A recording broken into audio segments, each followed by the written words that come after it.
Hey, Zeal.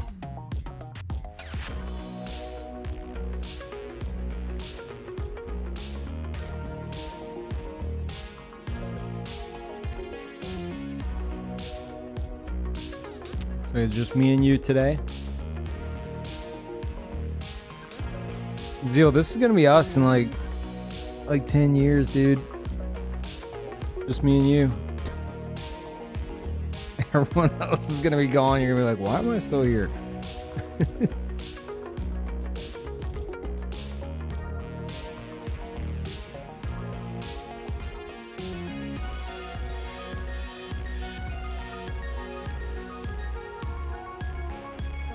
Man, my stomach has been trashed today.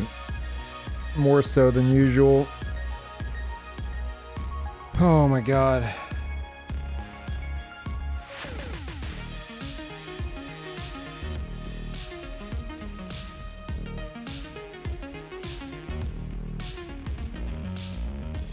Your stomach was fucked for like 2 weeks straight? Yeah, mine's, I mean, as you guys know, has not been good. But today has been exceptionally not good.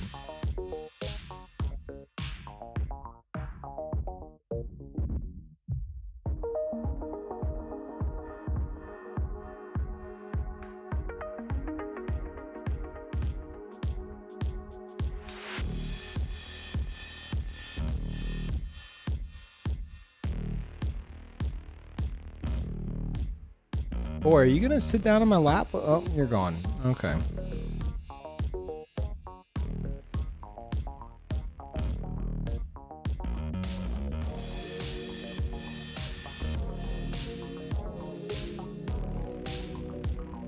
However, on a good note, I've started to spite my stomach. To the point where it's like, if my stomach's like, hey, I'm gonna ruin your day, I'm like, ah, okay. I'm gonna do it anyway. So, less canceled streams. I do need to go get it checked out though.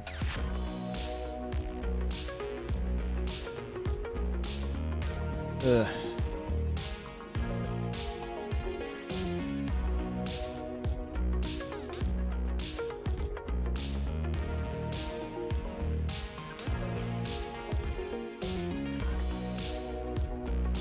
So it's like, oh god, I have to stream time to shape up. I mean, I've been questioning for a while if some of my issues are tied to like anxiety. Because days where like I take off and like I've recognized I'm not streaming today are usually fine. You'd think after doing this for 10 years I wouldn't have anxiety about it, but I mean, I don't know. And Stick, thank you, as always. Thank you, dude. And Air Schnuff, welcome back. And Link, thank you for the tier 2. Welcome back. You are quite old.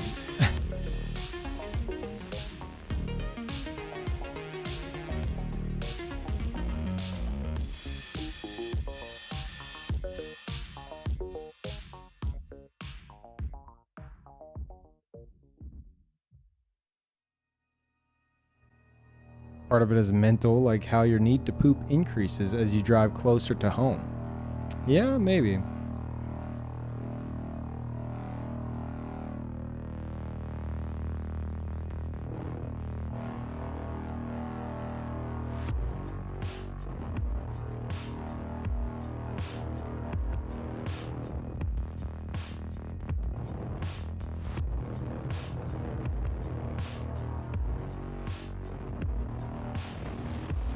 Yeah, Link, that crap happens, dude.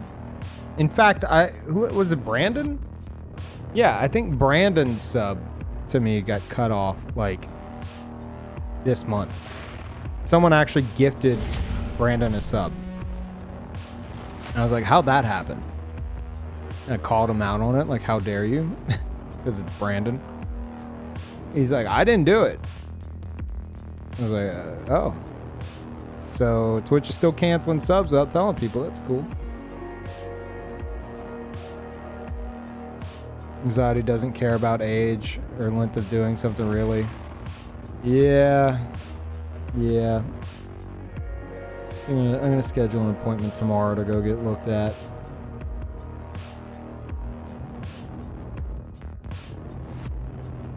And Witty, welcome back. That ace year still going strong.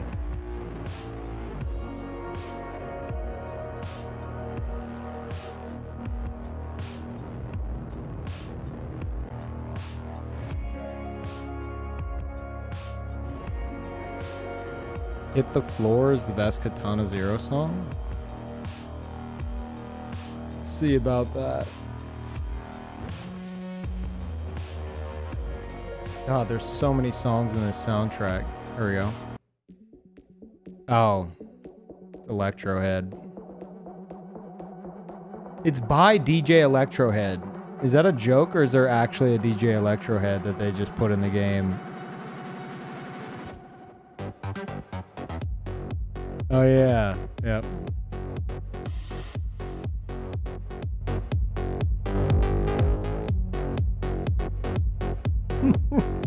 This level, dude.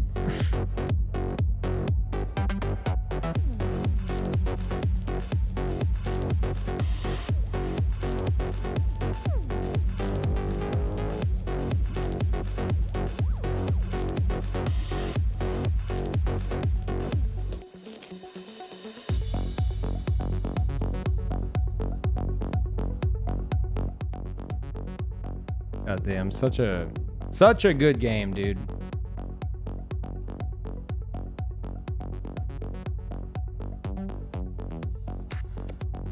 I had stuff to discuss. What was it? Oh!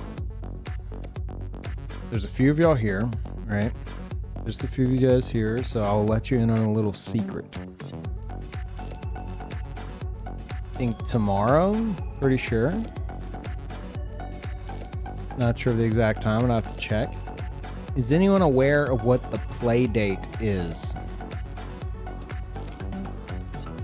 Shown it on stream before. It's a new handheld device that is gonna have like games made especially for it, like little like nothing extensive. If you saw the device, you'd understand. And it's got like a crank on it, and it's just this really cool, like this really cool little gadget that's gonna have like, it's gonna have I think X amount of games every X amount of weeks or months or something that are just gonna be uploaded to it. Yeah, the crank thing. Yeah. And pre-orders for it are going to go live later tomorrow. Not sure the exact time. I think they announced it. I'd have to check. Oh, actually, I set an alarm. Yeah, I set an alarm. Let me see what time the alarm's at. It's like a first come, first serve kind of deal. Oh, sorry, not tomorrow. July 29th at noon Central. So Thursday at noon Central Time. So if you're interested in that, no, it's not a Steam Deck killer. God, no, it's just a cool little thing. Show like 2 years ago? Yeah, I think so. Yep, I've been following them for a long time. They're finally like, COVID obviously sent them off the rails and spiraling, and now they're ready to go forward with it.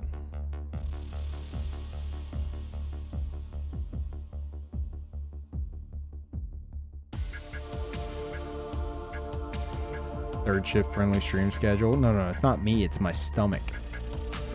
I would have been live hours ago. Whenever you got my stomach and like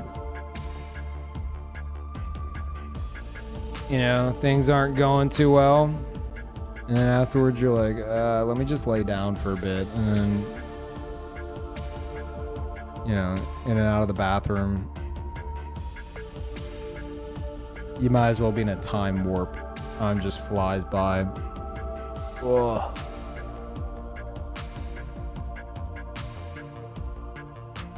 Lactose intolerant? No, I've pretty much already ruled that out.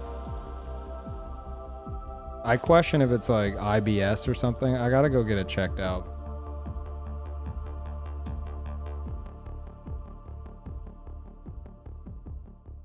Obviously, I could sit here and try to guess what it is all I want, but I don't know what the hell I'm talking about. Hey, hey, hey, be nice.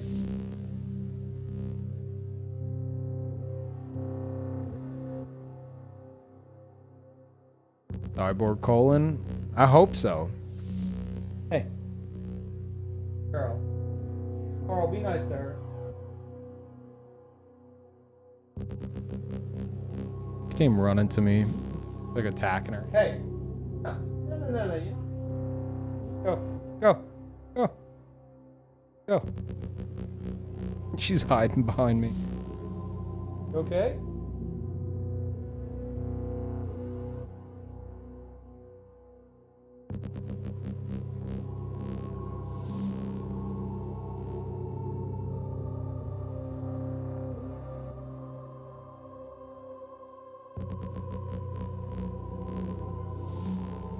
Yeah, she's fun.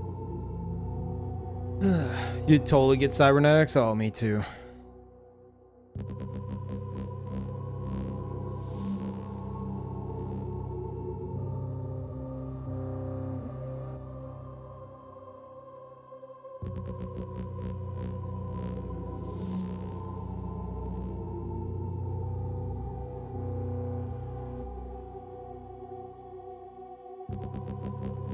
Lactose intolerant, but I brute forced my way after hundreds of diarrhea until my body adjusted to favoring milk again.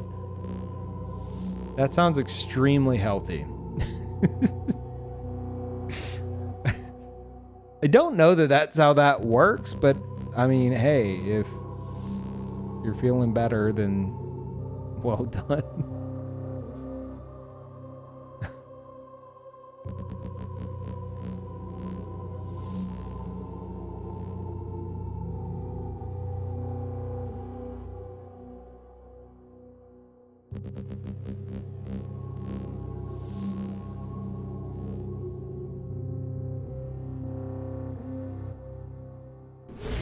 And thank you, Ho Ho. Welcome back.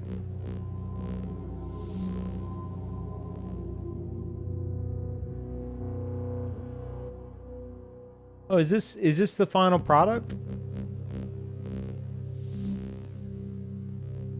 That's so good, Witty. Yeah, I don't think last time I don't think it said citrus is delicious. I think it I'm gonna pretend that's the translation. Or enjoy your citrus. What is and I don't remember the little seed there. I like that a lot. Delicious citrus. Really? I thought gay meant like is or the.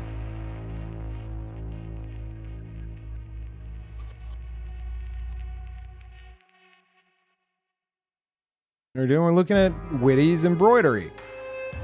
We're admiring.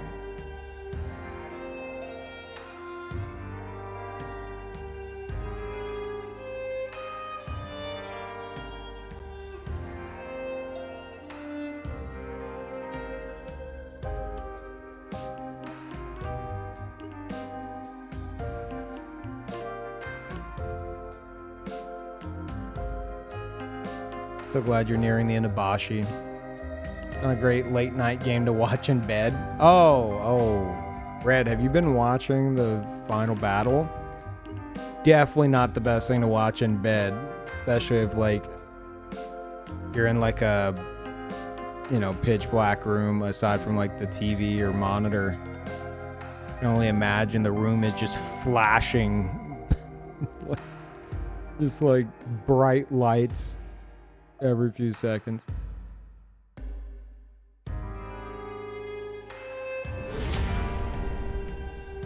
Thank you, Highlander. Welcome back. Oh, I remember what I wanted to discuss. Chat. MMO viewers rejoice, for I have decided upon an editing style for the YouTube. YouTube progress shall commence tenfold.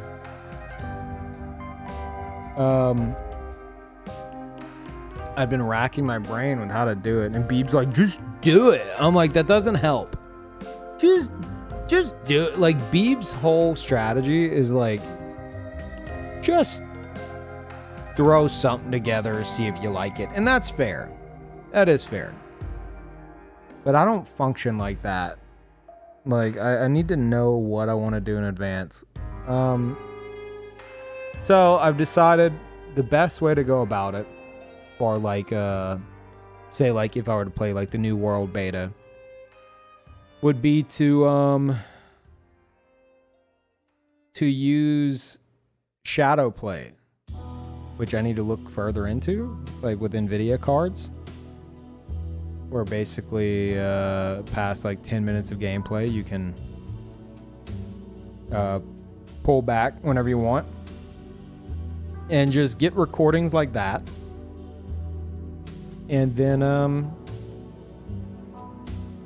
all the recordings I get from interesting moments while I'm playing, string them together, do post commentary on top. Because with the recordings I did of Eve, where I had like a record button on Stream Deck ready to go, and I'd push it and I'd start talking into the mic, that I realized it wasn't going to work out, because as a result, every clip's going to start with me going, so I had a thought on this, or so I'm doing this, or so this is happening, and so that's happening. So strung together, it would be weird, you know? It's like it feels very much so like every time I push the button, it's like, okay, you're on the air. Give your initial statement. So it's going to be like an introductory statement every 10 seconds whenever I string them together. And it'd be strange. So instead, I think the best way to do it, both for the video and my own immersion, is just to play. And then something interesting happens, interesting encounter, whatever. Hold the recording from Shadow Play, string it all together, post commentary on top. As much as I hate post commentary, I'm gonna have to get used to it. So yeah, that's what I'm gonna do. And Della, thank you. Welcome back.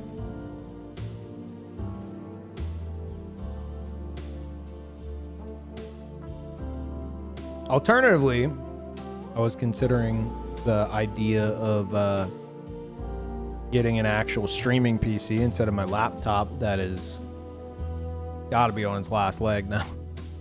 Gets the job done though. And get just a ton of storage and just record everything, which isn't an option right now because I have minimal storage, except I do have a giant external hard drive, but like recording directly to that I don't think would work out too well because it's like slow to like transfer files to.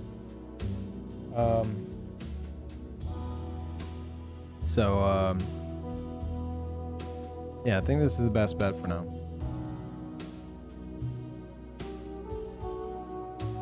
So that's what I'm going to be doing. I'm going to be doing, I think I'm just going to play everything. I'm going to try to make it to where, like, if I'm not streaming and not going somewhere, I'm going to be playing an MMO. and try to get in the habit of that. Just deep dive into MMOs, even the ones I am not the biggest fan of.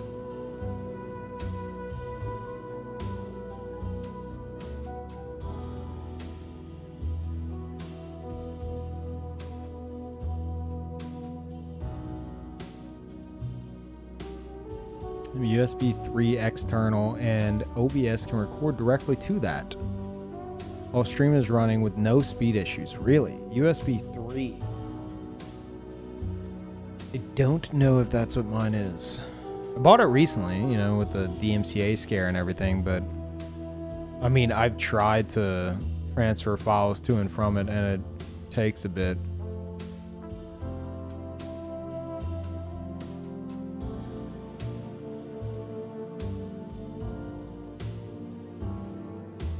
Hey, Yielding. No, not MapleStory. You can expect Ultima Online content, Elder Scrolls Online content, New World. I think I'm gonna just not worry about Crowfall, just because, like, I feel like that's already passed me over, you know? I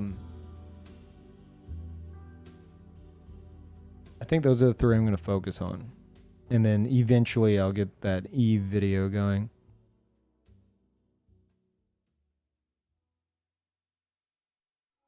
Got a New World when it releases? Yeah, I think so.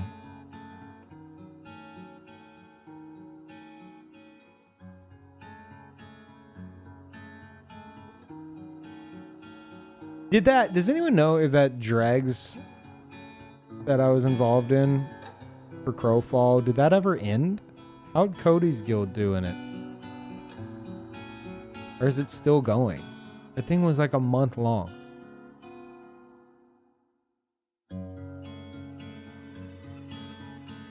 Still going. Jesus Christ.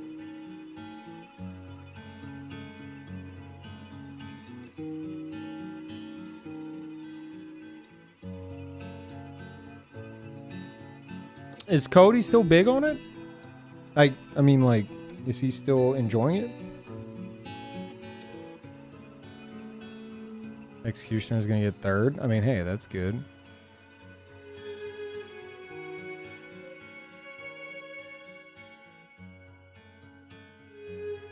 Seems like he is. Yeah. Yeah, I know he got sick. Yeah, that sucks.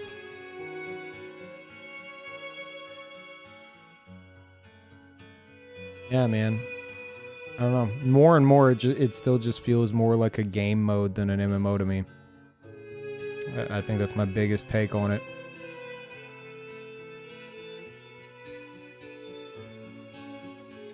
Final straw for Crowfall?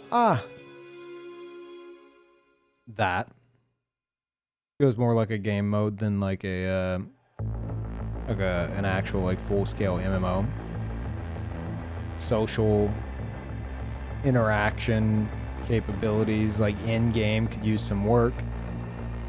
I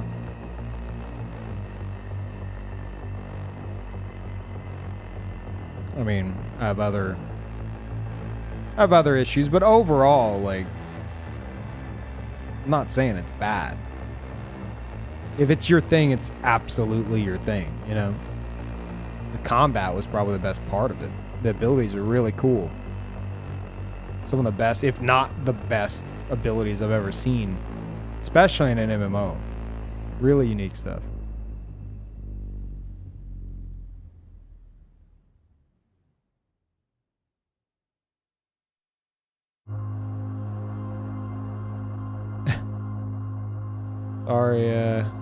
Sorry, Savage. I don't think it works that way. You're never end game? What is explain to me what's different about end game? Is end game, you're still, I get it, you're protecting your keeps and you're still running boars and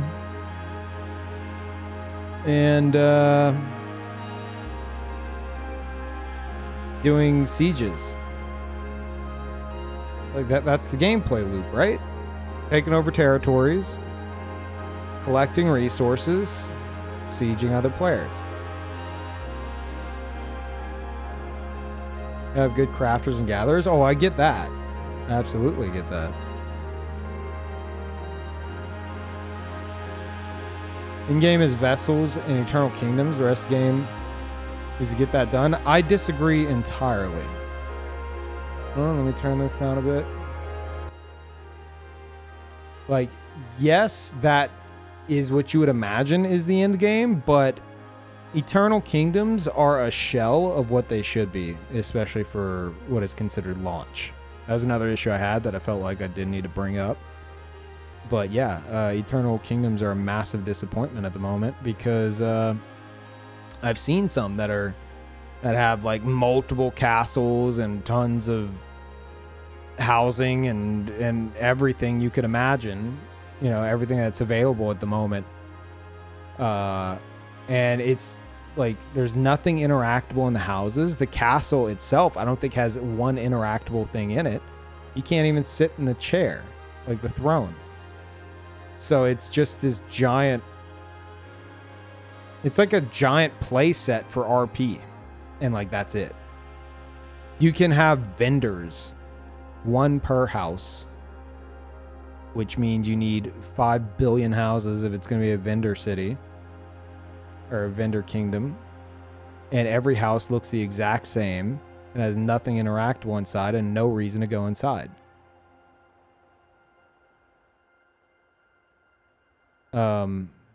So yeah, that's why I'm saying, like, if that's the end game, then the end game isn't even in the game yet to any kind of extent worth mentioning.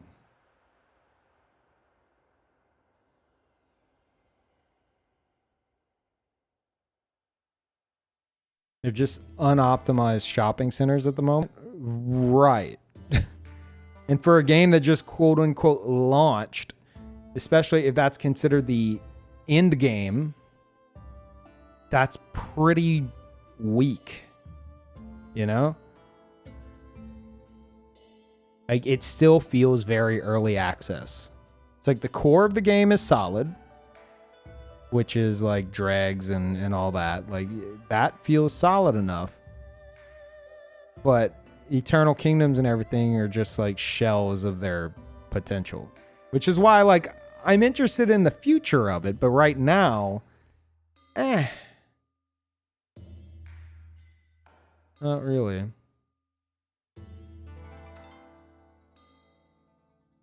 Dead Eels are probably gonna, what, Beebs Guild?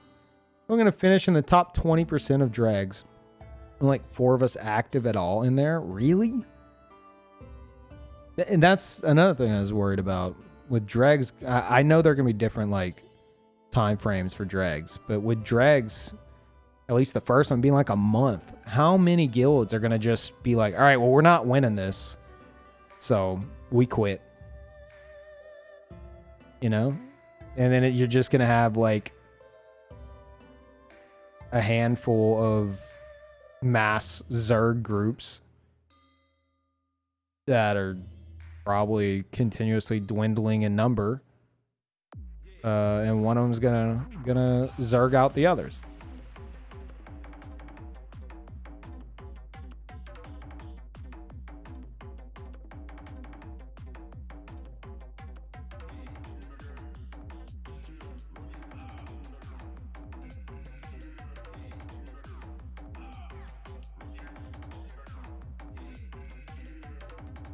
Ganking gatherers, yeah, but and that's why I said it feels more like a game mode, because it's outside of like maintaining your keeps, taking territories, doing boar runs, or sieging others. Like, if you're not a crafter or a gatherer, what are you go around and just kill on sight. That doesn't feel like an MMO to me. That feels like a game mode. Hey, go. Carl, go. Buddy, what are you doing? Are you going? Or are you gonna sit with me? Or are you gonna go? Because you're covering up the chat right now. I can't see anything.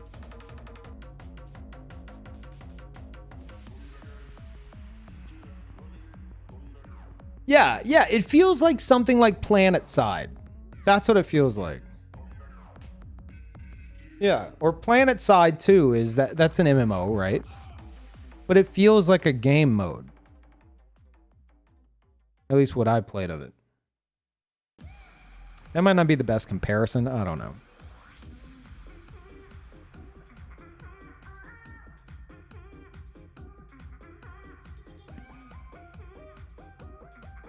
What was this level again?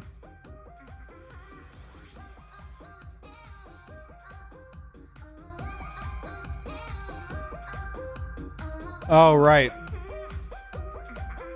When the neighbors were like dancing.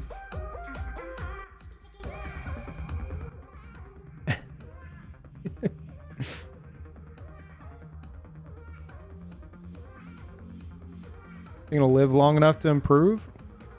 I don't think so.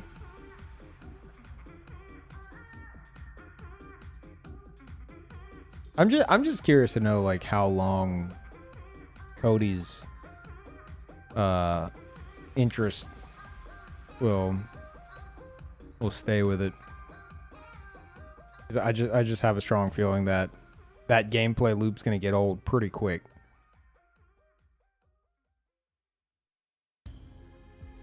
But it's he's on another level with it, you know. 'Cause it's not so much just the gameplay loop. He's got a massive guild that's like all on Discord together, and he loves that. It's a huge like. It's like the feeling of playing like any game with your friends, but like on a massive scale, you know. So they can find ways to make their own fun, I'm sure, but that's not the MMO experience that I go for. We're talking about Crowfall. I think Assassin is pretty bad right now, though. Every gank squad has a perception nerd. I did enjoy the assassin, leading a group of assassins. That was pretty cool.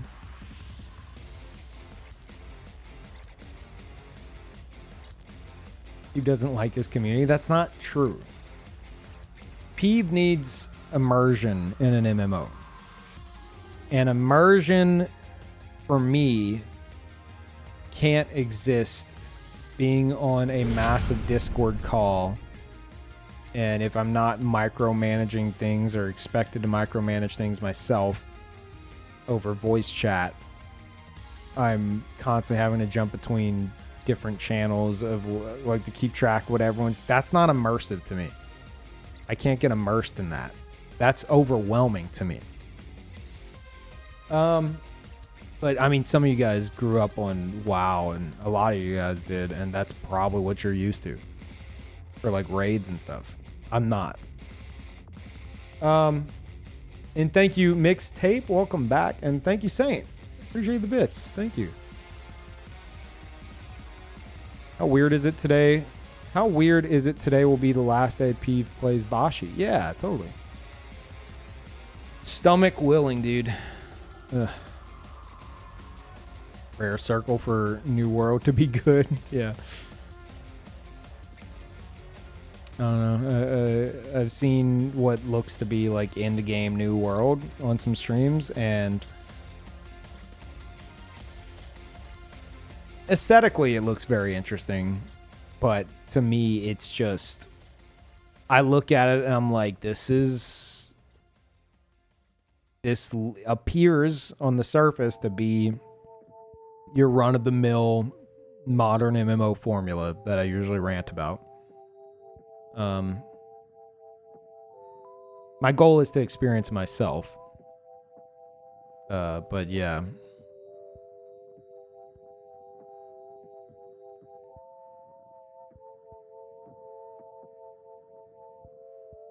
Any new thoughts on Ashes of Creation? I don't have any thoughts on it since I last did like a deep dive into it. I haven't seen anything new on it.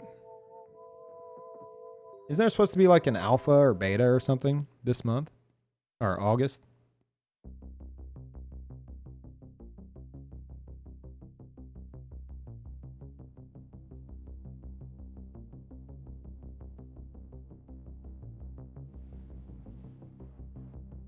There was a non-NDA Alpha 1. Did it already happen?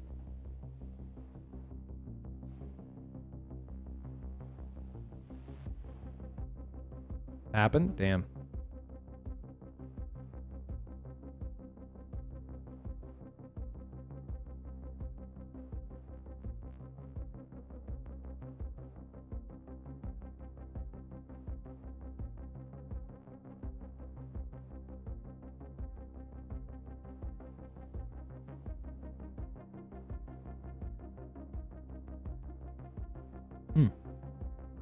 Okay. Dude, I mean, I do like that there's a lot of hype around MMOs lately.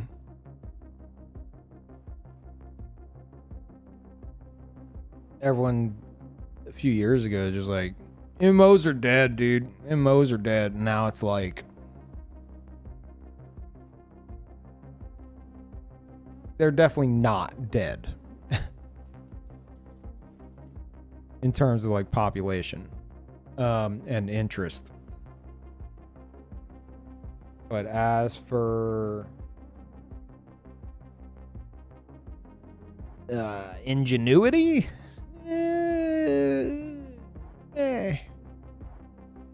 debatable.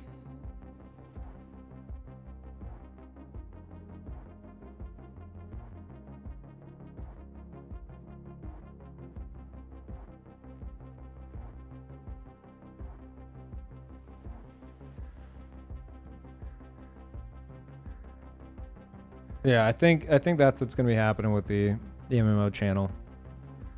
I'll just be doing some casual videos of like interesting moments I've had while playing, because I don't want to like play like ESO or like ESO and put out a video that's like my detailed thoughts on ESO after 3 hours. I mean, granted, I already have like, how much time do I have in ESO?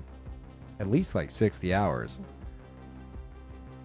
We got a good bit of time in ESO. So probably not the best example.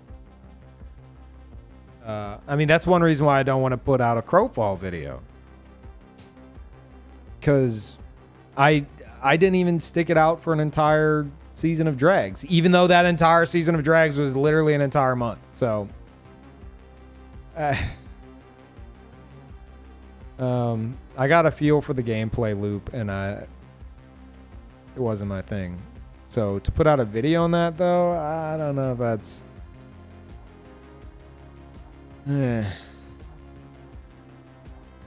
games journalist style. Yeah. No, I would like for the MMO channel, I would like to extensively play every MMO that I have relative interest in, to where I can form a detailed, informed opinion on it.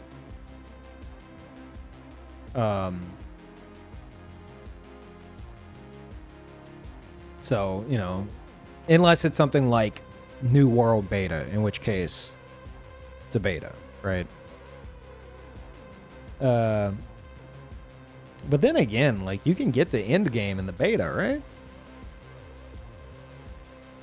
The only reason I'm hesitant, as much as I'd like to have something about the beta on the channel, one, I'm scared of it frying my graphics card, and two, to have to do it all again on release. But I do want to play it.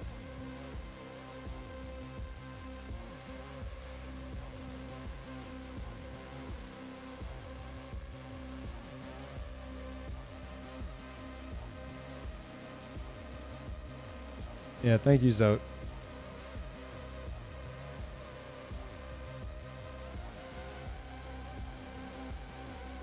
You gonna make the MMO rant videos you were meant to? No, that's what the channel is about. Like, what I'm wanting to do, I was thinking about this past few days. I would love it if I could do like, if I could get in the habit of doing like at least like 6 hours a day of MMO content. And by that, I mean just playing an MMO, you know?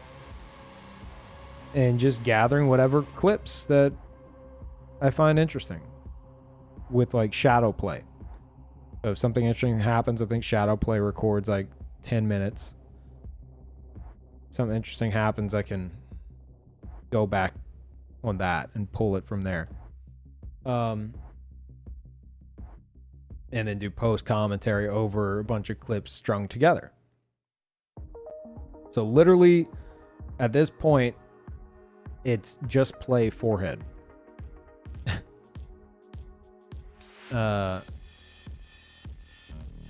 If I can just do that, get in the habit of doing that, and you know, still streaming, then yeah, I think we could have a solid amount of content going to the MMO channel. Thank you, Leviticus, for the nice months.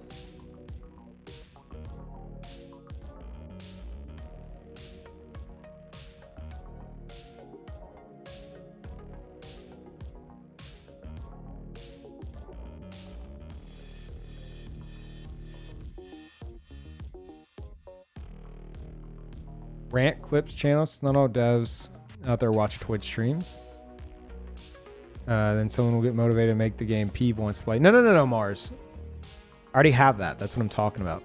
I have a YouTube channel. There's literally one video on it right now. Of an old MMO called Red Moon that you're probably not interested in seeing. Peeve MMO is the YouTube channel. I started a new channel for it. I haven't officially, quote unquote, launched it yet because I want to have, you know, a good amount of content on it. And it's a good thing I didn't like mass announce it or anything. I've mentioned it on streams, linked it to you guys a few times, but I didn't like post it on Twitter. I definitely didn't upload any kind of info on it to my main YouTube channel. But yeah, it's a good thing I held off on doing that.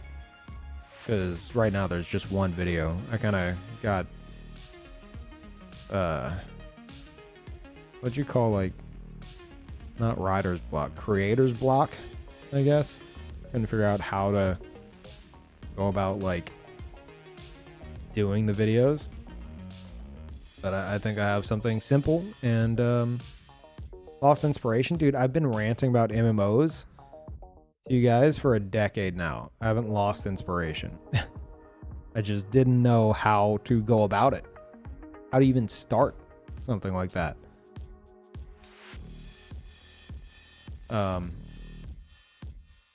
So yeah, I think I get some stuff going this week.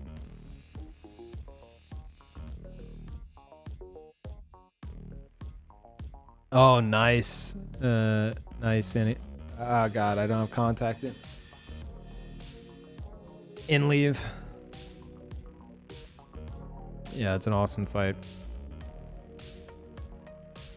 Or the old D&D MMO or Lord of the Rings MMO. Vadis, I don't know if you know this, but I've never even seen Lord of the Rings. And I've never played D&D.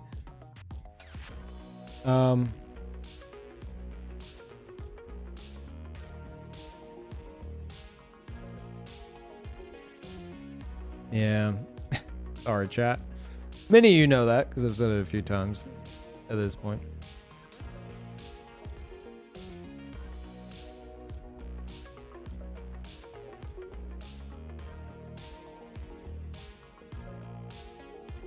Forgot Audacity existed? What? Oh. What do people use to record audio now that Audacity is bad? Why is Audacity bad? I mean, I only have used it a handful of times in the past like few years, but like if I need to test something, I'll bust it open.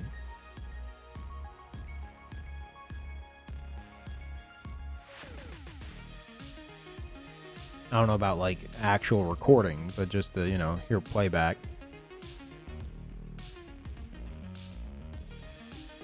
Do they do some like shitty update?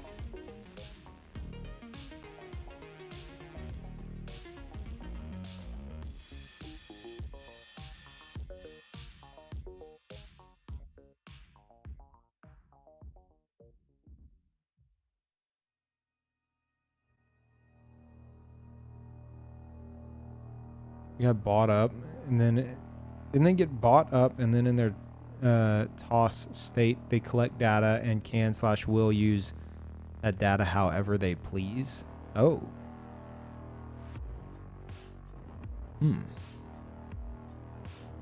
Don't know anything about that.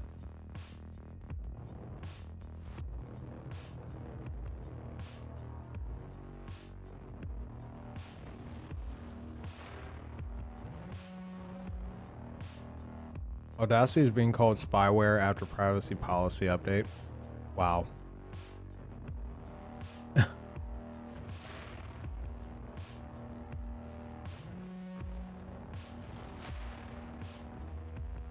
God damn.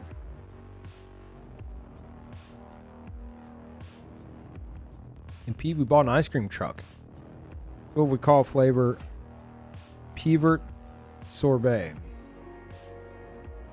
No. No, it is not cool.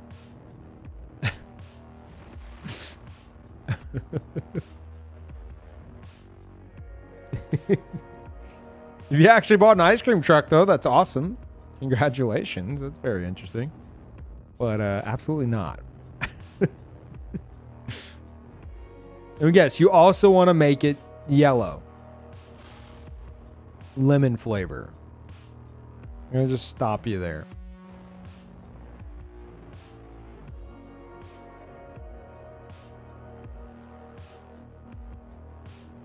Did buy an ice cream truck. That's cool. Yes. Yeah. You know what? For your own sake, for the sake of your future business endeavors, do not do that. Because that's going to make people, especially parents with their children, very skeptical of what the hell it is you're doing with that ice cream that they're feeding to their kids. So I'm going to go ahead and do you a favor and say absolutely not. Assuming you were serious in the first place.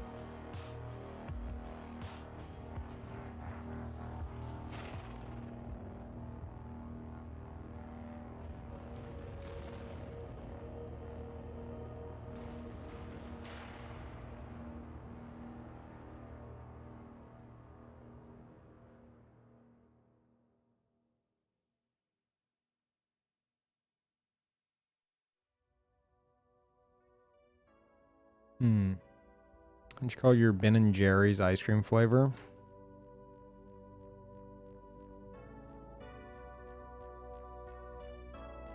Oh.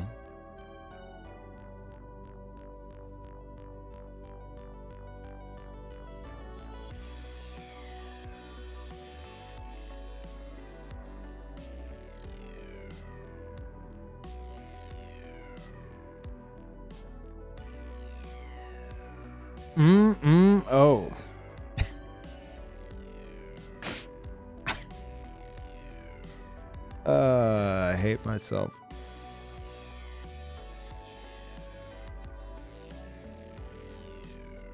Terrible. Take a lap. Okay, coach. Is that a real flavor? No. Even Oro's gelato? No. Absolutely not.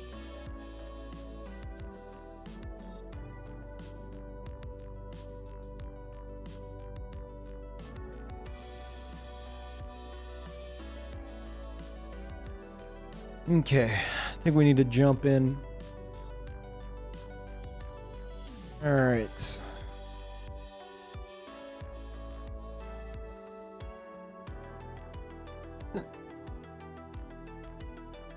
I don't know how loud this is gonna be.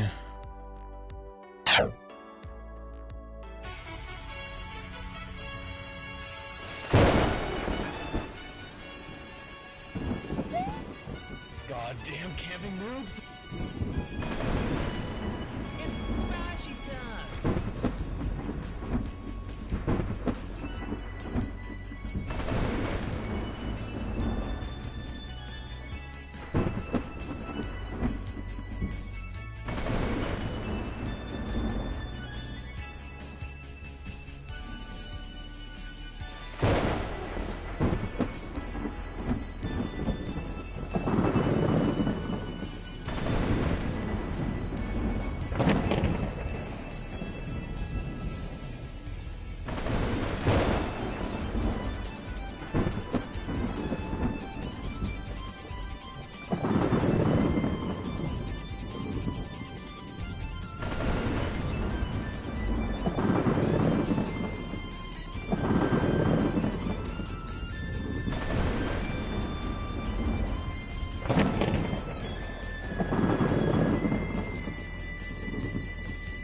It's Boshy time!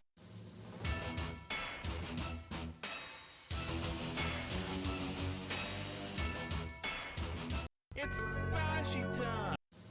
It's Boshy time!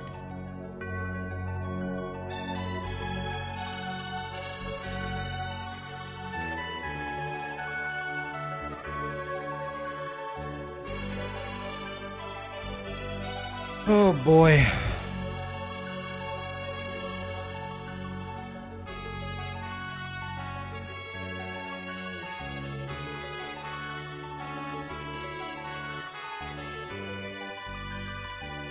All right. That was the old arm today. It'll do.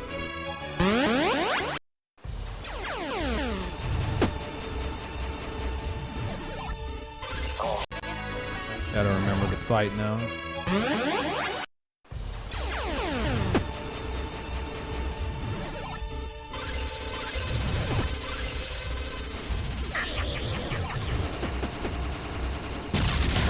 It's Boshy time!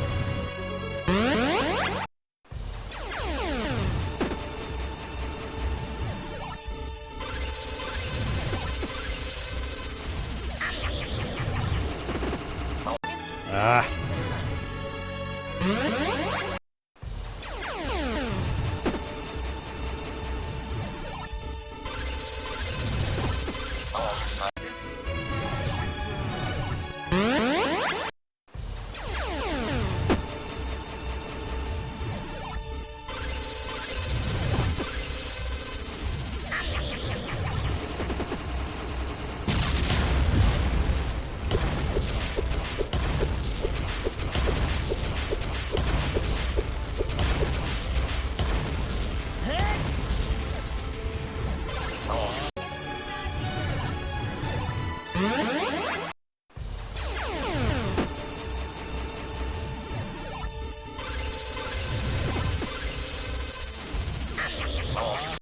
Hold on. I gotta get resituated here. Alright. Am I a Metroid fan? We will be doing Metroid month in September, leading up to Metroid Dread in October. Because I've never played a Metroid game in its entirety. Crap.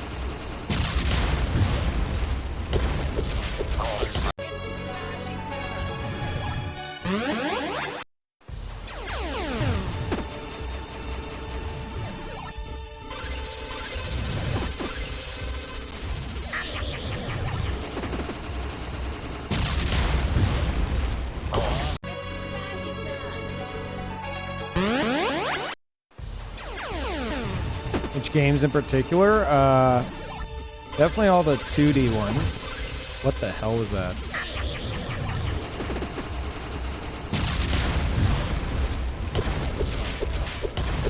Not sure about Prime.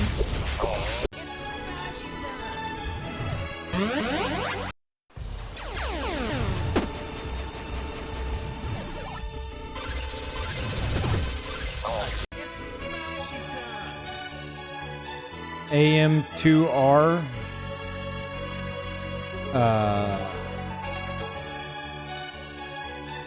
No clue what the hell that means. Maybe.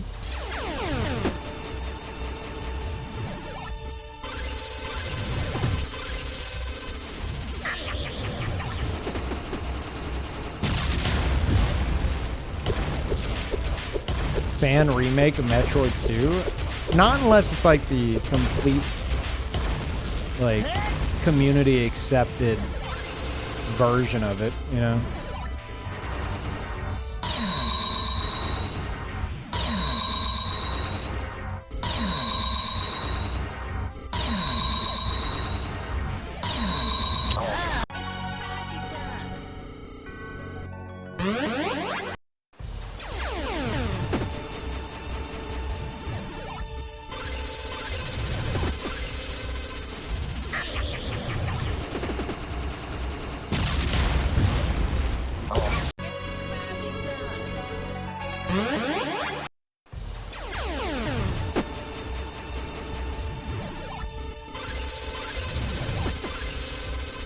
My arm is not working with me today. This isn't very good.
Yeah, I'm definitely not going to play it if it's something I'm not allowed to stream.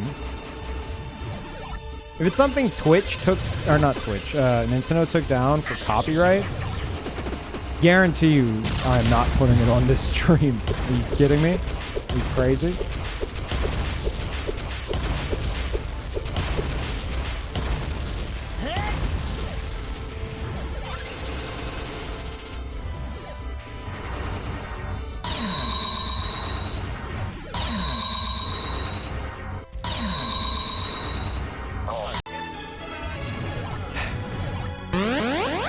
Fight the power? Yeah, you go ahead and do that with your livelihood. I'm good, thank you.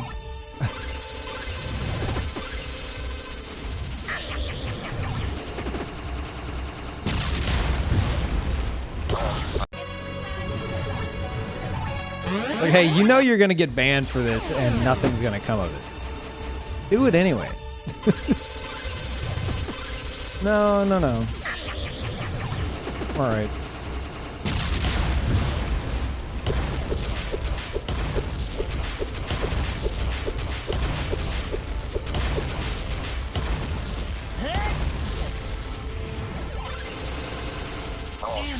What?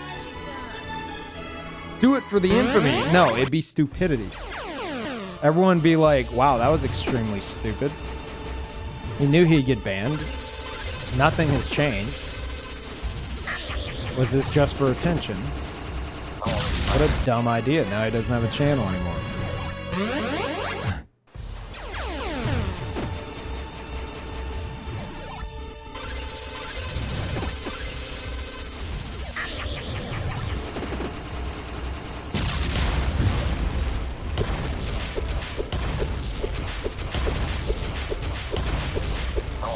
Why'd I do that? Yeah, but for some reason, Boshy has skirted Nintendo's eye. Maybe Nintendo just doesn't care. I don't know. I don't know, man.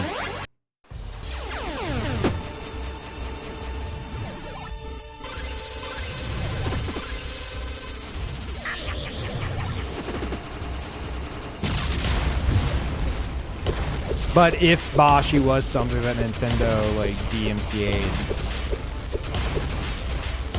then no, I wouldn't stream it. I'm surprised they haven't. Crap.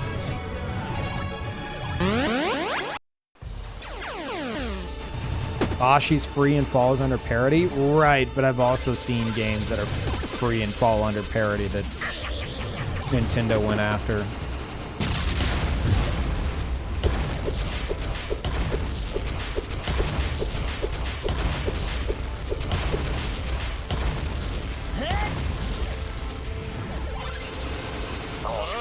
Gotta stop doing that. Remember Cannon Breed had a game. Just a fun little project. It's called No Mario Sky, and it was supposed to be like it was like No Man's Sky's concept of like multiple galaxies and stuff like that, but done like in like the world of like Mario. And I'm pretty sure they didn't charge anything for it. Just a fun little project they did. And Nintendo issued like a takedown. So they put it back up and they called it, what do they call it? I think they called it No DMCA Sky.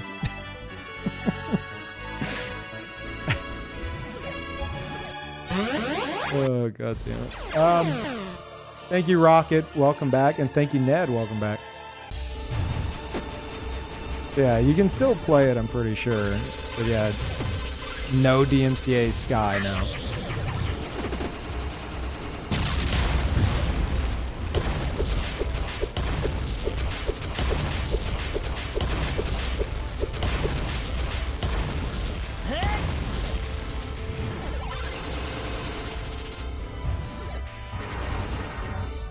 Oh my god, dude.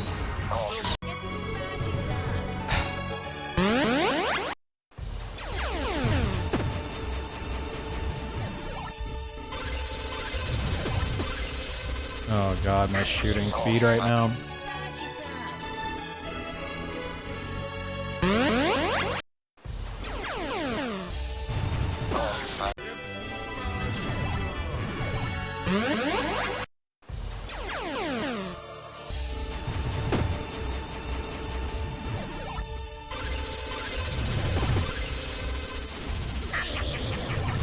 Yeah, maybe because this is done like in very obvious trolly humor.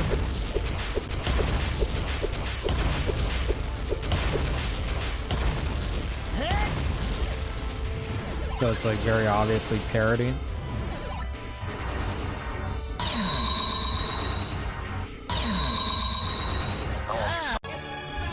People are streaming it right now. Again, if Nintendo took it down, I don't care if people are streaming it. I'm not going to stream it.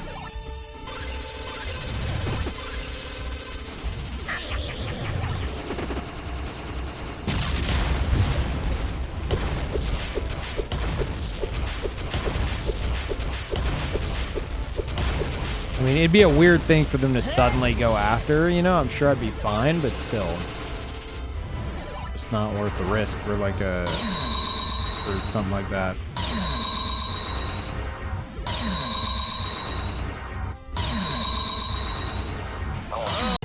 Dude.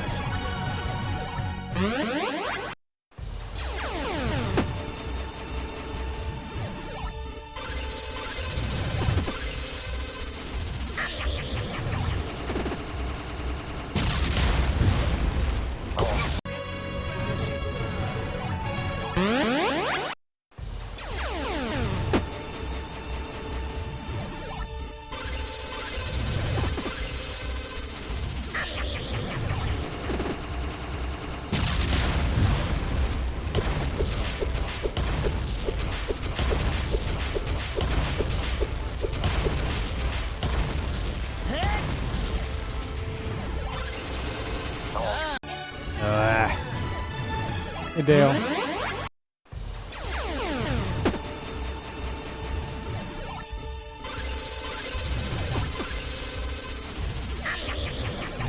Ah. Tapping speed.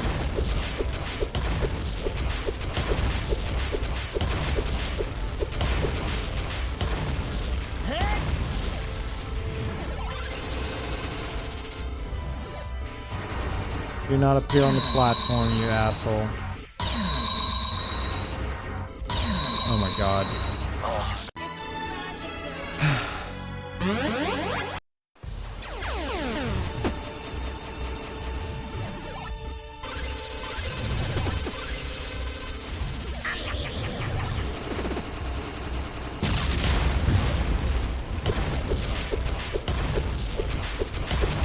No, I didn't fight Kappa.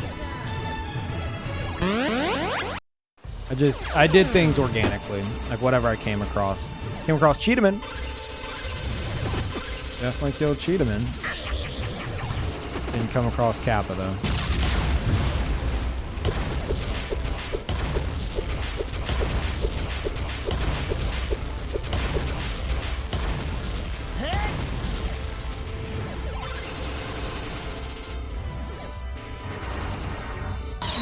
Oh my god.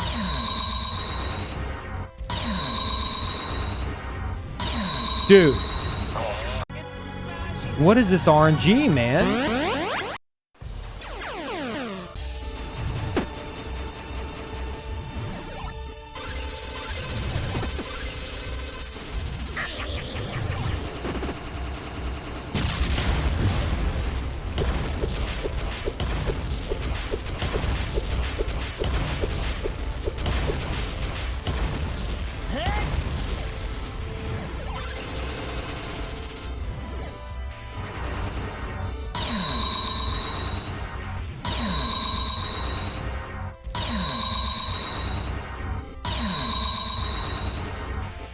Thank you.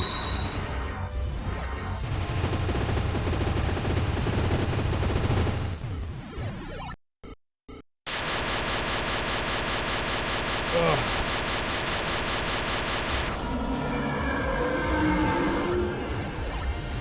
Gonna try the new strat. Dead. Nope. That was good. Oh, I forgot about the bullet! Ah!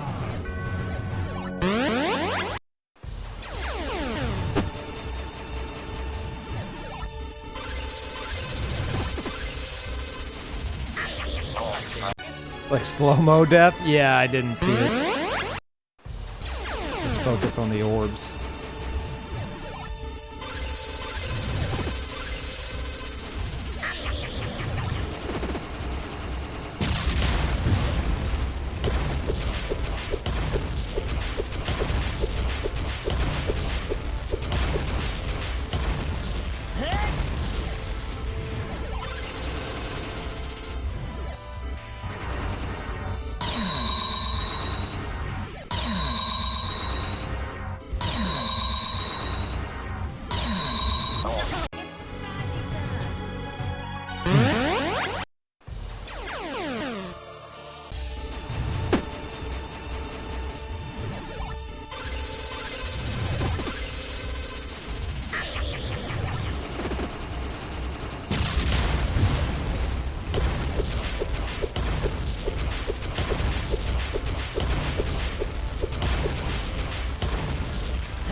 Oh my god. I didn't think it would actually come out.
Very nice. Not nice! You had to get past that phase.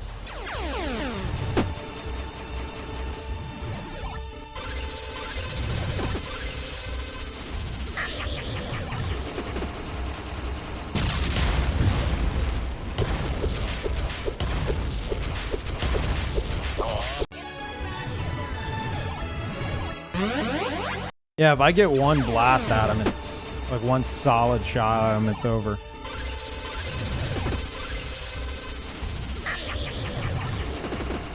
And I know what the final phase looks like. If I remember correctly, I can burst them down. So.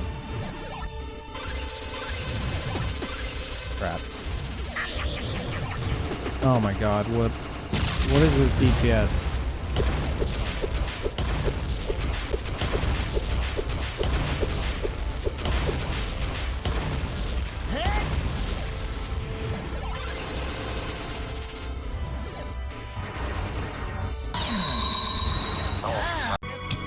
Didn't mean to just jump to my death. Dude, it is something with tapping like while you're going through it that bugs out the music.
Trash.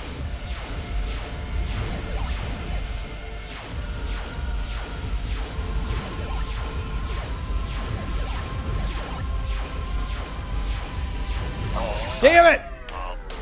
Man, he is still up.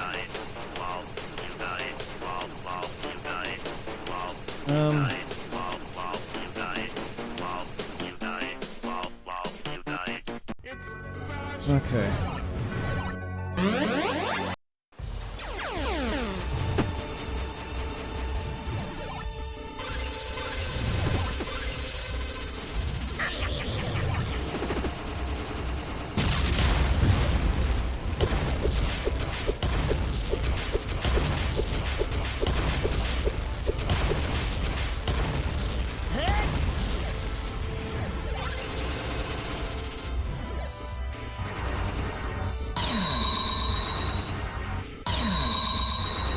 I hear you, Patcha. What a good girl. So good and so pretty. Oh my god.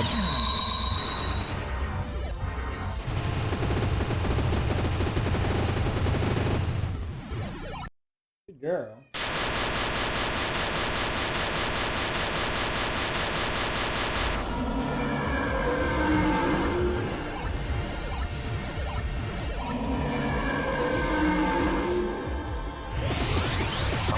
Ah, dude, it's so hard for me to like.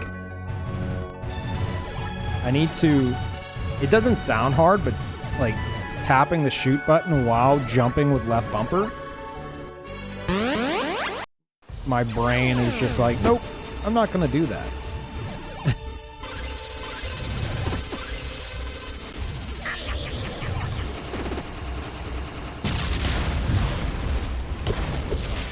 Girl patching. Chat, tell her she's a good girl.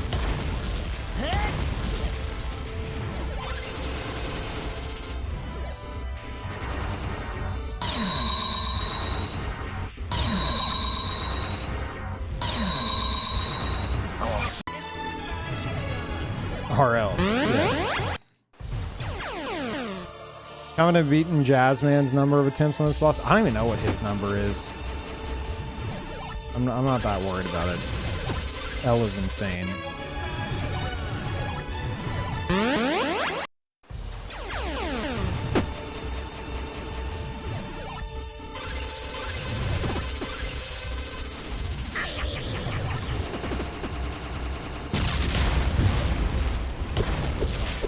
This cat is talking up a storm right now.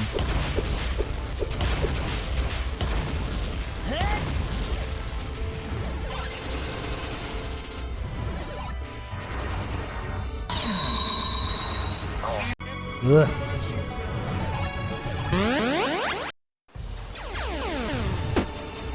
You didn't save after? What?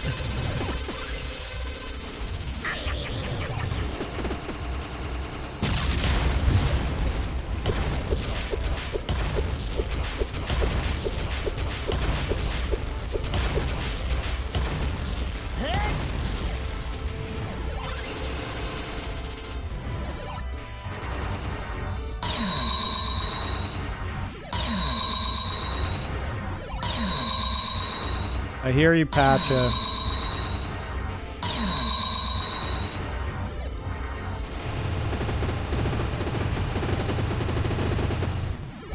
Oh god, that was weird.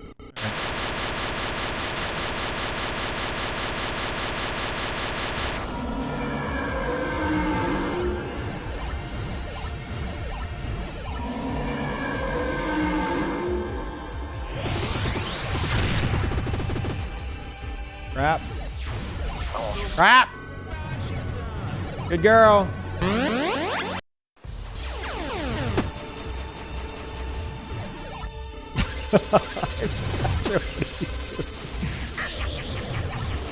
Jumping all over, screaming.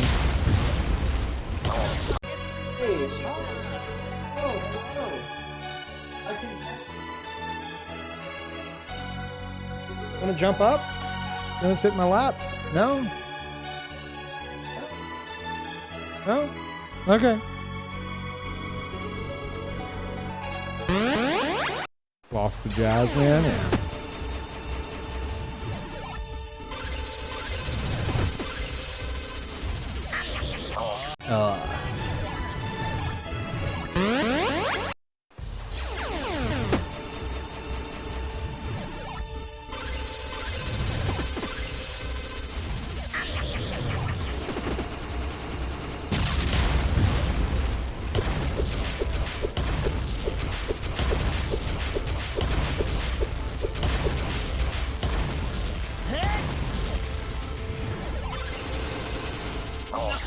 What? Did his shoe hit me, or was that a laser? What is Terranigma? You guys told me before, I don't remember.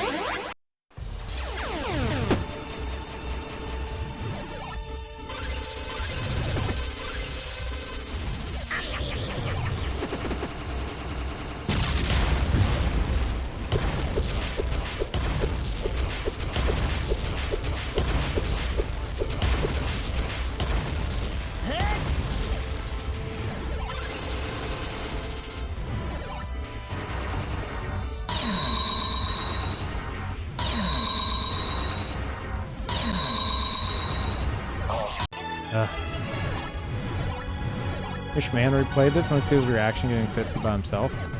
Pretty sure that was put in the game to troll Man himself.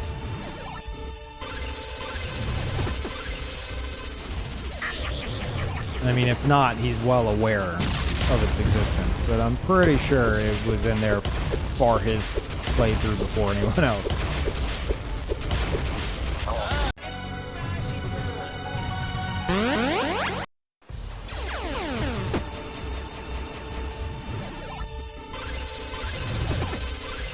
He remembers that part?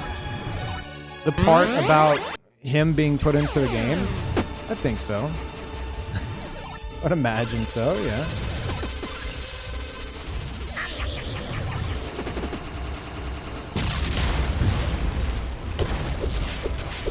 I don't know if he remembers the exact location, but I mean, he knows of it. Hi, good girl. Wow, what a good girl.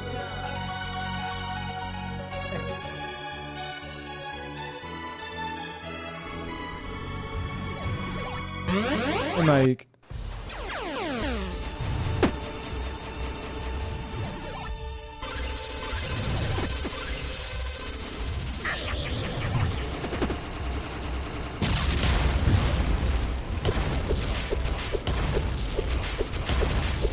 I mean, the better way to go about it would be to go find, like, his old VOD.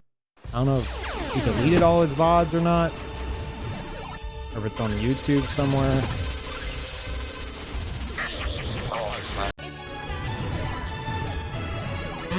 Yeah, he didn't miss, like, anything.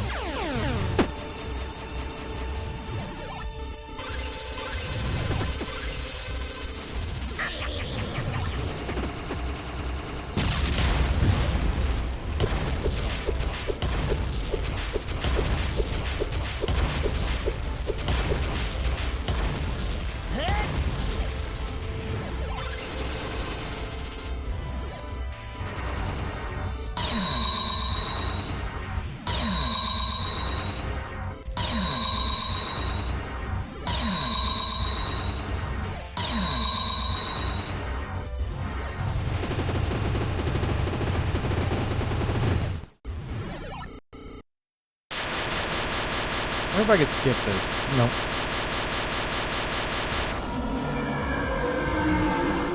I'm dead. I'm not.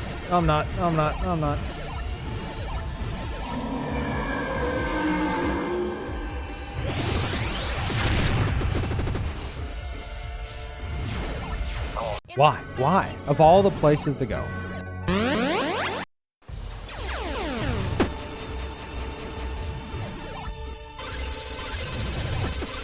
Hatchet, you're being crazy.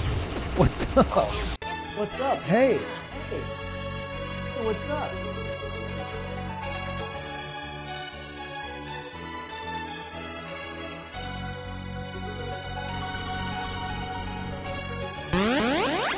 This cat's going nuts.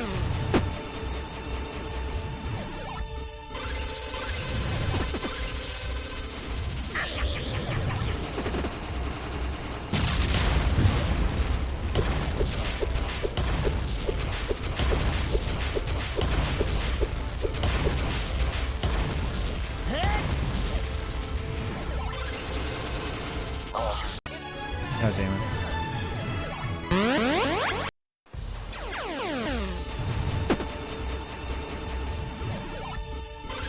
This game used to be big back in like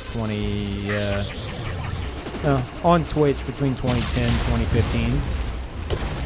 Then kind of fell off. It was like Twitch tradition to eventually beat it as a streamer.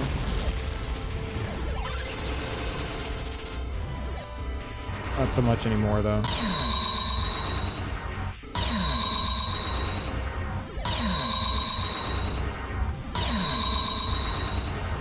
Why?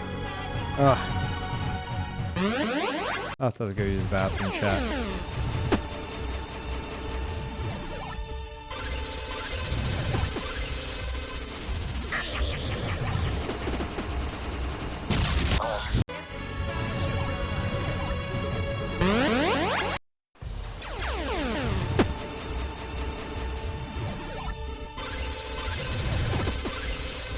Don't worry, it's not the stomach issues we were discussing earlier.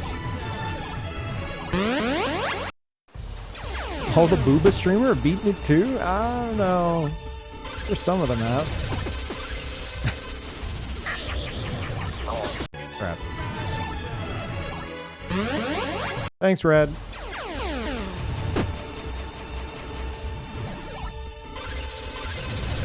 Have a good night.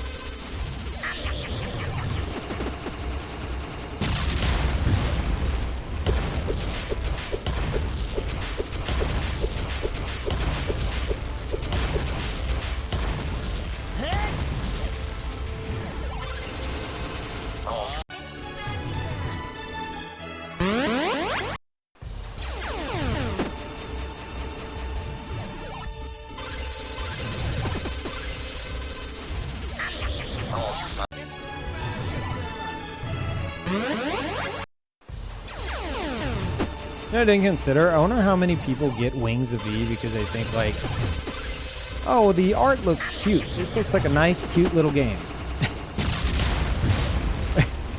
And they're like, what kind of hellcraft is this?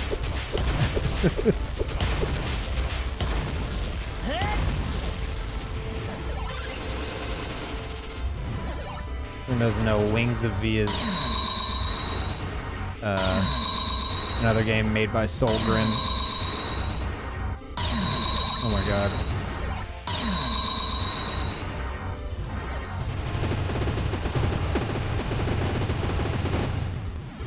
Like with his own assets that time.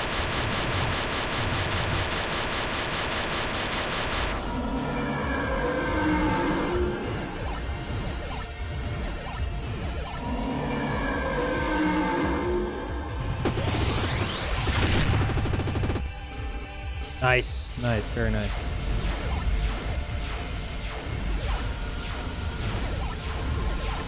Ah! How did I not see that coming at me?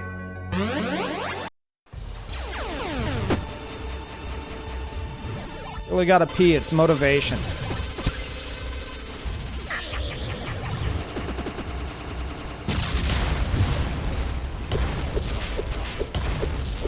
I don't know my end goal here. Definitely not gonna beat it by then. Alright, one more, then I'll go use the bathroom. I saw it? What did y'all see? What? Oh, you're talking about the... Yeah. Thing that got me.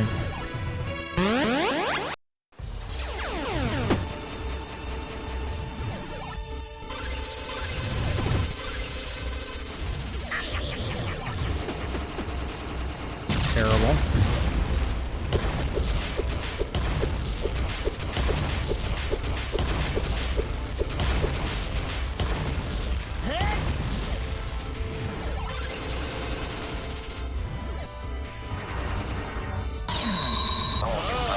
Okay. I'm gonna go use the bathroom. I'll be back and then we'll continue. Hey Evan, just in time.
We're back.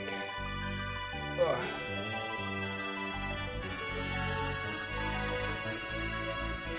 All right.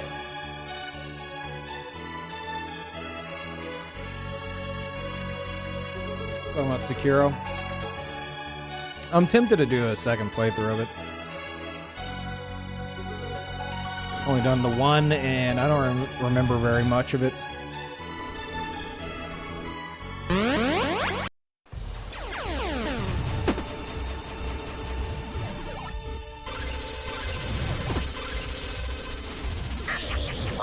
But we're still at the point where it'd be like, as soon as I see like a boss or something, I'd be like, oh yeah. You know? So it might be just better to wait a few more years where I'm just like, I don't remember this at all. Sekiro round 2 in 10 years. 2031.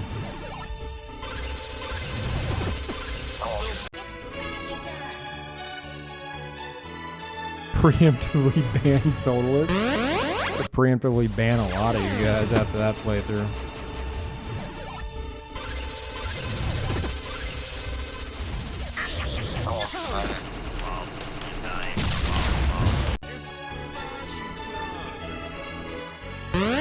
You figure out who this boss is? Shut up.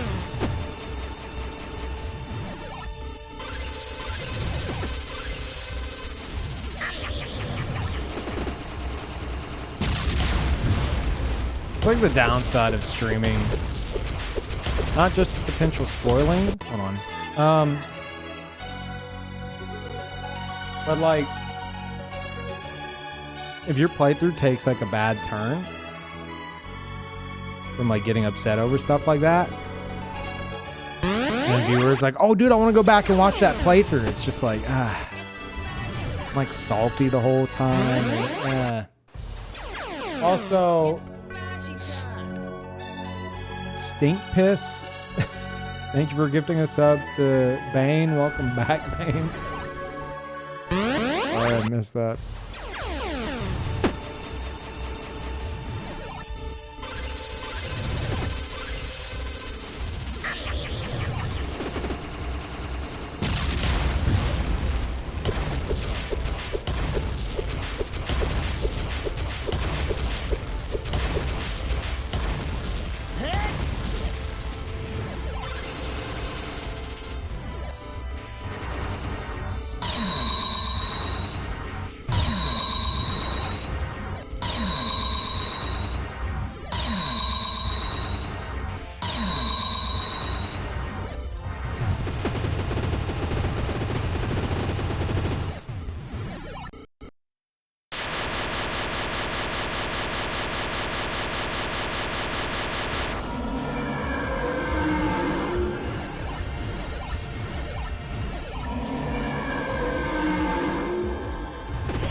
Beautiful.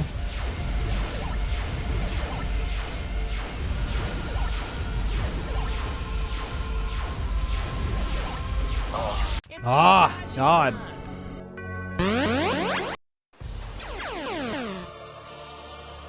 Hey, Mercedes.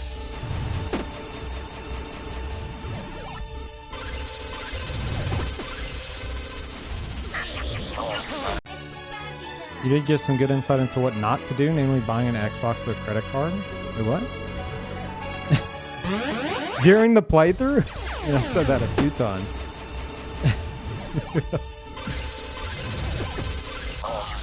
Glad you remember that, though.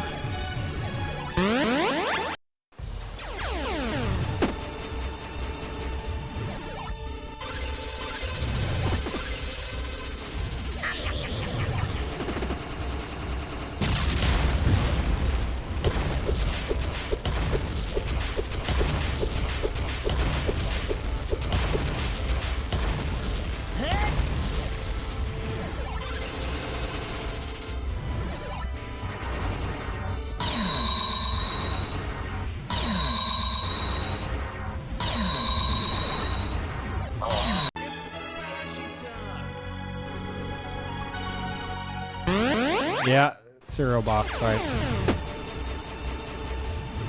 It's the final boss.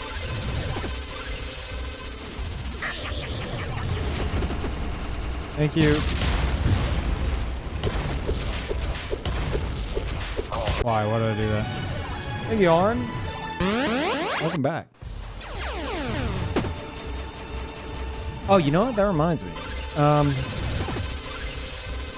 I think I will be starting Final Fantasy VII over when I play it later in August.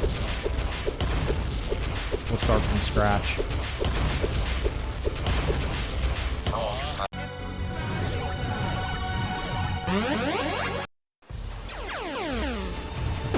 That reminds me because I heard Retro talking about Final Fantasy X and I liked Auron. I know of Auron. Auron's edgy as hell. We're watching my oldest brother play a bit of 10, but I don't know much about it. Original? I'm talking about Final Fantasy VII Original. I've never beaten it. I tried to on stream, what, 2 years ago or so? Got up to Gold Saucer, and like that's as far as I got.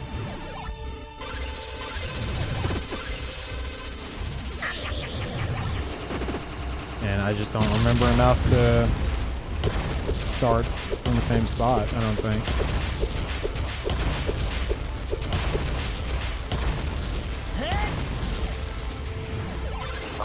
Ugh, why did I do that?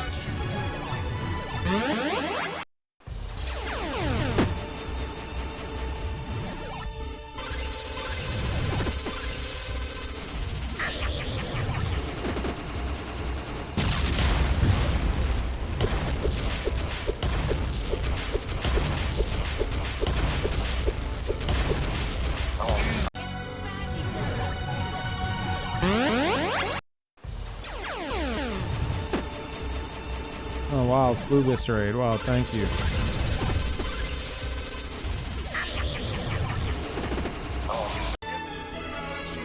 Flubus, welcome back. Wow, thank you for the raid.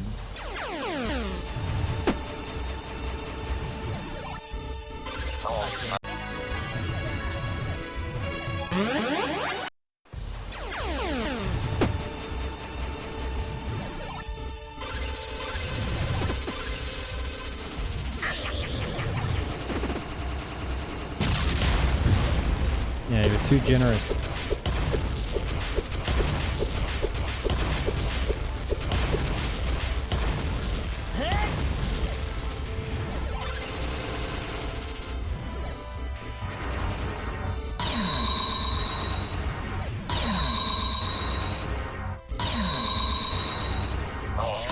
Ah.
God, I gotta get jumping sooner. Oh.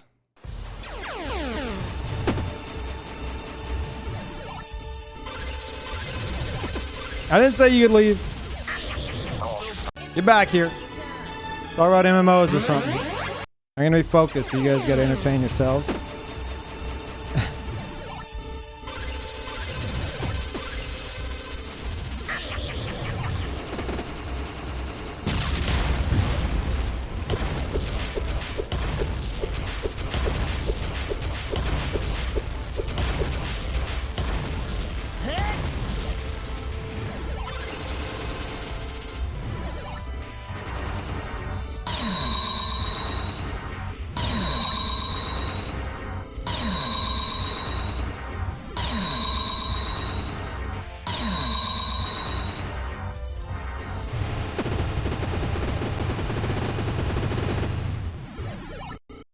Oh, that box corner catches me almost every time.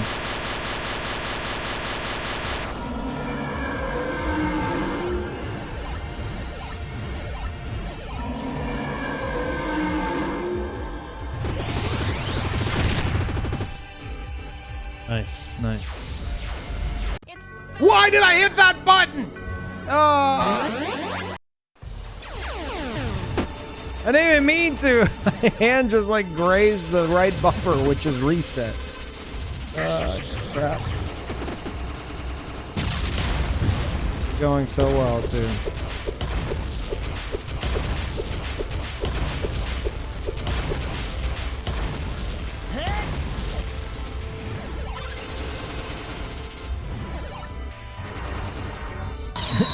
Nice resets. Yeah. I was just seeing if I could do it, you know. Technically, this is all practice.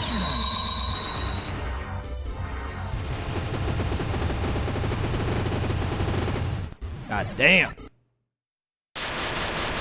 Okay.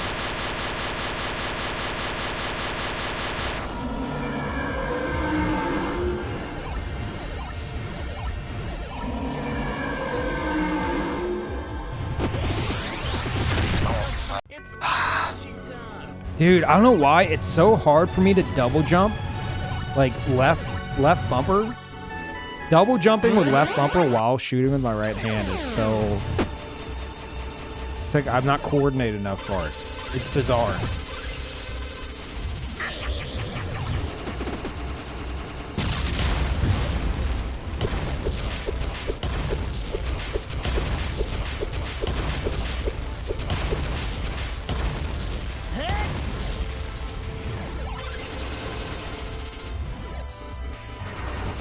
Full playthrough of this? Oh no, dude. We've already lost a bunch of it. It's gone on way too long.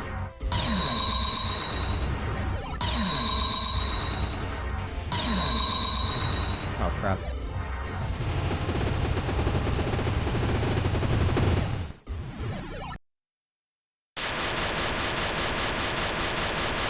But you wouldn't want to watch 100 hours of Cheetah Man fails.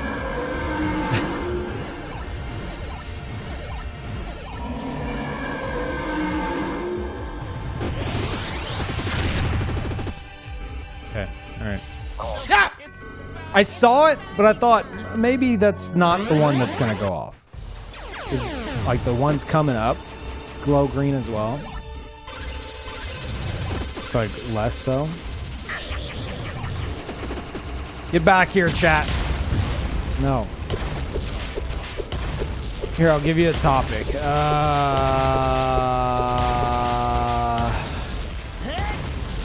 EverQuest. Topic I know nothing of.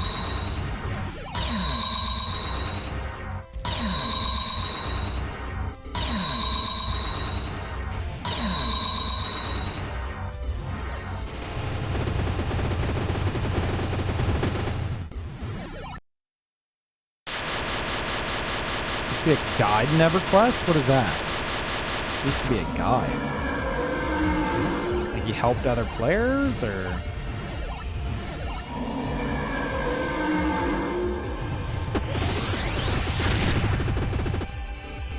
Yeah, that'll work. Ah!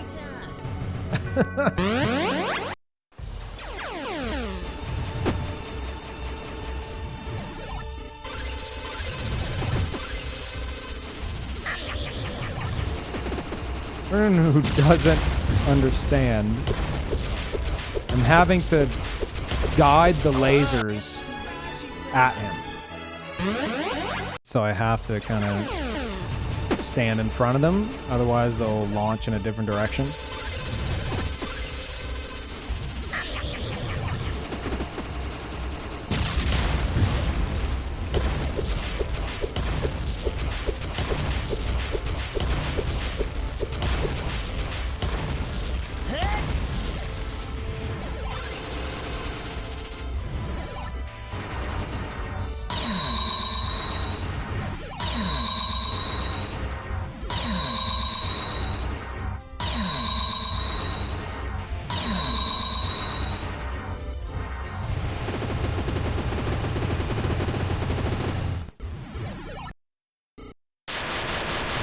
Stay tabbed out. Nope.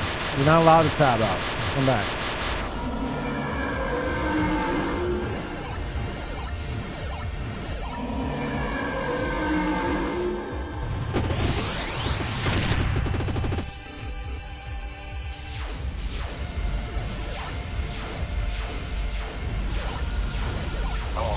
Oh, God. They start moving faster, I think.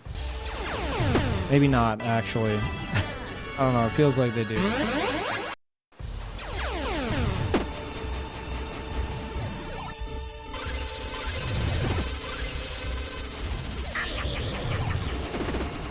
All right, this time around, I'm going to just try to live through it. I'm not going to hyper-focus on trying to guide them all at him.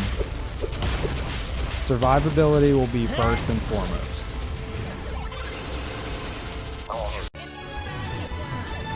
Not against Sonic.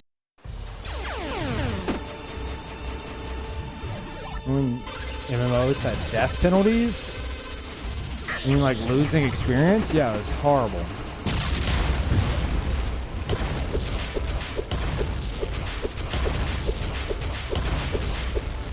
Oh, what's that? You just grinded 3 hours? Nope.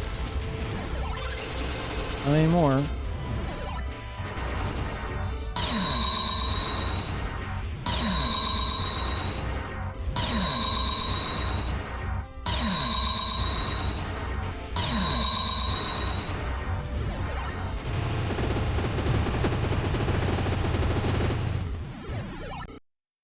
Okay. We're going to focus on surviving and getting past that next little bit.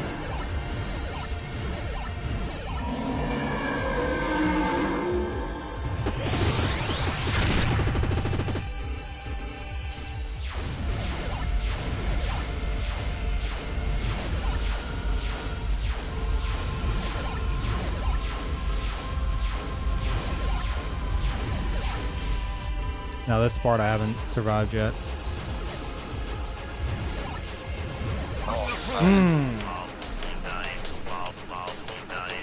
I think I could jump up twice and drop back down.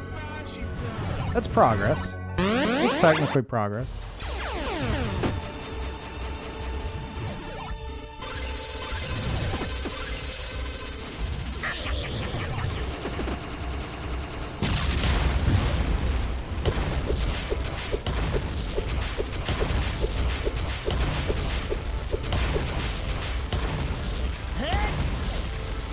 Might be dead. Yep. Valkyrie Doom trains were fun. You see bodies outside town.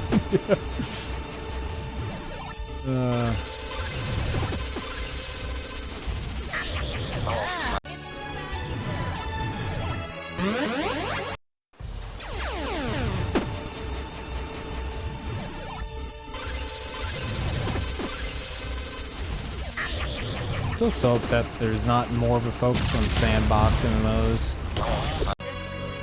It just boggles my mind that, like, people, I understand people having limited time, but so many people would prefer to use their limited time to get like this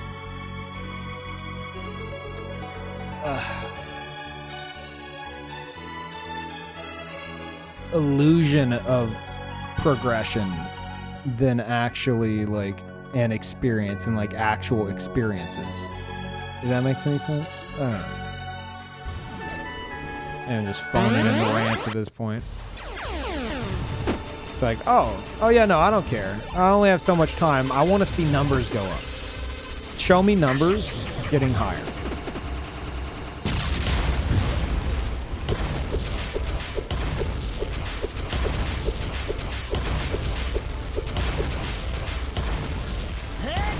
And the same people will be like, oh, well, I don't have time to, like, get involved in, like, social aspects of MMOs.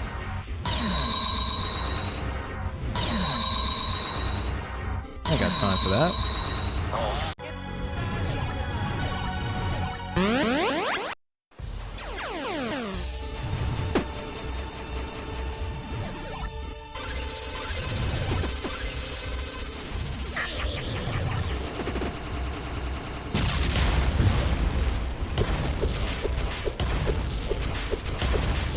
No, that's about the extent of that rant.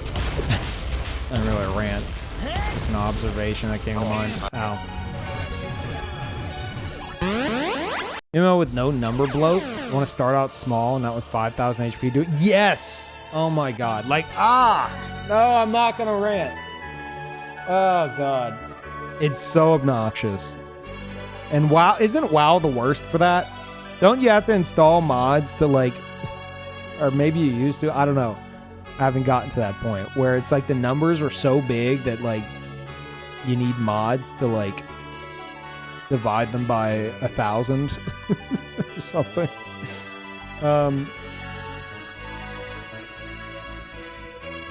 They had the level squish multiple times. I mean, no one wants to start out and be doing like 2 damage, right? But 20, that's not bad. You know, add 1 0, not 3 zeros starting out. But that just reminded me of a rant during one of my Final Fantasy 14 streams about how cool would it be if instead of every level or every 2 levels, it's like, oh, time to replace your gear, time to replace your gear, time to replace your gear. If you got like, if the game was centered around like actually unique weapons, you know, maybe you start out with like a standard sword, but then that sword, the progression would be like that sword getting upgraded to something more powerful.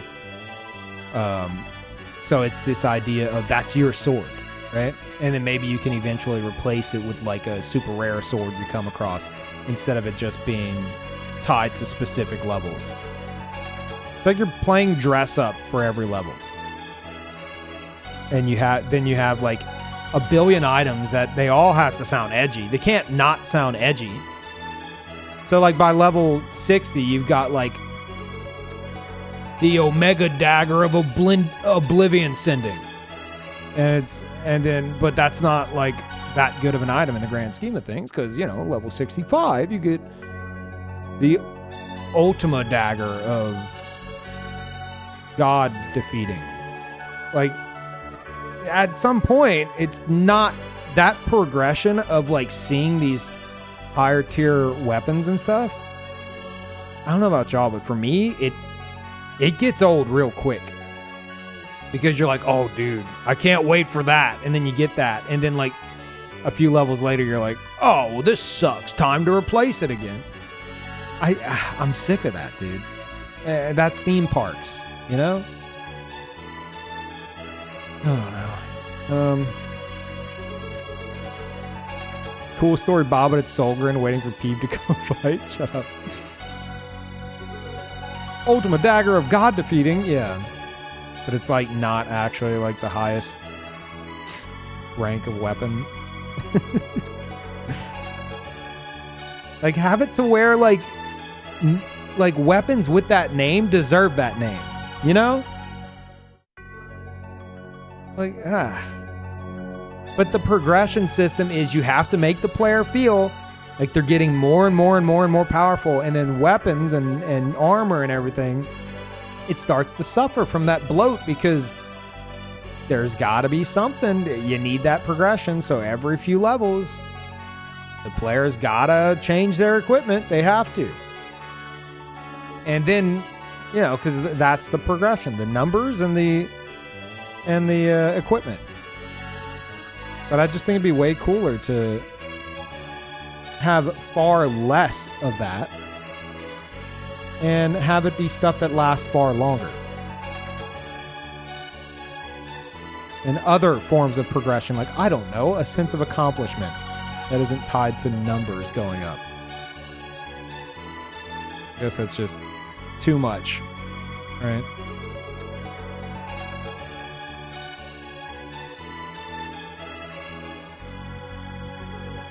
That was a pretty good rant. I think that was good.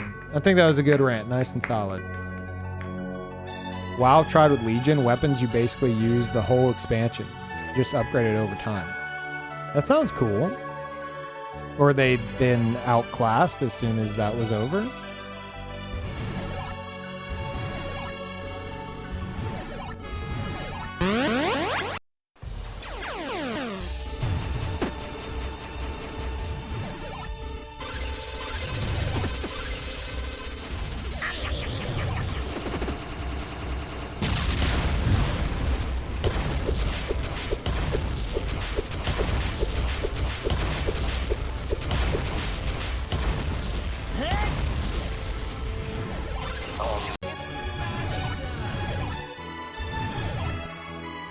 Made them obsolete, of course. Because they had to get that progression back. Play New World when it comes out? I think so, yeah. I think I'm going to play the beta if I beat this week. When I beat this week.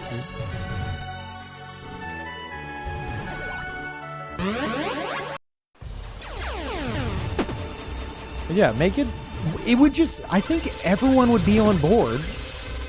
I know that's a dangerous thing to say, everyone.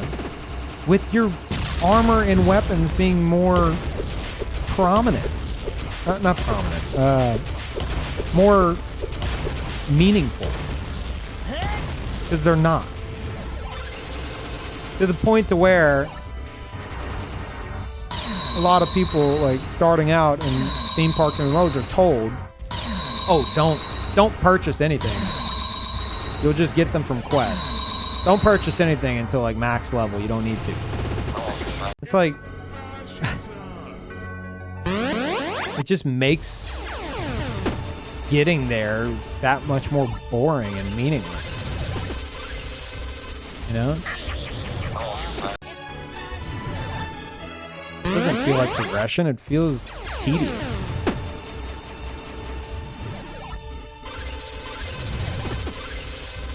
And I'm just waiting for players as a whole to get sick of it. How is it that MMO players keep getting fed the same crap for progression and are just like, this tastes great? I don't get it. I don't understand it.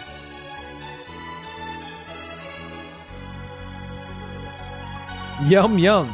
Give me more of waiting till in-game to feel powerful.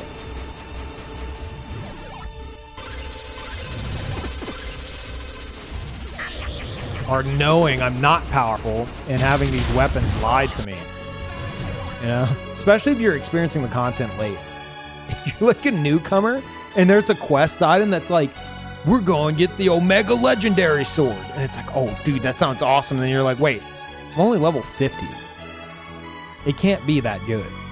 I'm going to replace it by like 55. For sure. You know?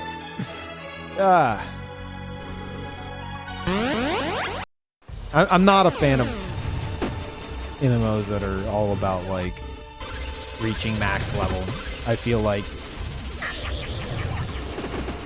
progression just becomes like this tedious feeling than this rewarding feeling.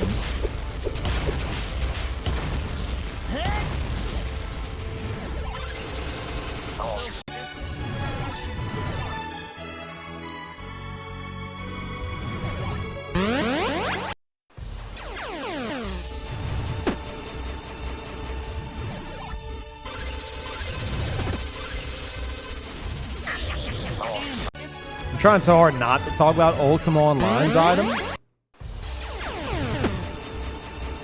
But they had a lot of cool stuff that was like super rare.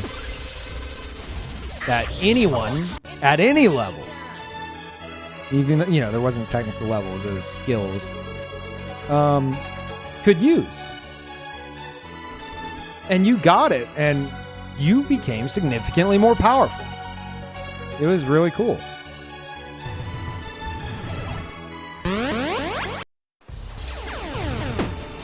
I think I'm going to try the New World beta. Oh, crap.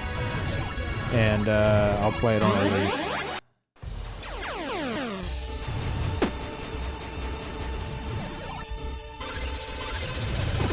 But wouldn't you feel way better being like a lower level that somehow got these like powerful gauntlets? You know, that you knew even higher levels wanted, and you could use them then and there. They just added to your stats. Like, that'd be way cooler.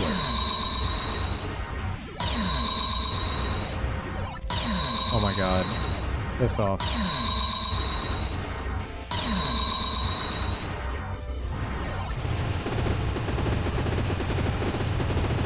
Instead of just knowing and expecting everything you get to be throwaway garbage. Means they're very annoying to get. Why does everyone have to have everything? God damn it. Fear of missing out has ruined MMOs. I hate it. I hate it so much. Everyone has to have everything. Otherwise, it's not fair. Like, you don't have to have that. But the day maybe you do get it, or maybe you get a good deal on it, or whatever, awesome. You're going to be stoked. But people would prefer to be guaranteed something as long as they spend all their time grinding it out. Just so they could say they got it. Ugh. That's one thing that worries me for Ashes of Creation. Ashes of Creation, people expect you to have optimal DPS builds? Yeah. We're not talking about your standard MMO here. We're talking about this fantasy MMO that does not exist. Where, imagine a world where you didn't have to be an optimal DPS build to be useful in the game world. Imagine that. That'd be crazy, right? Wouldn't that be nuts? It would be beneficial, but not required, because you wouldn't be, the end game wouldn't be like purely raids. Which I know that's hard to imagine. But what was I saying before that?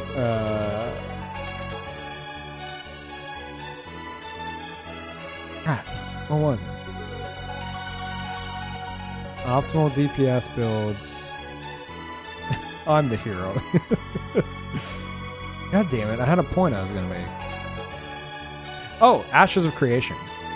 I don't know if they're still planning on doing this, but whenever I did a deep dive into how everything's going to work, they're like, only 10 people on a server are going to actually have flying mounts. And I was like, oh, that's going to go over well. Are they still planning on that? I will be extremely impressed if they do that. There's no way in hell people aren't going to be furious. Yeah, like it'd be like a status thing. Like the heads of like the most dominating guilds will have it, and then like I think leaders of certain cities or something. I don't remember. And you know exactly what's going to happen. Also, is it too loud? Do I need to lower it, chat? Is it a bit too loud?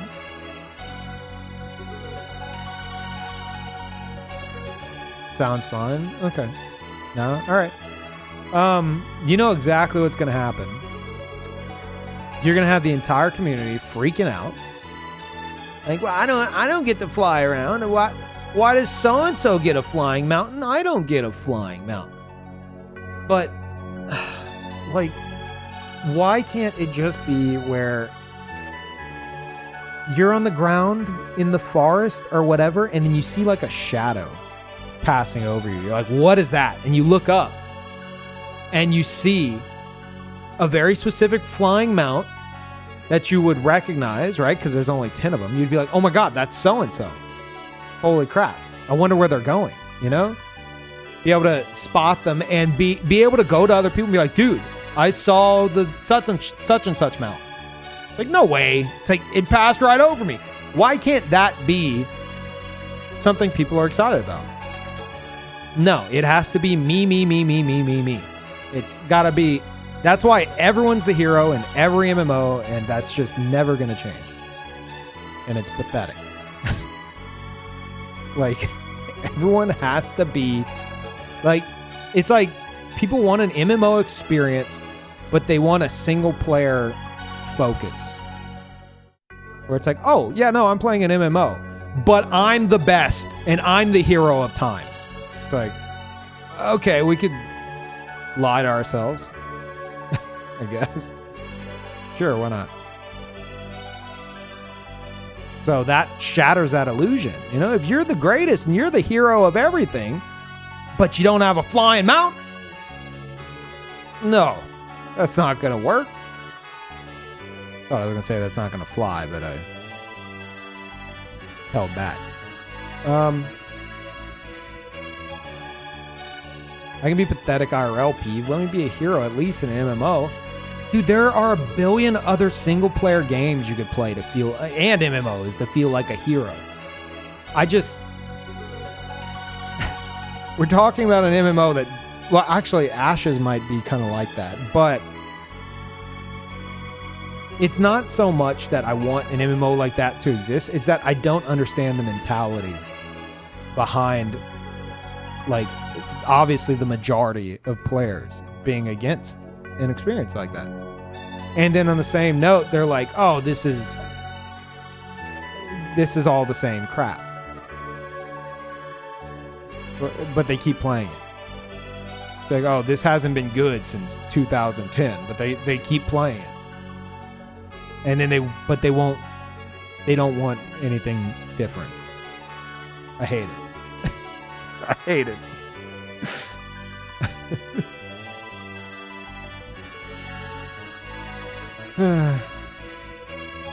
Flying mounts being super limited is a bit tough. Ton of world design work you have to do for a few people. I don't know how they're going to do that. But if they stick to that, I will be extremely impressed. I don't expect them to stick to it. I expect them to cave, and it's going to be very sad. Because obviously the majority of the community is going to be like, we all want flying mounts. And then you're going to have this subset that's like, no, keep it as it is.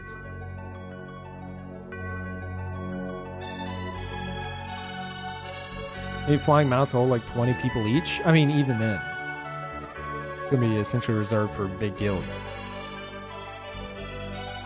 Leave AFK or is the stream frozen?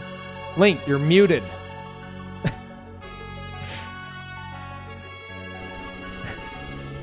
Unmute, you bastard.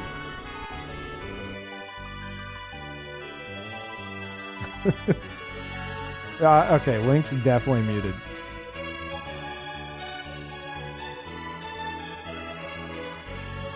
It was muted. Yeah. A little bit. I've been ranting about MMOs.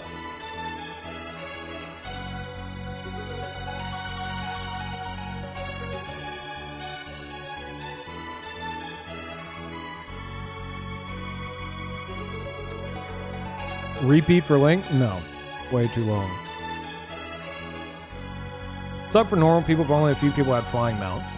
Unless they made those mounts kind of useless. And then what's the point? No, it wouldn't. This is where fear of missing out is the worst thing ever. Why can't people...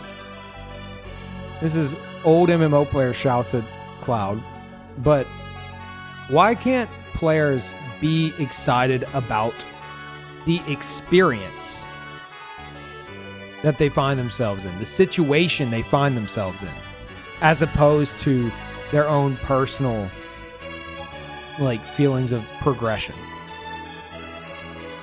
It could so quickly be about the stories you can tell of the things that you experienced instead of what is literally referred to as quote-unquote experience, which I've always found extremely ironic. You got to see the numbers go up. You can't have anything that you can't one day, get by leveling up enough or fighting a boss a billion times. Everyone has to be on equal playing field. You can't have someone have something that you can't one day get. Otherwise, you're going to be upset. Not you in particular, just the average player. It feels is like that. Like, why can't that example I gave of being in the forest, looking up because you see a shadow on the ground. You're like, what the hell is that? And then running through the tree line just to see them going over the edge and being like, oh my God, I just saw this super rare thing. I'm going to go tell my guild about it. And then your guild's not going to believe you. And then, like, you could tell other friends you have that play the game, be like, dude, I saw it. It was there. It would be a cool thing just to have seen it. But instead, jealousy kicks in. And instead of enjoying that moment, you're sitting there going, ooh, these devs They don't care about us. I'm going back to complaining about World of Warcraft and playing it for another decade.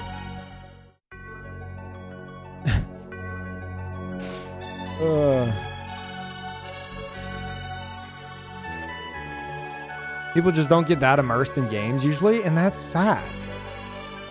You can play it how you want, but whenever it starts affecting like the entire genre, to the point to where like sandbox MMOs themselves like struggle to exist.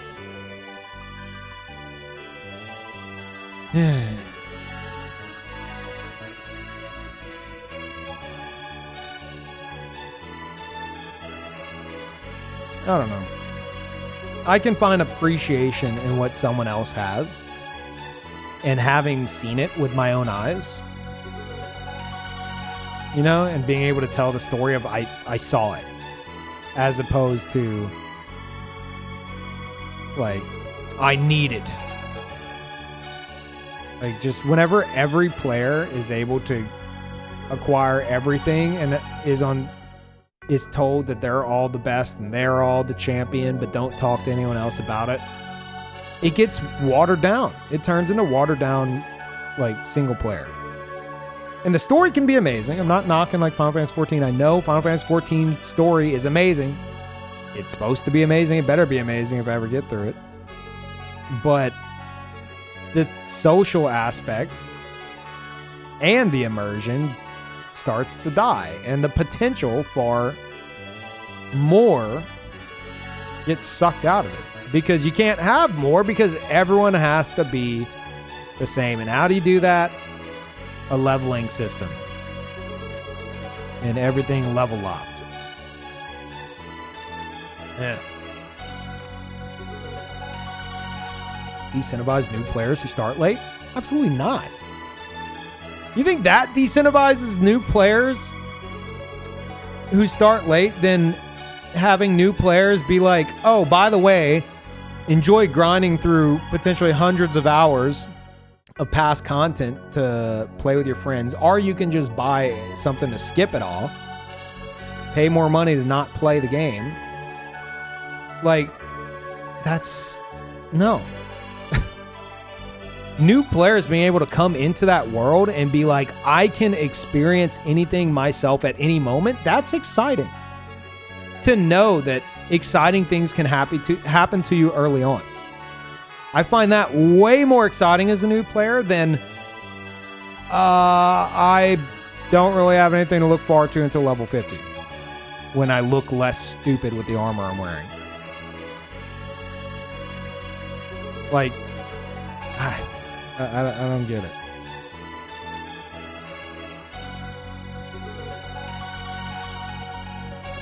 Anyway.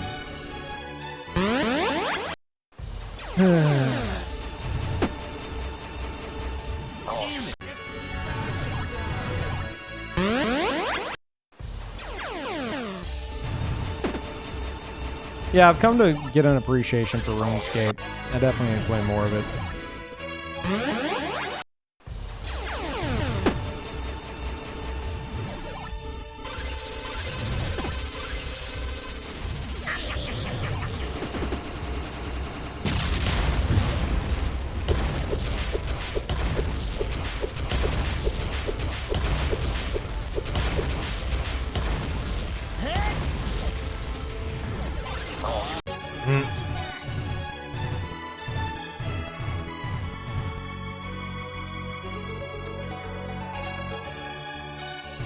You'd want to be a hero without actually doing any work. Quote unquote hero lol. Yeah. An MMO is in any way quote unquote unfair. There are going to be a lot of bitter rant videos or video essays on YouTube in short time. Big part of forming an opinion of a game. Yeah. Yeah. And people are so used to like the WoW formula now, and theme parks catering to their every whim, that it's really hard for something like a true like sandbox to exist.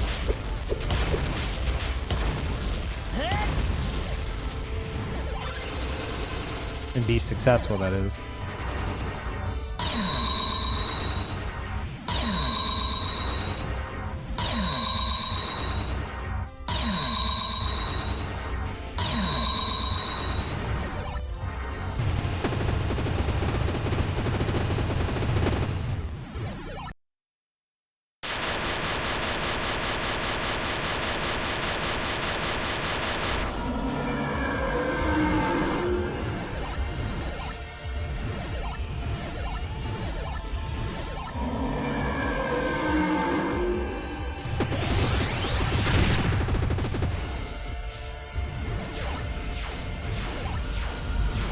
Yeah! It's Boshy time. I hate those things.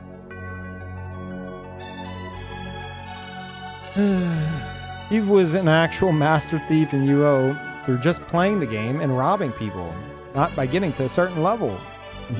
True. But like, one thing I love about that is like my progression as a thief. You know, this is a thief rant. I don't think I've even touched upon or a thought. A new thought to tack onto my thief rants. And it's that my form of progression as a thief in Ultima Online would have been, yes, the items I stole, and being able to tell the stories of how I acquired such items. Dude, that was one of the best parts of being a thief. Hanging out with other thieves and like swapping stories about like your latest steals. And like how it went down. That was awesome. That was so good. But aside from that, I would say like starting out, you know, whenever I'm not stealing like the best stuff in the game, my progression was definitely a form of like street smarts, like in-game street smarts. Like I befriended like murderers like right off the bat. And I would like steal from people that they're trying to kill to make it to where like they couldn't heal and stuff like that. And then you're slowly learning the value of items and stuff like that. So in my own way, I was progressing by learning things that pertain to the character that I have set out to create. And that is like the true potential of MMOs. But now it's like everyone's got to be WoW. It's got to be theme park. No, can't have that. No, you got to be on tracks. Going through the levels. Here's a bunch of filler quests because you got to keep getting experience and no one wants to kill a bunch of enemies to get experience anymore. So here's a bunch of quests you're just going to skip anyway and you don't care about, we don't care about making, but hey, you're getting that bar up. Ugh. It was all street smarts. Yeah, it was. It really was. Which is why, like, running a thieves guild for over a decade. Like, I think I can honestly say I never got, like, anything. I can count on, like, one hand. Not even the full hand. Not even all 5 fingers. Of like the times that I got properly stolen from or scammed because I had street smart. If anyone tried anything, I knew what they were doing because like that was my territory, you know? So that is so immersive, you know? But now it doesn't matter. It doesn't matter because you gotta, it's about gaining levels. It's like, oh, you're a knight. Class. Go into the raids and tank. Or whatever the hell you do. Oh, you're a thief. You're totally a thief. AKA DPS. Go and sit in a very long queue to get into the raid and then do your job. Like, that's why I get so like annoyed at like end game always being like just dungeons and raiding. But that's just how it is with those games, man.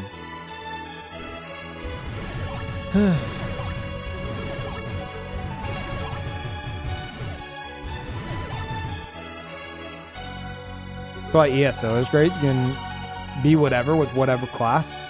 I have said, since starting ESO that it's a good compromise. It's definitely not what I want. It's not. But like immersion wise and kind of being able to do your own thing whenever you want, however you want, it's a good compromise. It's definitely closer to like your standard theme park business, but there's a lot more freedom to it.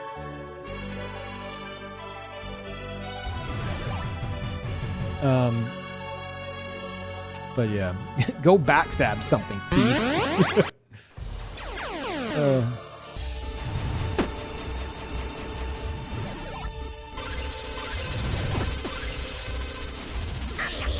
Imagine sitting around like a big like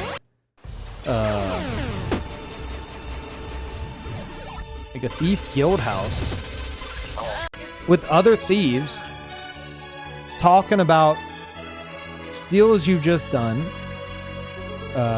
plans for upcoming ones, maybe recruiting another thief to be like, hey, there's this item, I know I can get it, I know I can steal it, but I need someone to like put on a disguise and go and like pretend to be like a buyer or something, and then you work together on that, like that kind of stuff. And that's just like being a thief. There's potential for other stuff as well. Everything wasn't just like an end game like damage or healing roll. Like for in-game raids and dungeons. Like you were actually the thing you set out to be. But yeah, it just annoys me that like the people who are like, oh well, I don't have time to do that, are happy with just like grinding out the same experience for like decades. I don't have time for that. Now, excuse me, I have in-game chores to do. And thank you, Twisted. Welcome back. Appreciate it.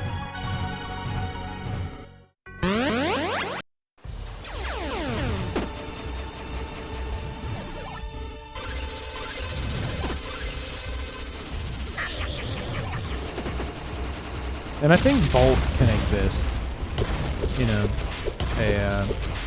Like theme parks and sandboxes. It's just theme parks are way more popular. I just don't understand the mentality for one and not the other.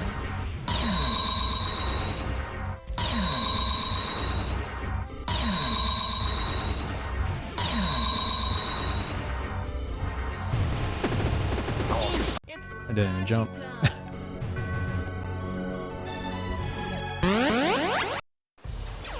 Thoughts on New World? I'm gonna try out the beta. I don't have many thoughts on it. I played the alpha a bit, but that was like over a year ago or 2 years ago. I don't remember.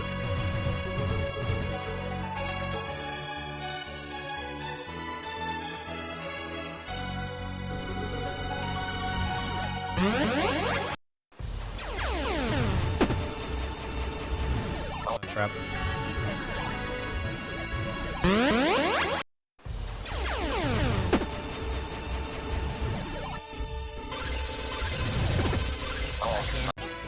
Some people told me to get up, honestly waiting on your thoughts / gameplay to decide. I appreciate that, Link. Yeah, I have figured out a format I want to do for the PvMMO channel. So I would say expect new stuff by the end of this weekend. Well, when's August 2nd? I want to get in on the beta, so by August 2nd.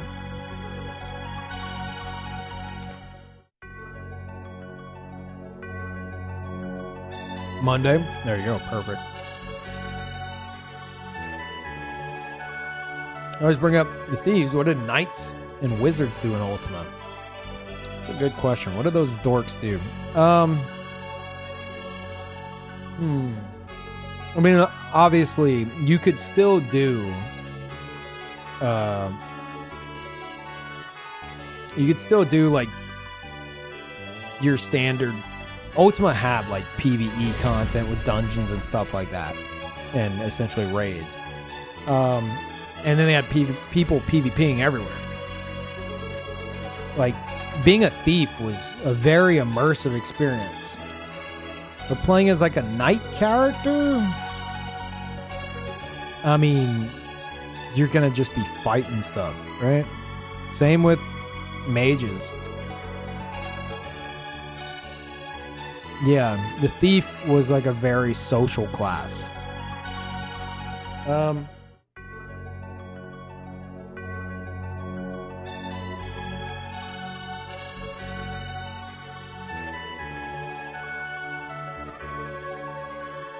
You could fit a thief, like some of the main thief skills, onto a knight or a mage. You know, it was something that could be tacked onto something.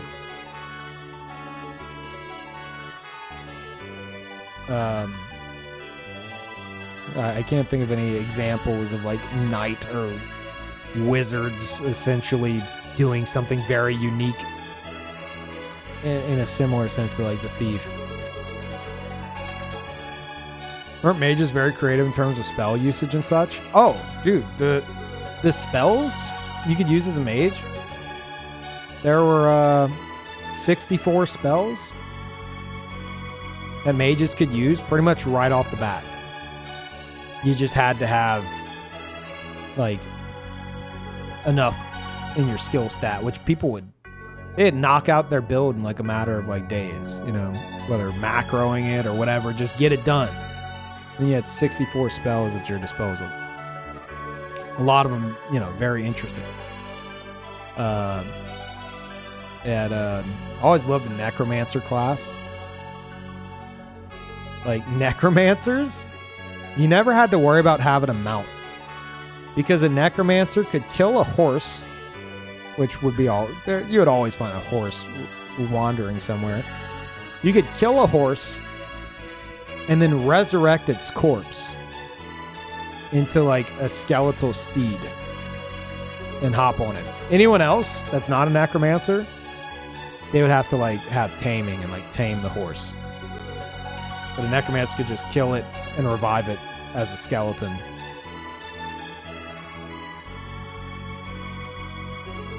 But yeah, it was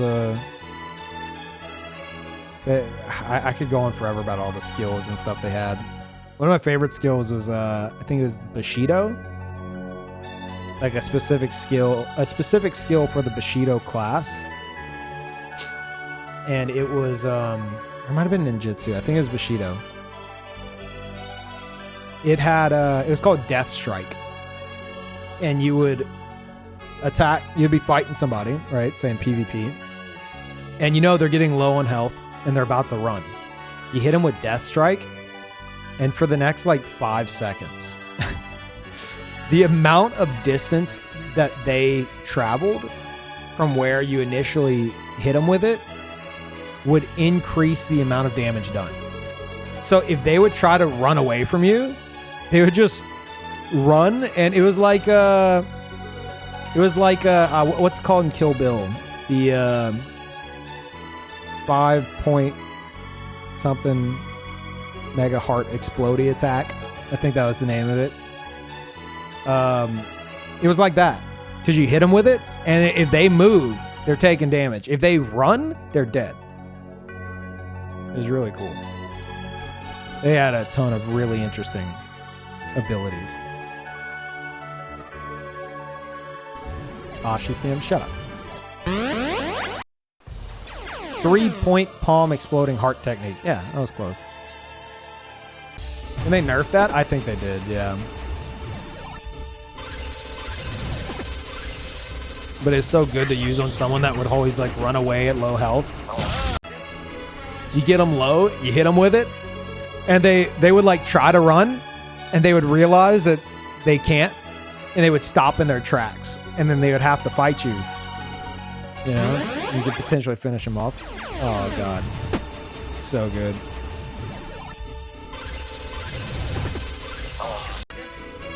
Our mages, dude, mages were like... Mage gameplay was like the highest tier of PvP. That's where people said like skillful play really shined. But mages were like the dirtiest gankers, dude. Oh my god. You'd have two mages that would line up on like adjacent to you on opposite ends. And they both cast Stonewall on you. Or E-Field, which is Energy Field. Either are. Energy Field, if a mage puts on an Energy Field, you can't cross through it. However, if they put like some tech with that was, if you have an Energy Field cast on top of you, you could still move away. But if they formed an X over you, to where like there are two E-Fields crossing over each other with you in the center, you couldn't move until they ran out or you teleported. So you'd have gankers that were just like ready with that, and they'd both drop that down on you at like the exact same time, and if you weren't paying attention, you're just trapped. Oh man, that and something similar with Stonewall as well. Mages would just be hitting 1,000 macros and like flames go up and you're dead. Yeah. Right. Anytime there's a mage on screen and I saw the words, because whenever you cast a spell, your character automatically says the spell name. You know, like you're actually, I never really consider it, but it's immersive because it's like the player's actually casting the spell and having to say the spell aloud, like in an anime, if I'm going to compare it to anything. So that I would see them say like Vazort Flam, which is like greater fireball. As soon as I would see that above their head, I would hide, because it's usually Vazort Flam, whatever, and then Calvas Flam, which was like, it was this combo that would like one shot anybody with low HP or lower HP pool, aka thieves. And it'd be like fireball and then like flame strike or whatever it was. And yeah, you see that as a thief, you hide immediately because they're probably trying to one-shot you. Man, said I wasn't going to rant about Ultimate.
Crap.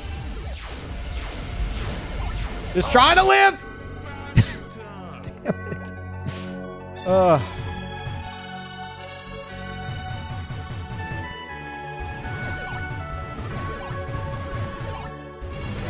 Oh, Zexus. One of the dirtiest things I remember is the day I found out that you could still snoop Ghost. It was like players, in order as a thief, you would have the snooping skill, and you double click the backpack on their paper doll, and it lets you look inside their inventory. And lazy dev thing. Turns out whenever you're dead, on your paper doll, it shows you in like a death shroud, right? And you were like a ghost, and you could try to talk to other players as a ghost. And whatever you type, it just comes out in all O's. So you could be like, please res me, and it'll be like, ooh, you know? And another cool thing about necromancers would have spirit speak, because it would help. It would be a skill that it goes along with, you know, necromancy. And spirit speak allowed you to be able to see what dead players were saying. So that's a cool little touch. But anyway, turns out it shows their paper doll, shows the player in the death shroud, and where the backpack's supposed to be, there's nothing.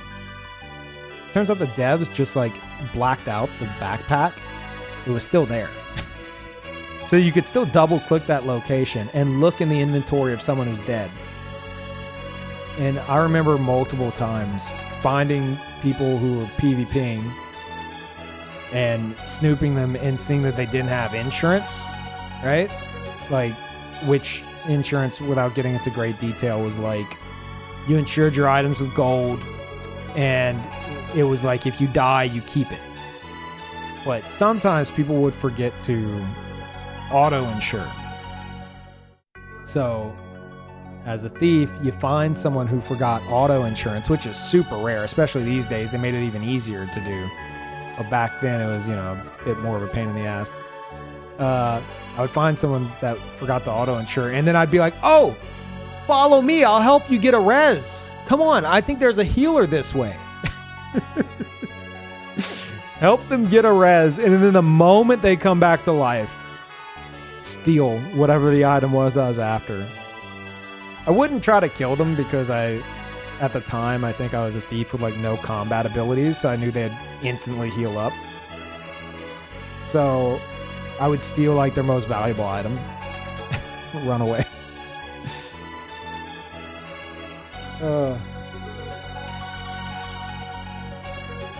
Scum of the earth, yeah.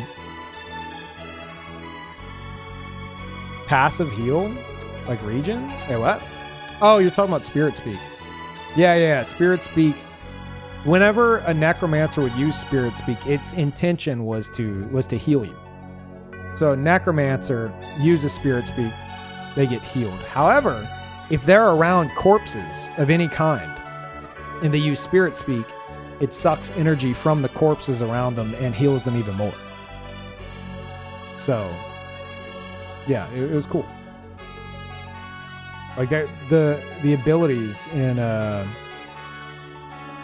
Ultima Online were super unique.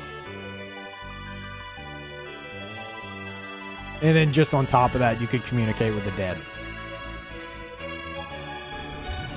So, yeah.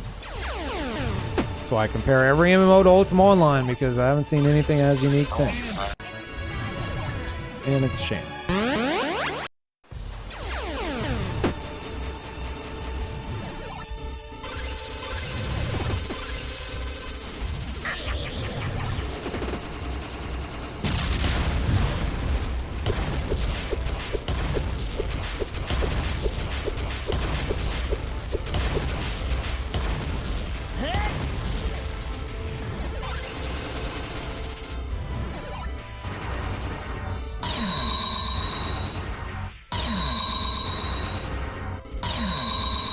Hey, maybe you guys will get to play Ultima Online whenever the devs actually release that new unique server.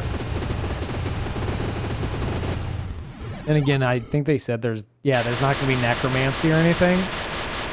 So that sucks.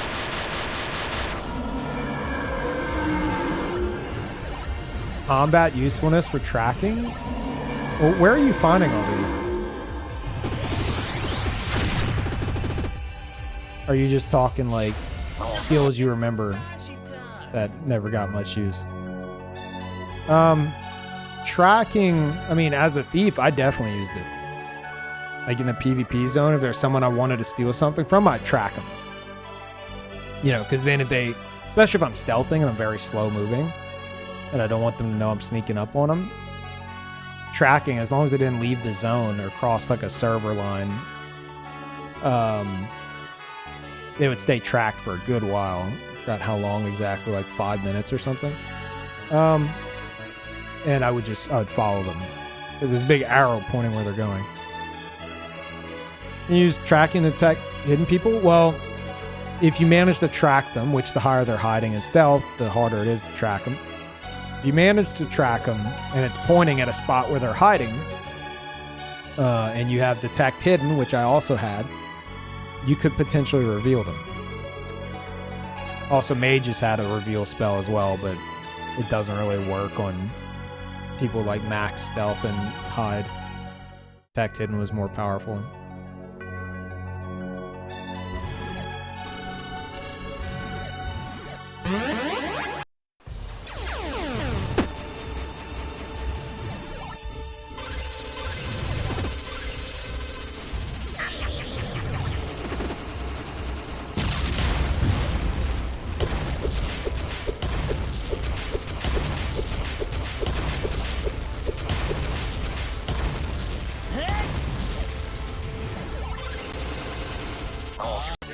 Crap.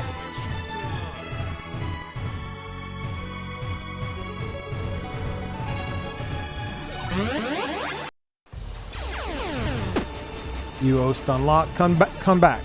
Listen to it.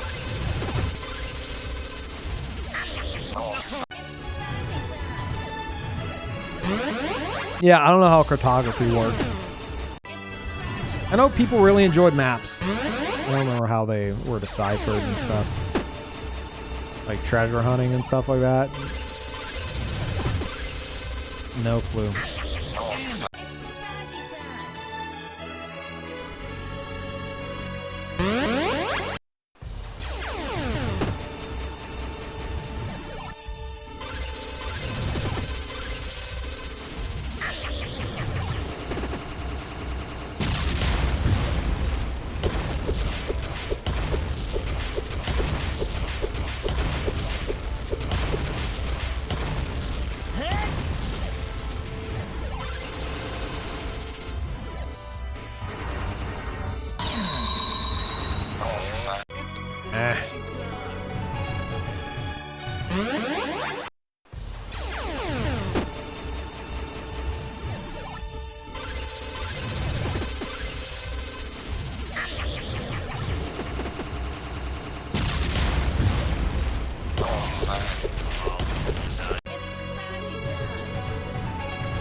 Anyone GM begging? I doubt anyone here, but there were people who did it, yeah.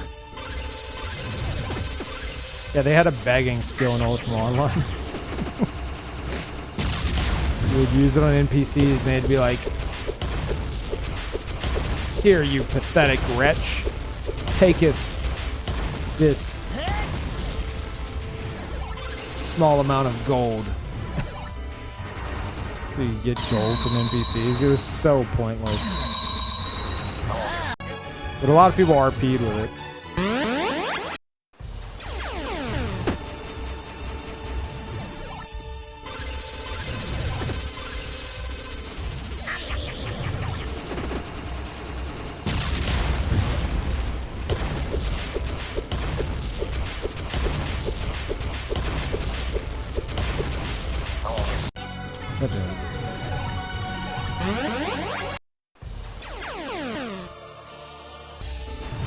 They attack you if you beg too often? I don't think it was that advanced. It's like one of those abilities that they put in at like the start of the game and then never touched again.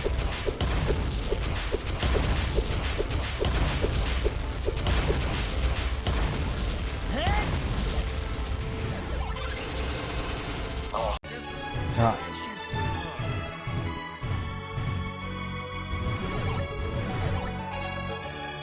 It would be cool if an MMO cool in an MMO if weirder classes like Necromancer couldn't openly do their thing, had to hide out or disguise themselves in towns, in a secret little coven. Yeah, like cool stuff like that would be awesome, but like that requires like a true like sandbox, you know?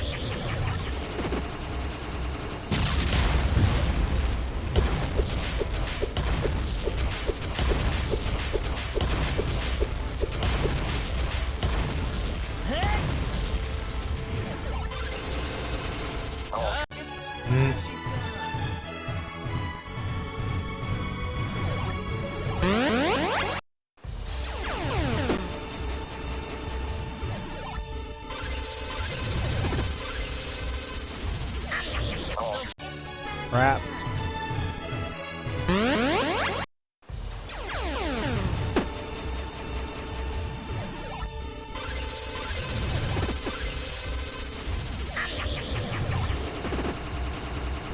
Yeah, ESO does a decent enough job of at least allowing you to pretend, you know?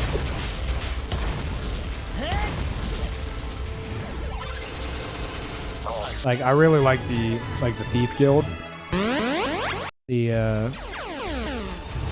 got your own like hideout, and then there's like different little sanctuaries in each city.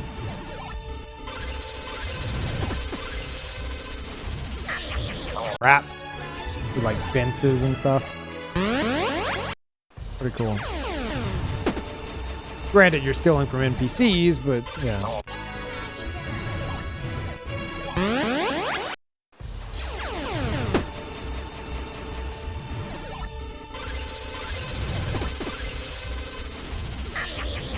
I would like to see an MMO where you, like, whatever your class is, you would do stuff, or whatever your skills were, you would do stuff based on that. Similar to like what thieving was in Ultima Online. And we've discussed that in depth. We came up with some pretty cool ideas.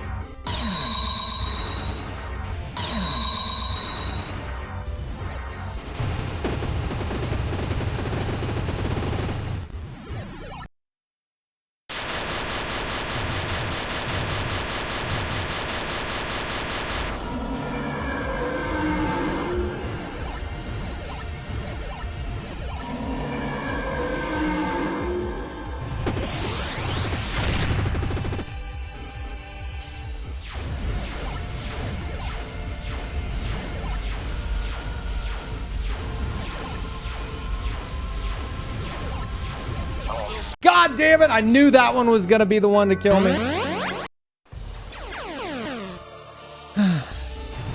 Like one of it was a fun conversation. We could continue it, I guess. One of the things I was thinking of would be like I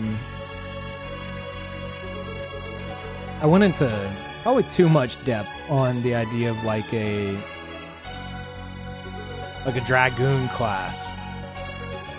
Being where, like, if you want to actually fight dragons in this non-existent MMO, you had to become a dragoon.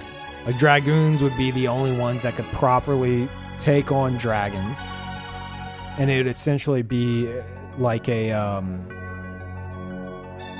they would travel in like a party, and the dragon fight would be what you would expect from like a raid kind of a thing, you know, where you're like dodging the attacks and all that. But it would be something that wasn't instanced. So other players could witness a group of dragoons coming in to take out a dragon that appeared somewhere. And they might be watching it and be like, holy shit, I want to do that. That looks awesome. And it'd be something you would like train to do. I'm trying to remember the exact thoughts I had. It'd be something that you would do like over a weekend, for example. Like you and your friend, you could be like, oh, dude, you want to become dragoons this weekend? Yeah, let's do that. And you'd have to go like to like a training academy for that, which is run by NPCs. Or basically it would queue you into groups that would, in like charming ways, teach you how to do the motions of the raid fight, or quote unquote raid fight, with like I don't know, like goofy little gadgets, you know, that made it feel as if the quote unquote academy like put together these like crafted like things. I'm trying to think of how to describe it. Like, for example, if you had to dodge like fireballs at one point, there would be some like giant, some kind of giant balls or something that would, here goes chat, probably could have thought of a better example, that would like come flying at the character and you'd have to dodge it, you know? And then have it to where that is directly like translated into an actual fight against an actual dragon. So you recognize, you're like, oh, I learned that in the academy. You know, except they use these, you know, this other object to simulate it. And then that's whenever chat was like, oh, well, Peeve, what if you have Kevin the Dragoon who doesn't pull his weight and just, you know, joins the Dragoon crew and just base tanks everything and dies and ruins it for everyone? You can't do that. And it's like, oh, no, you definitely can. That'd be the whole point of the academy, because you would have to pass these courses, and these courses would it would filter that out. So if Kevin, during these exercises, like you have some rando Kevin the Dragoon with you, and Kevin isn't pulling his weight, he's not going to pass. Everyone else will. He won't pass. So he gets stuck in that class. So at the very least, if Kevin wants to face tank in the actual fight against the actual dragons, you'll know that he actually went through the courses and actually knows how to do the fight. He's just choosing not to, which that's totally possible. But at least then you know that he knows what he's doing. He's just being an asshole. But I don't know. I liked the idea of that, where it's not just, oh, I'm going to throw on Dragoon armor, I'm a Dragoon now. It's something that you have to actually like train in.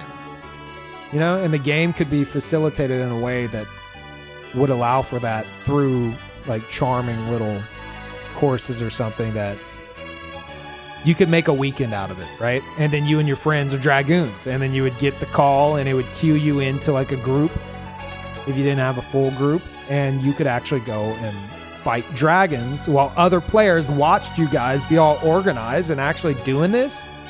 And even if it got to the point to where you know the fight in and out and it's not as much of a challenge to you, you would still get that feeling of like feeling like an actual badass, because you got these players that are just watching and they don't know, you know, that you've done this a million times before, but it certainly looks like you have, right? Because you're a Dragoon and you're a badass and you actually trained for this.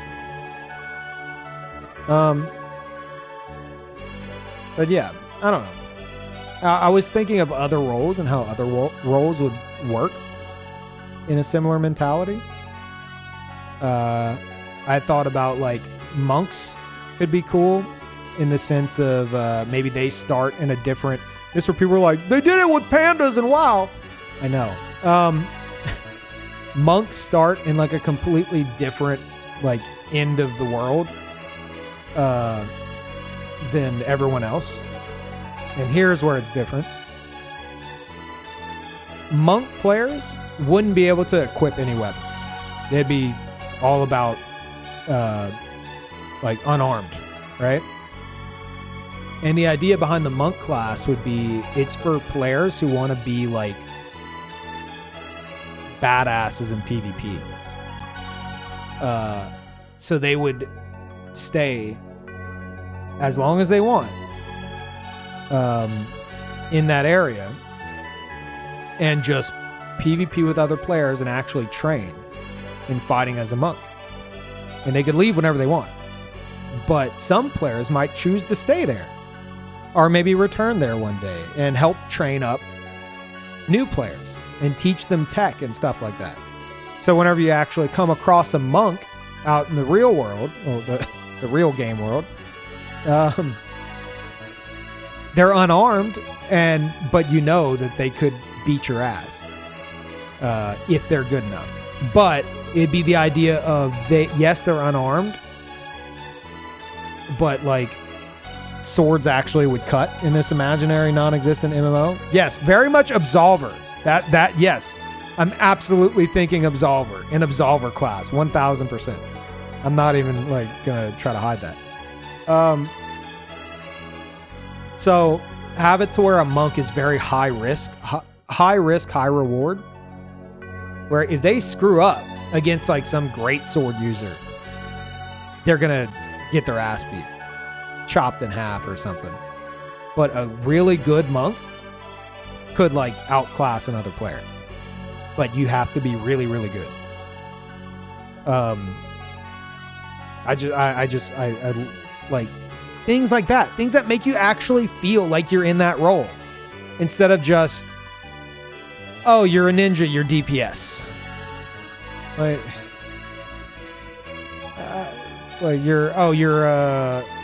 You're a knight. Okay, well, you tank. Have it to where knights are like hireable as bodyguards or something. I don't know. Like, it's stuff like this. We're doing this again? Yep.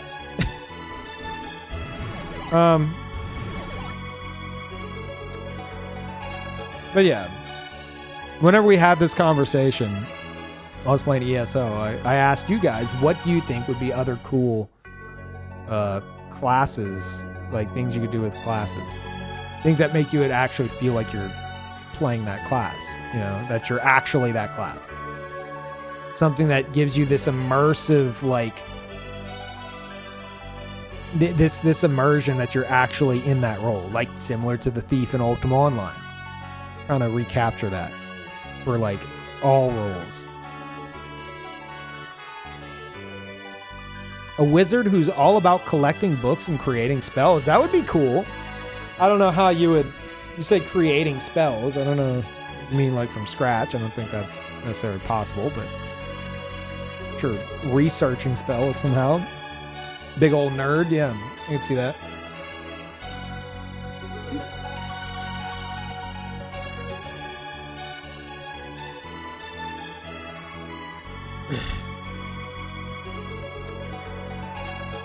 But like, can't you guys at least agree that if this were possible, keyword if, which the way I've thought this out, I mean, armchair game dev here, but like I think it could be possible to do this kind of stuff in a proper sandbox.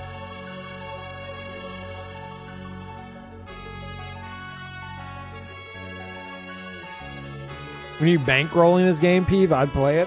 I'm at the point now where I feel like I want to start like thinking up things I'd want in like my dream MMO. And if by the time I'm 45, so 10 years from now, if the MMO industry is still as just boring as shit as it is now, then maybe I would look into actually moving forward with some stuff in some way. 10 years. I didn't say I'm gonna make the MMO in 10 years. Like, as in like, oh yeah, by the time I'm 45, this will totally be a thing. No, I'm saying brainstorm on it, jot down notes and stuff.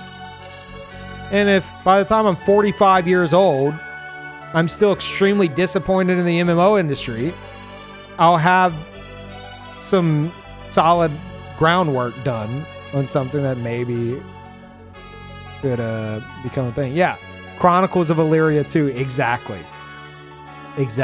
That's why I'm hesitant to even do anything. Because Chronicles of Illyria is like, we're gonna have this and this and that and this and that and that. We're doing everything.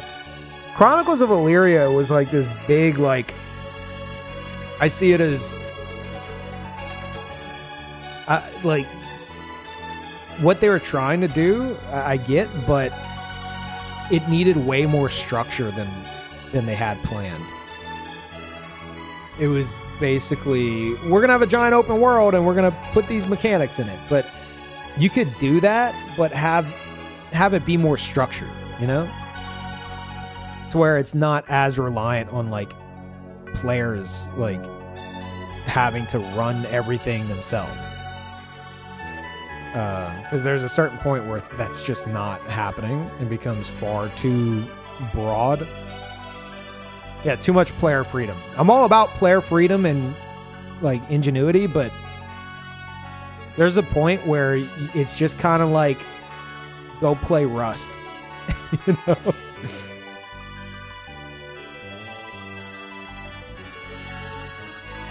But you're 45 in 2 years. Shut up, I'm 35.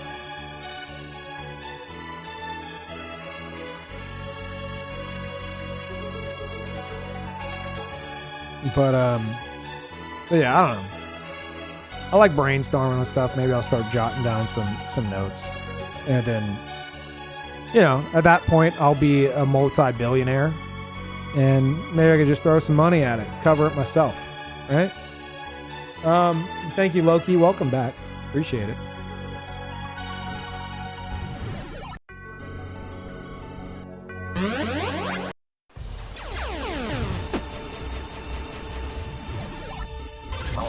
Crap.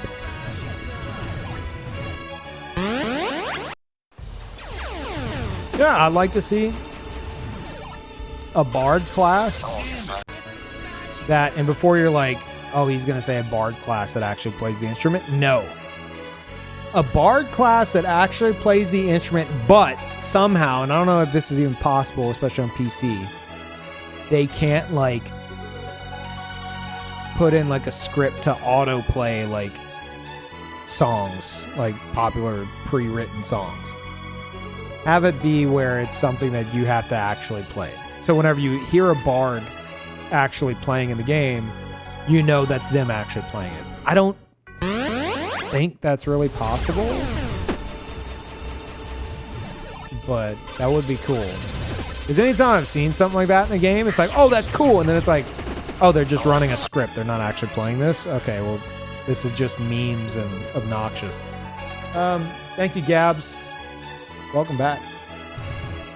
Here's to the MMO fund. Oh, wow. Thank you.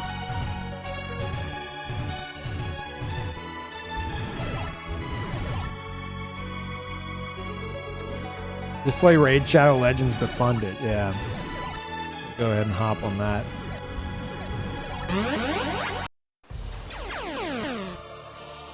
A millionaire just needs some more subathons over the next 10 years. Dude, no. Okay, like if you're not going to listen, just admit it. I didn't say a millionaire. I said a billionaire. Okay? Get it right.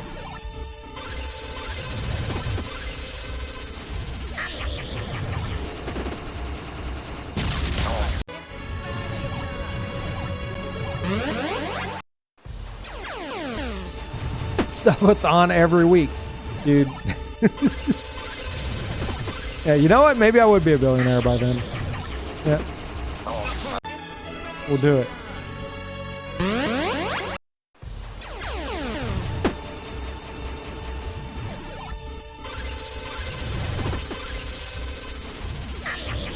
Crap. Never-ending subathon. Yeah, it's like a Kickstarter with no end date. Wouldn't that be exciting? Hey, you know what? That could be our sub name. Never gave us a proper sub name. It could be Welcome to the MMO Fund. There we go.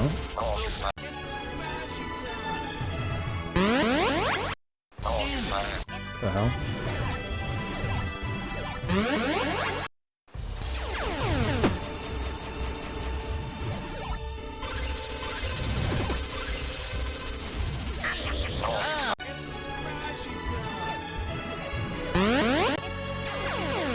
I wanted to try to get across it, but it catches you. Yeah.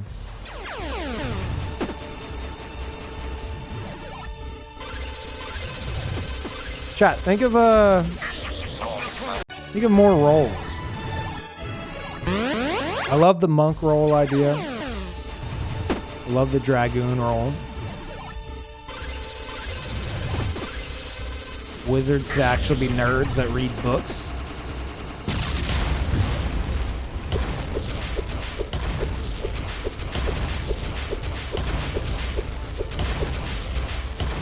I think I thought of something with ninjas as well. I don't remember what though. Thank you, Naga. Welcome back. Appreciate that.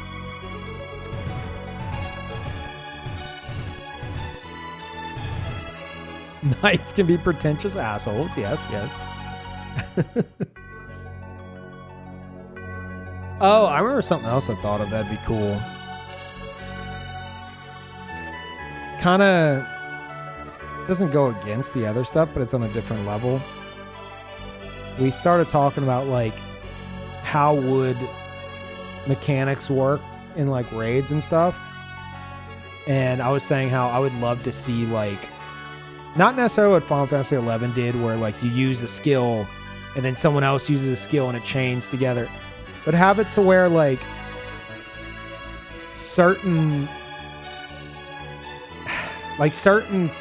things interact with each other to allow for a more organic form of that. Like an example I think I had was say you have a party together and you're doing like an actual dungeon or raid or whatever, fighting a big boss. Have it to where like I don't know, a ninja's projectiles, like throwing knives or something,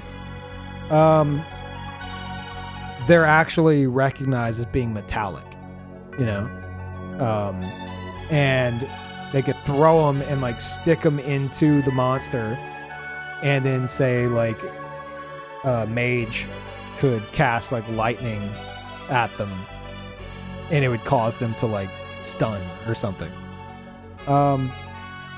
Like interactive things like that could be really cool, but that's completely outside of the current discussion. But I just remembered we'd gone into a bit of discussion on that while I was playing ESO. I just feel like there's so much potential for things that, I don't know, most games just don't even try to touch upon. Too worried about the questing.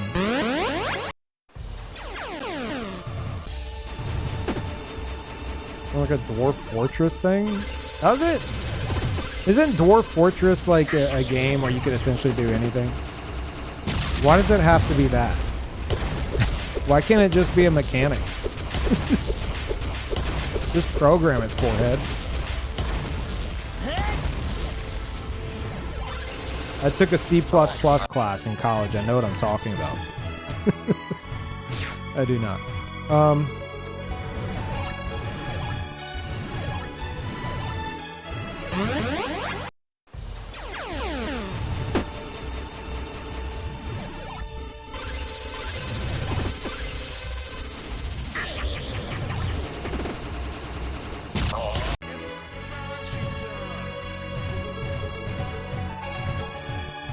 Paladins have to go hang out with the clergy for a bit.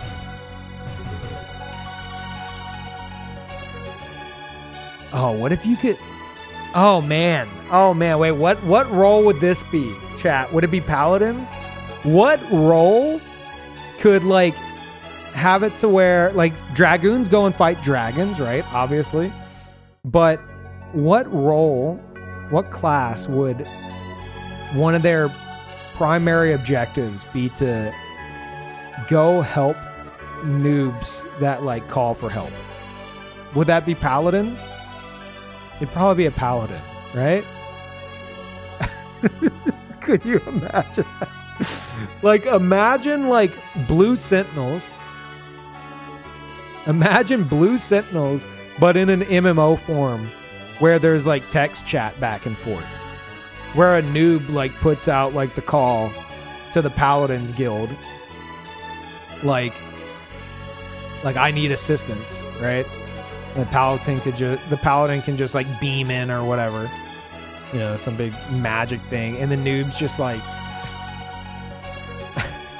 I don't know what I'm doing. Can you help me get to this location? And the paladin's just like, yeah, I guess. Oh my God, I would love that. That's amazing. Yes, to all of that. I would love that. Holy crap. It would be immersive. And it would be even more immersive whenever you have like, are we going with paladins for this? Would it be paladins? Guard class? What? Guard. No. We're gonna. Sounds more like city guard. What would a paladins guild do? Is what I'm saying. What would a paladins guild do?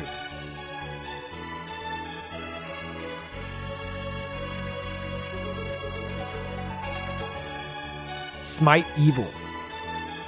But wouldn't they also need to do goody two-shoe good deeds along with that? I'm not saying that'd be their only thing. Going holy crusades. Right. By helping out noobs and helping out noobs and converting them to the cause. So one day that noob could be like, I want to grow up and be a big, powerful paladin like Mike the Paladin. I think this works. I think this would work. It's not how crusades work. No, they could do the crusades too, but I think that would just be like something they could be called upon to do if they sign up for it, you know? And just have it to where some paladins are like, dude, like talking to other paladins, like, man, I don't know how you still do that. I can't do it anymore. I can't. Like, I'm a paladin. I'm trying to be righteous and everything, but I can't do the noob assist anymore. I'm done with it. That would be very immersive. That would be very immersive. Oh my God. You have a very weird image of paladins. Okay, then what's another class? A class, not town guard. I mean, unless we're talking about getting jobs in the game.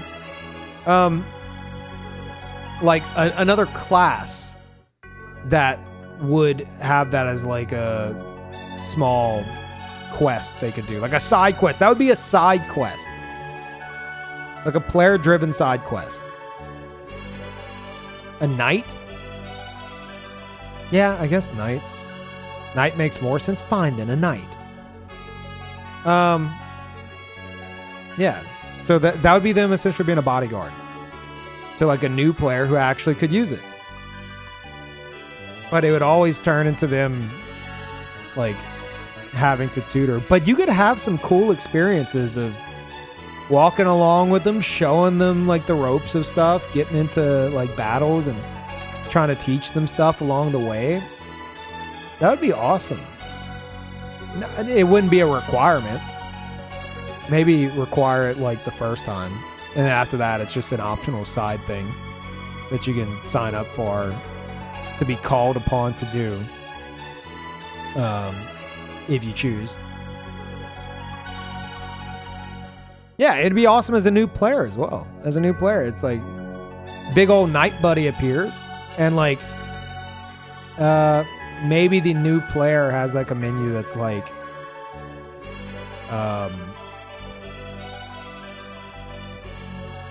they call for the help. Someone accepts. Think like Uber Eats. Right? The order gets put out. It gets sent to a driver. The driver denies it or accepts it. Except it's a knight. Uber Knights. Yeah, exactly. The knight accepts it. They get teleported to the player. And then they go through, and then like the player at the end will like rate their experience.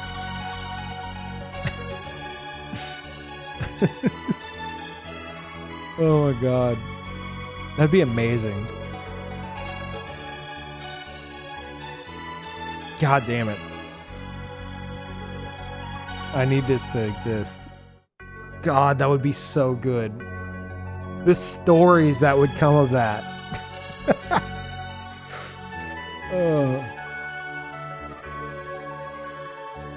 Maybe have it set to like a time limit or something, you know?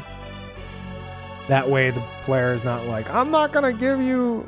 I'm not going to say you completed your quest until you help me beat the game, you know?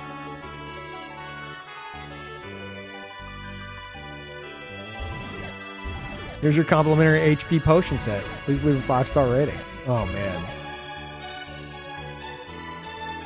This does become a job. Oh, as if MMOs aren't already a job. Some of you guys have been playing World of Warcraft, not even enjoying it for over a decade now. And you telling me it's not a job? Get out of here. At least this would be immersive and you'd actually enjoy yourself.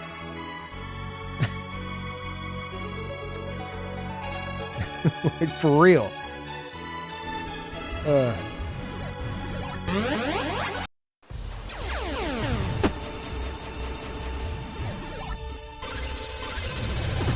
All right, Grandpa, calm down.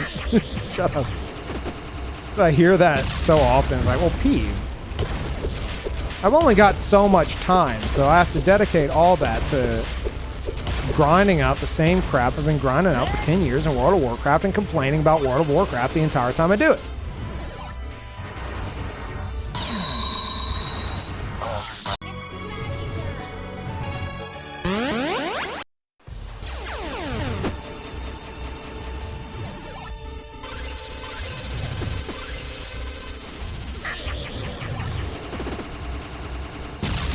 Like, wouldn't that be way more of a sense of accomplishment for people who want to feel like a knight? Way more of a sense of accomplishment to jump on, do some kind of player-driven quest like that,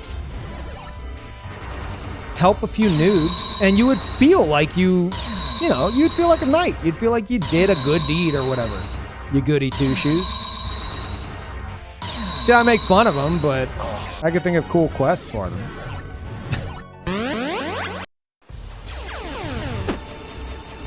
Like, that's way more of a sense of accomplishment. Like, whenever you go to sleep at the end of the day, then oh, I got my number higher, you know, changed my equipment.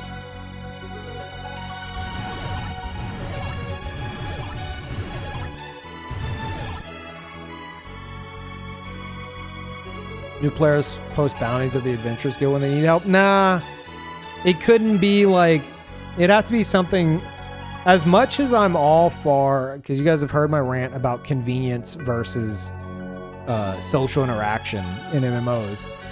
Something like that would have to be pretty much instant. Something where like the player needs help, they need to be able to immediately call for help. Maybe they'd have to reach like an Adventurers Guild before they're able to or something.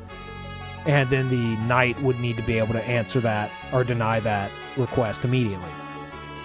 Because otherwise, then no one's going to have the time for it.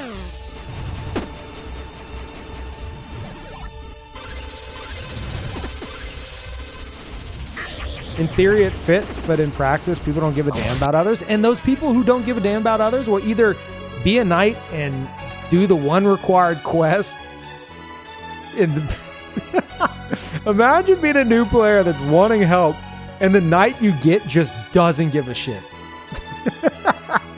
They're just like, let's get this over with, and you're like, oh, okay, can I? And whenever they get sent back, it's like 0 stars. It wouldn't be stars, it would be a knight thing. 0 crests. I don't know. Oh my god. Buddy, I'm just here for the check. Oh my god. But no, you would do, there'd be... Are you kidding me, man? People who want to RP as a knight? That is... Dude, that's like the end-all be-all, if you ask me. Hell, I kind of want to do that. I have a soft spot for noobs, especially in MMOs. I would love something like that. That would actually make you feel like you're doing like good deeds. Because you would be. You could really lean into that.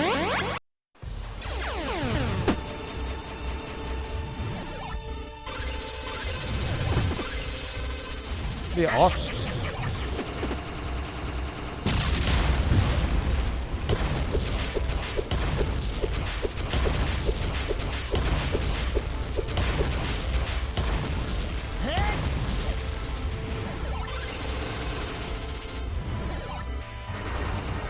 But yeah, things for each type of player. You know, roles for each type of player. PvP elitists that are very confident in their abilities, monk class. All you're doing is focusing on becoming PvP gods. And you better pull it off or you're going to get your ass beat against people with armor and swords. Knights actually doing good deeds, as well as whatever other knight things they would be doing. I don't know. Saving princesses. I have no idea. Dragoons slaying dragons. Like, cool things like that. Wizards reading books. About as far as we got on that one.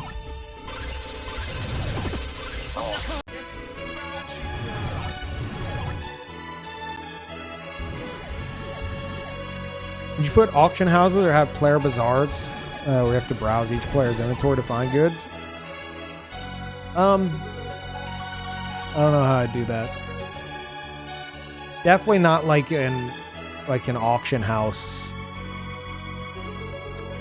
like in every other game, but maybe have it to where you have both, to where you have like an auction house thing, but if you do it automated through the auction house, you don't like there's like an automated fee or something and you lose a good chunk versus selling it directly to other players. I don't know if players would like circumvent that somehow. I don't know. Something to where if that did exist, you would get more benefit having it actually sold directly to another player. Whatever it is.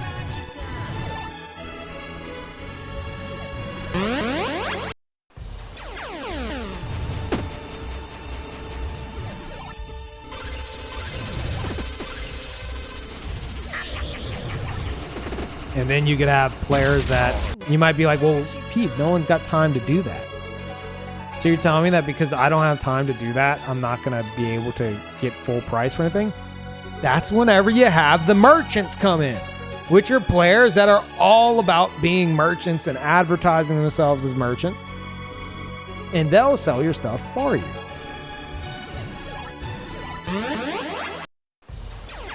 Would they be able to scam you? Maybe. I don't know.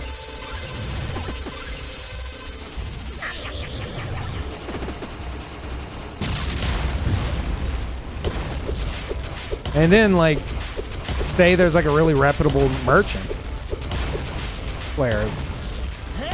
You might be like, dude, I haggled, got you a better price than you wanted. He'd be like, holy shit. You're the best, Todd the merchant. And Todd the merchant would be like, I know.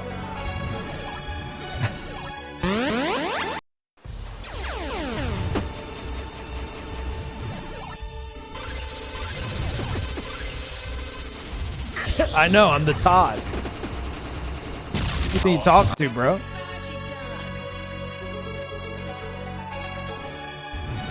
Now you take a bigger cut? Well, if Todd makes a name for himself, Todd could ask for more money. His fee could go up. You know? It's like, well, you've heard of how good I am. And how quick I am on the return. So I'm in more demand. Higher demand. So, you know, I got to raise my fee.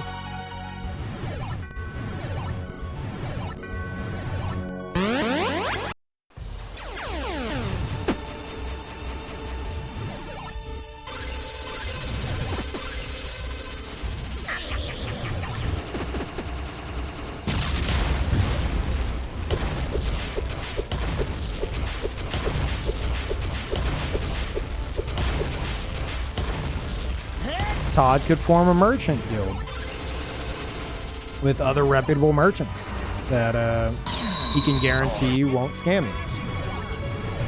But then maybe one day one of them does, and it's a big mess. Todd's reputation's on the line. What's Todd gonna do? I don't know.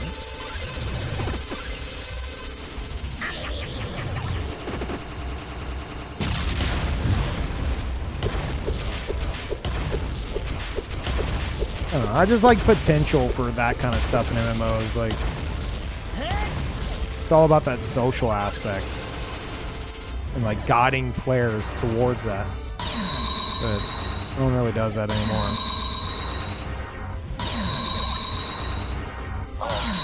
Crap. Todd goes bankrupt and his class changes to beggar. Maybe.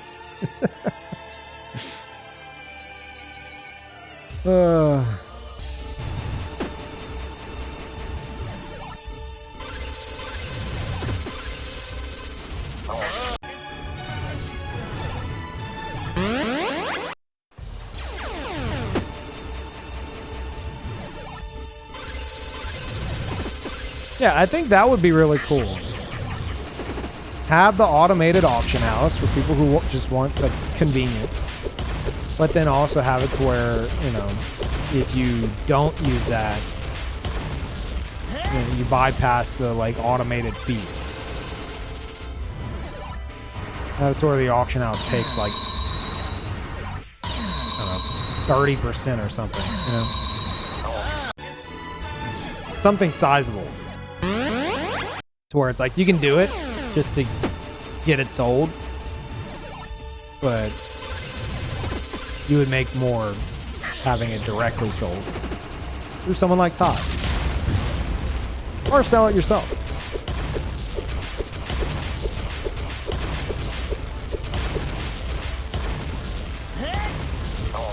Crap.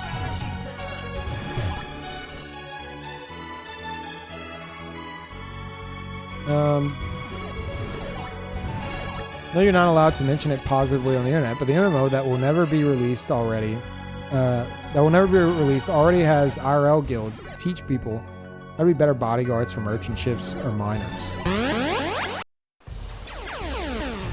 That's cool. You know what Chronicles of Illyria had? An entire mega dedicated community that had already figured out the lore behind their own villages and towns and cities and kingdoms. What kingdom they were going to be part of, what duchy they were going to be part of, what their neighboring city was going to be, who their neighbors were. They were already forming discords for all of their cities and like all their like villages or whatever. And players, or future players, were already going onto the forums, finding, like, looking at the backstory and the effort put in. People were like making like custom like crests for their towns and cities and everything, putting a lot of money into it as well for the commissions. And you could go and choose where you were planning to live, and then you could go and find the Discord for that and get to know your neighbors. That's how far Chronicles of Illyria went within the community. So just because you're seeing that doesn't mean that's not an immediate guarantee of success. Because that's what made me think there's no way Chronicles of Illyria is going to go bust. Because like the community is just way too dedicated. But poor leadership, man. And I think not the best in like overall planning and execution. What's wrong? Did I lose on Chronicles of Illyria like $150? I bought like the mayor package or whatever. Wasn't anything insane. Kind of crazy, but not like, not thousands. Rip Mayor Peeve, yeah.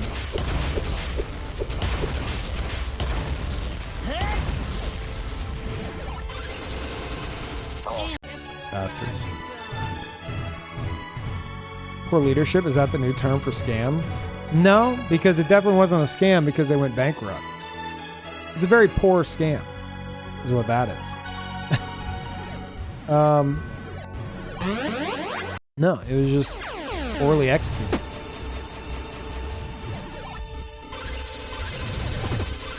No, Cody didn't put any money into Illyria. I don't know if he even knew much about it.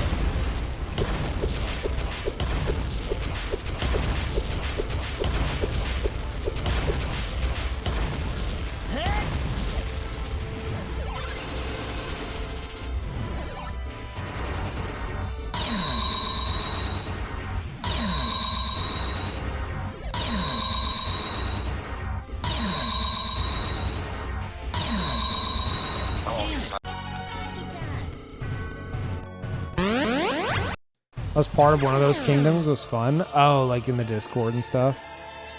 Yeah. Still trying to go. I keep up with updates, but no way is it gonna. Is it getting its full community back? That got burned to ash. Yeah. Honestly, I'm. After hearing everything they had to say, they like blamed it all on like COVID and stuff, which is not. I feel like that's. I mean, we'll never know the true story, but that felt definitely like, oh, well, here's our chance to have an excuse, you know, for our shortcomings. Yeah, I'm just for them to be like, oh, we're starting to back up. Look, we're doing it. I'm like, eh. And now I'm good, thanks.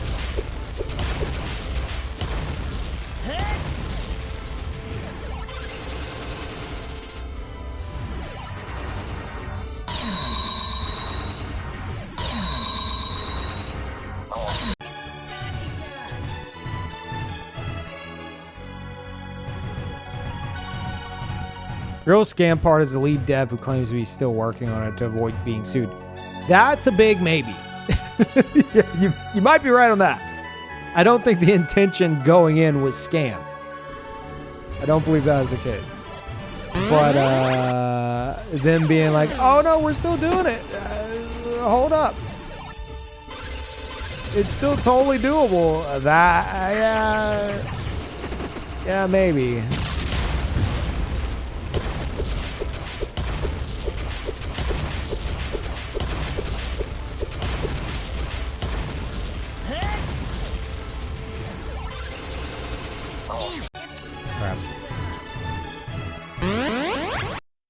Yeah, the entire dev team got like let go. Like they went completely bust. Like they're not coming back from that.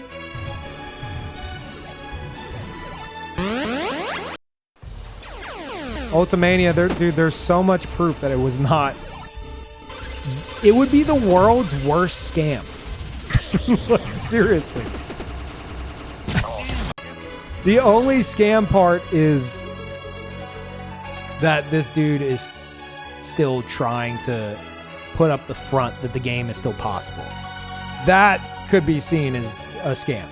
But from the start, no. No, because they went completely belly up.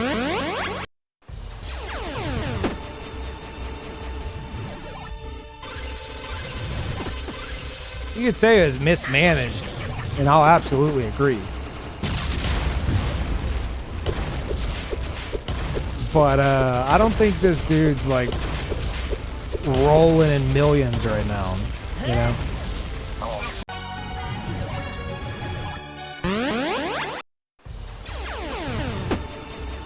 I think he's in potential legal trouble up to his eyeballs, maybe. Crap. I don't know if that's a successful scam to you, but each their own, I guess. Crap. It's like, sweet, dude, we got him. We're getting mega sued. Awesome.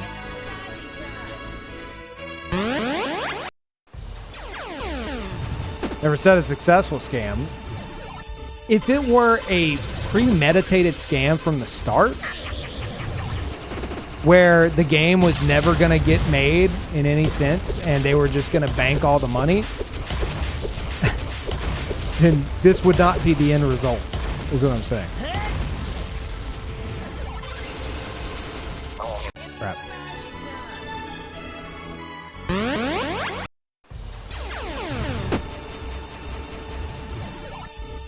Or maybe they're just very poor scammers. So it's like, damn it, we spent all the money on game creation on accident. We were supposed to keep that. Now we can't afford to keep the scam up. This will file for bankruptcy.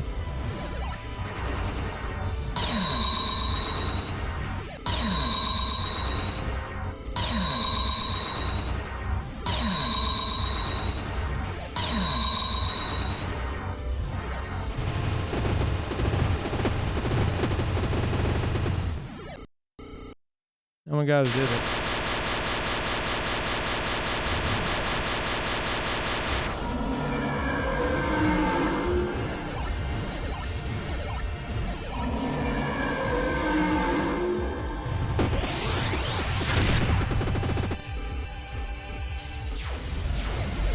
Oh my god, that came out so fast. They can just say they filed it? Dude, there are so many people with a lot of money that really went into great efforts and got really involved with the project that I'm pretty sure they know the ins and outs of everything legally that's going on because they have like pending lawsuits and stuff.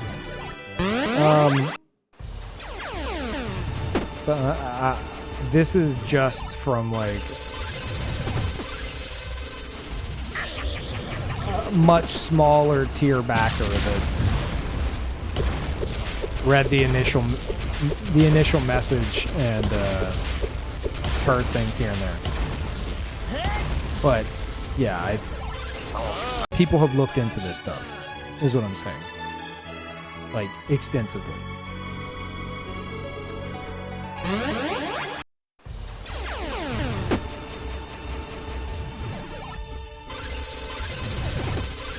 And are still looking into it extensively because they lost a lot of money. A lot of money.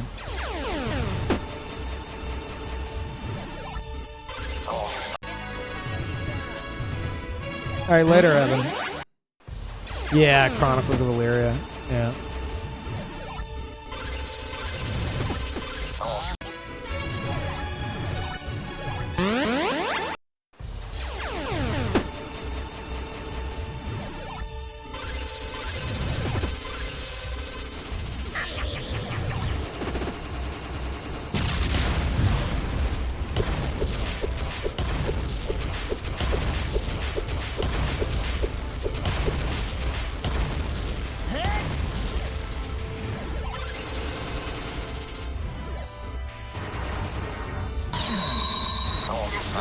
Okay.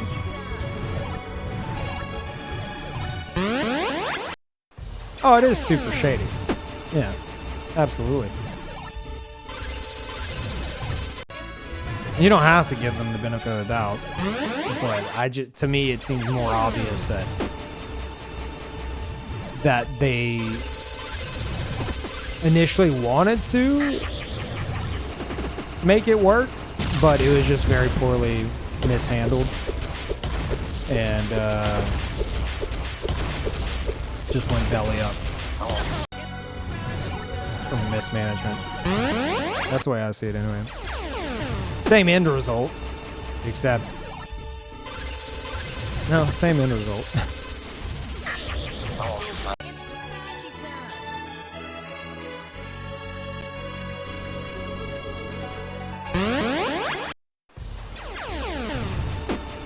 Too good to be true. Well, they had some systems that, if doable, would really cover a lot of bases and make a lot of the situations that they wanted to be very possible. But like, one of the things that was a red flag to me, which I was like, I don't know if they're gonna actually be able to do that, but we'll see, was terraforming.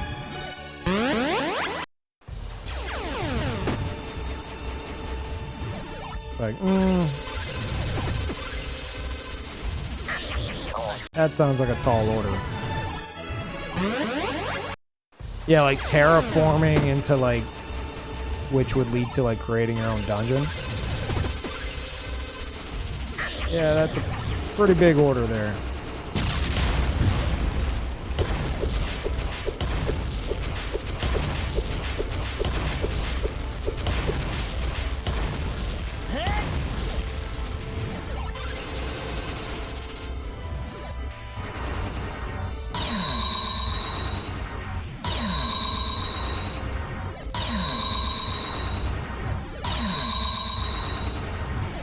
Why? Why? I didn't need to do that. Ugh.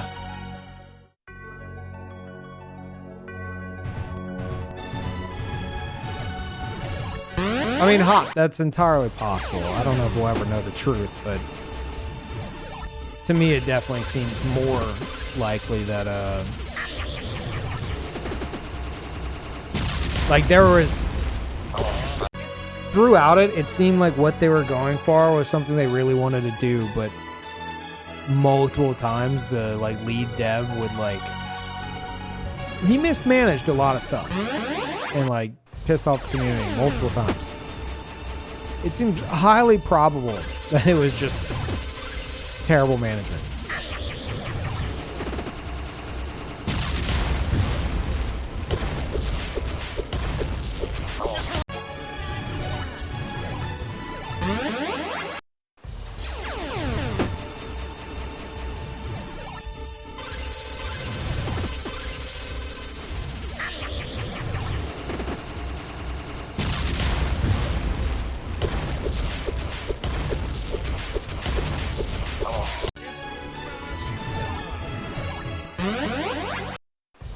And to buy a new character slot.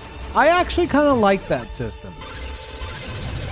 It wasn't just you have to buy a new character slot. It was what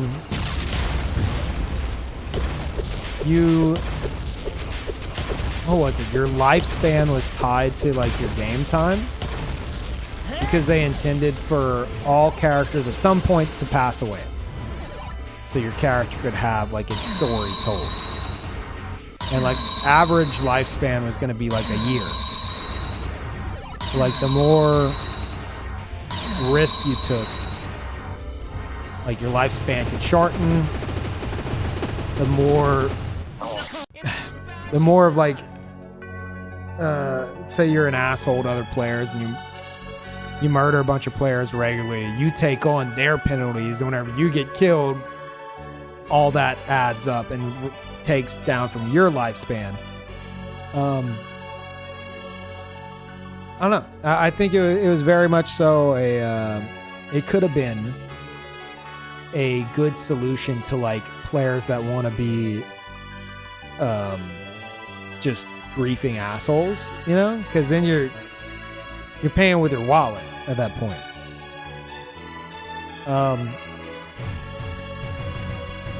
And I love the idea of like a form of permadeath. Not like just plain permadeath, but like a form where I think they said like the longer you, like whenever you die, you have to like make the journey back to your body, similar to like other games like WoW, for example. And every time the journey gets a bit longer and longer and longer. And then at some point, you know, you just won't be able to complete it or whatever. Your character will be dead at that point. And just the idea of having players be like, oh, where's so-and-so? It's like, dude, you didn't hear? Like, they died last week. It's like, what? No way. Holy crap. Like memorials to other players and stuff. Being able to start a new character with like a fresh mindset and remembering a past character. I think that'd be really cool. I think that's a cool concept. And they did say you would be able to like train up heirs and stuff in like whatever manner you want, so that whenever you do eventually die, they inherit all your items and you don't start from complete scratch. You know, there's already someone kind of trained up for you. So you could play as like your kid or something, or maybe someone completely different that's just like your heir. it was a cool system. A unique way of going about a permadeath system. I thought it was cool.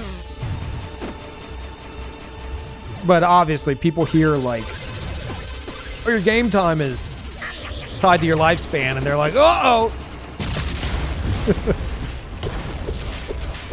I thought if done right, it could have been cool. Because then it's like there's a certain point where, like, if your character was an adventurer their whole life, took a lot of risk, you would know whenever you're like about to like completely die. And you could then say, okay, well, I'm retiring my character. And my character is just going to be a blacksmith in the town or something, you know?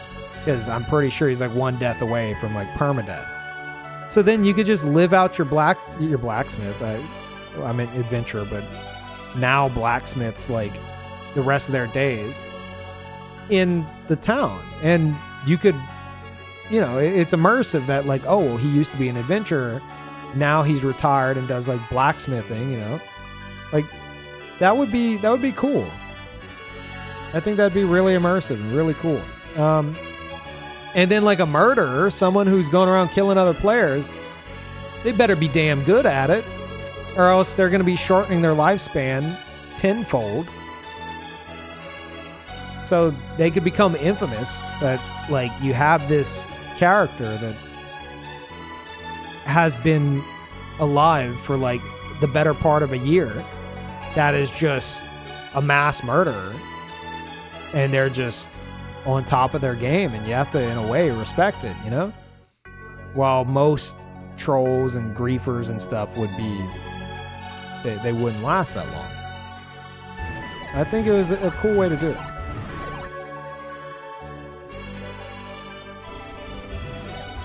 But obviously it did scare a lot of people that thought of it, you know?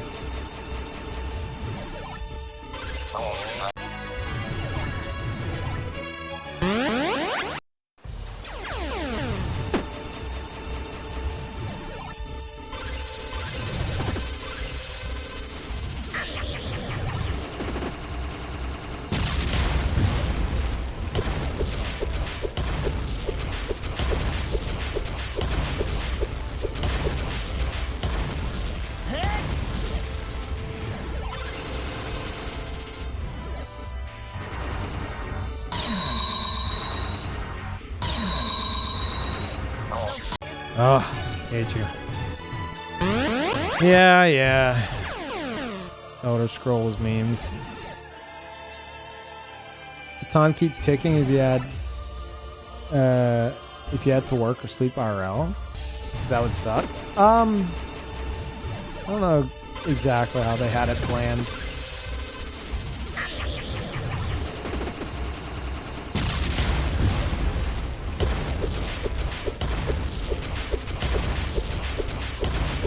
Not sure. I guess it would. Yeah, it would have to. Because it's an alternative to like a monthly sub. You sub to Final Fantasy 14 for what? $15 a month? And you don't play during that month. Guess what? That's it. You didn't play. There goes your money. Right? So of course, yeah, your character's lifespan would be ticking down. Remote character dying in their sleep, lol. Oh, I see what you're saying. I think in order to actually die, you would probably have to actually, like, have a death happen. You know, not just die in their sleep. Oh, God. Yeah, that would suck. Character dies, you're not even online to see it. You just log in one day and they're just dead.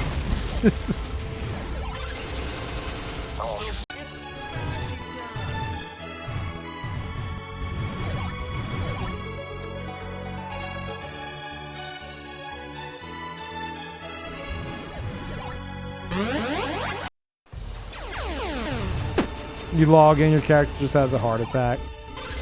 Yeah. I don't know. I did love the concept of permadeath in MMOs. if done right with a unique system like that. Because too often you have players that are just like there's no like sense of urgency with anyone. And thank you, Moose. Welcome back. And thank you so much for the tier 2. I love a system like that because it has risk reward baked in, you know? Like risk reward that people might actually respect because it's tied to your game time. Could it be abused by the devs? Absolutely. Yeah, that could have been a dangerous system if handled poorly. But if done right, I think it was a cool system. Because your character, it's more about your character's story than just hoarding items for years and years and years and years and years and getting tired of it, you know? And then it gave you the opportunity for a fresh start. Where it's like, okay, well, that was that character's life. Maybe this time, maybe like the character's son, who I'm now playing as, will live a better life or will do something else, you know?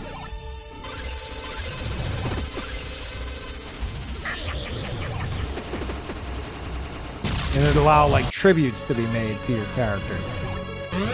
If they had like a prominent enough lifestyle. Oh, is that the word? You know what I mean.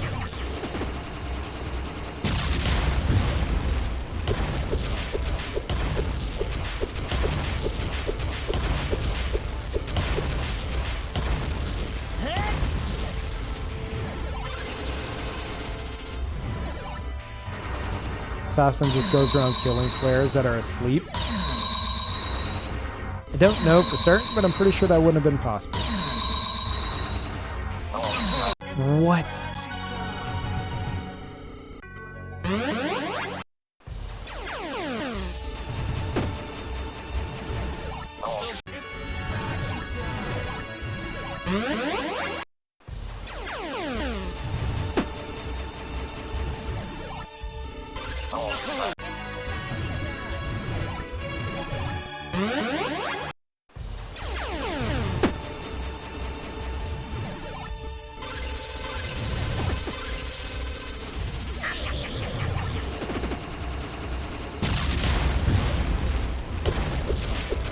Went bankrupt and I lost everything IRL and in my MMO.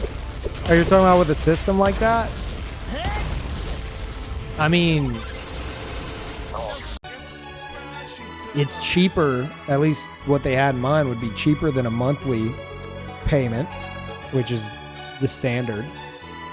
And you might be more inclined to play, you know? But yeah, if you can't pay, then you don't play. That's kind of how it works. Can't be any worse than Ultima Online. Ultima Online wasn't permadeath, but it was actually worse.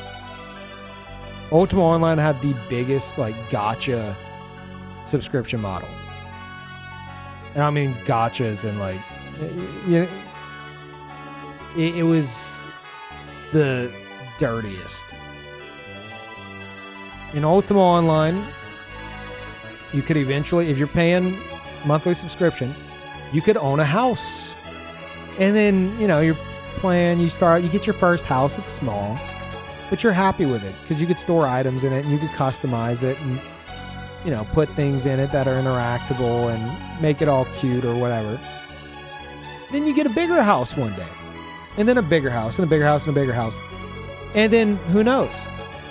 Maybe, a few years down the line, you got a bunch of money, you got yourself a castle, the biggest house. You've stored thousands upon thousands upon thousands of items in that castle over the years. The large majority of everything you have is in storage in that castle. But guess what? for whatever reason, you stop paying for your account. Maybe a decade later. You know what happens? Your house, after, I think there's a 3-month grace period, and your house will say, on the little house sign, it'll say, this structure is slightly worn. Then the next day, it's this structure is greatly worn. And then this structure is, this structure is somewhat worn, greatly worn, etc., etc., etc., until it says this structure is in danger of collapsing. You have heard this before. And whenever the next day rolls around, your house will vanish. It'll just poof out of existence.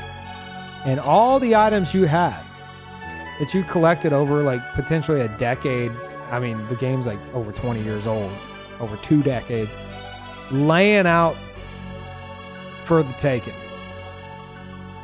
They had players that their entire existence in Ultima Online was finding these houses. They're referred to as IDOC hunters. IDOC, in danger of collapsing. They would go around and they would find these houses. They had marked the exact time that the sign would change. They would know the exact time it was going to fall on the exact day.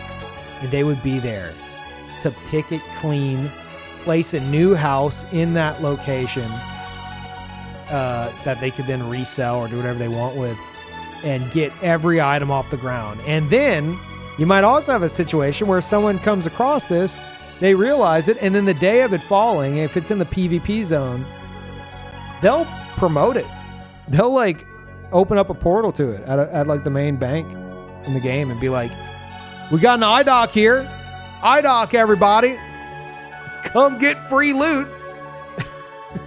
Then you would have all the biggest guilds, everyone, just a bunch of vultures fighting each other outside of your house. You're not even online. They're just tearing each other limb from limb. They're running around casting like fire fields and earthquake to try to find stealthers who are waiting there to pick it clean like vultures. And then the moment your house falls, all your items that you saved up for 20 years just get picked apart by the vultures. And you never see them again. All because you stopped paying for your account. So that is the most brutal payment model in any MMO. Guaranteed. Because you have people who haven't played Ultima Online in, 10 years.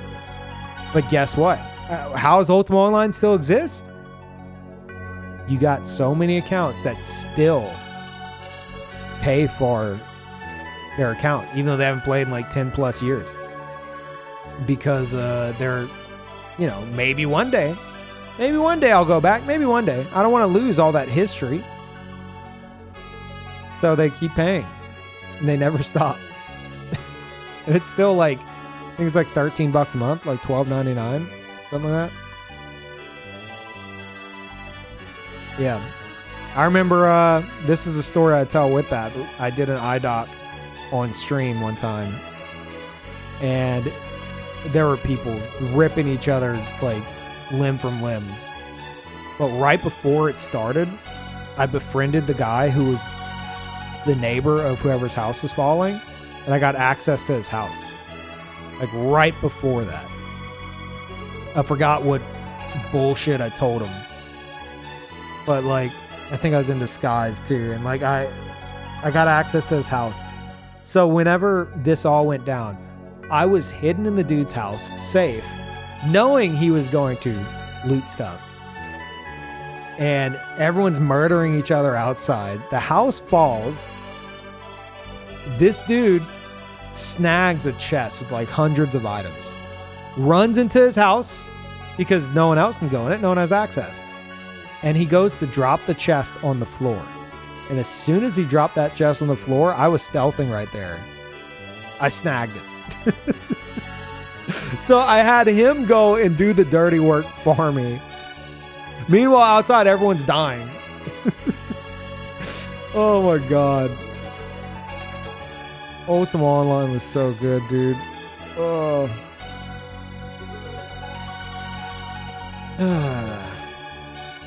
So scummy.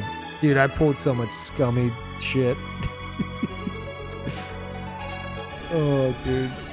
Is there a clip of this? Maybe on the Dragon Slayer's YouTube channel. I know some of the old UO VODs are like there in their entirety. But you'd have to dig through them.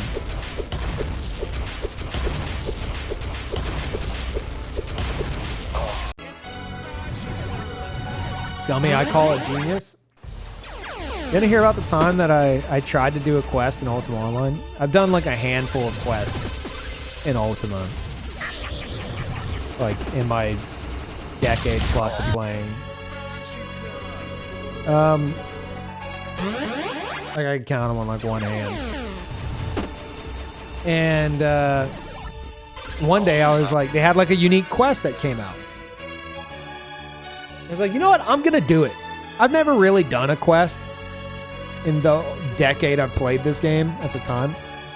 I'm going to do this one. Start to finish. I'm going to do it. And so, you know, I followed the quest line. You know, they had a bunch of people doing it because it was a new quest. Everyone was excited about it. I was a thief. I didn't really care. I wanted the experience, though. So, like the actual experience, not, you know, quote-unquote experience. So I'm going through, I'm solving the riddles and everything. I'm following the clues. They had a bunch of clues to follow. It gets to the end, and you have to go through this dungeon. Easy. I'm a thief. Other people are, like, dying at the entrance. Bunch of dorks. I stealth through it, right? Don't even have to fight a thing. Just stealth through the whole thing, invisible the whole way. Nothing touches me. I get to the end. It's this chamber at the very end. There's this giant monster that you have to kill.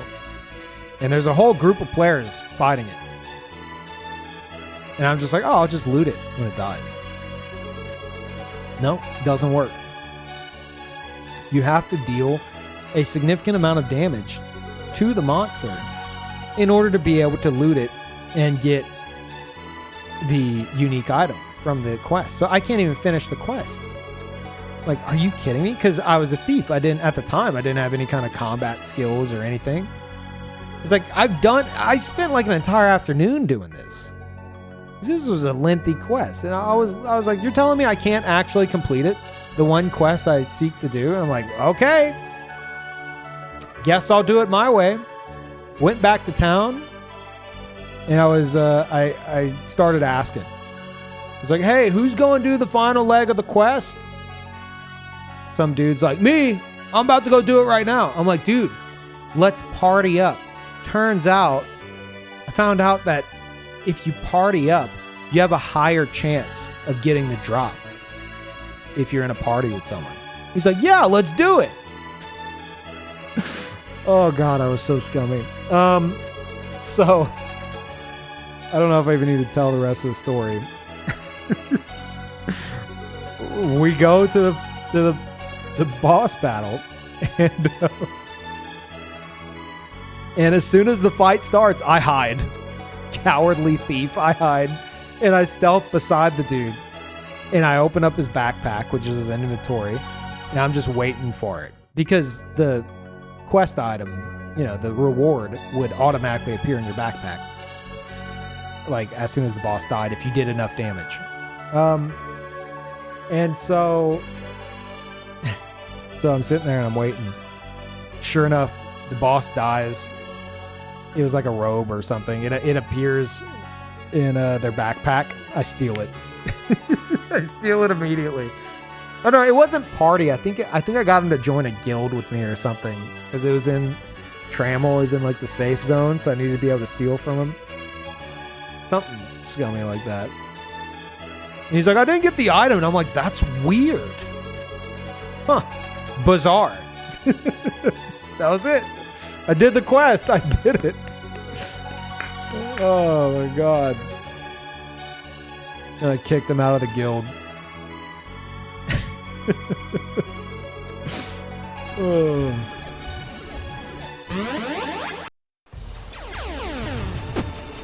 is so scummy.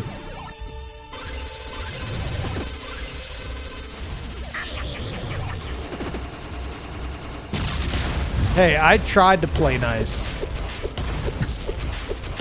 The game wouldn't let me.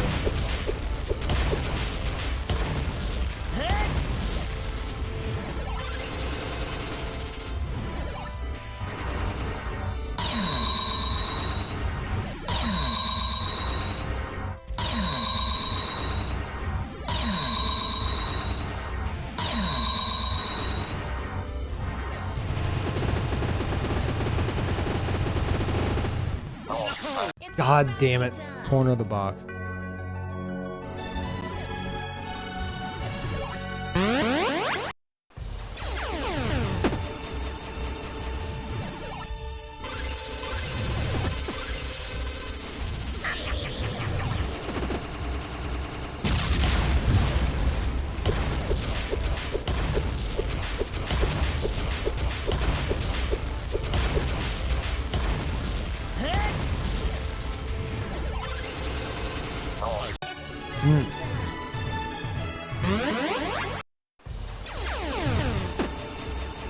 Never do anything with me? No, I'm a sweetheart.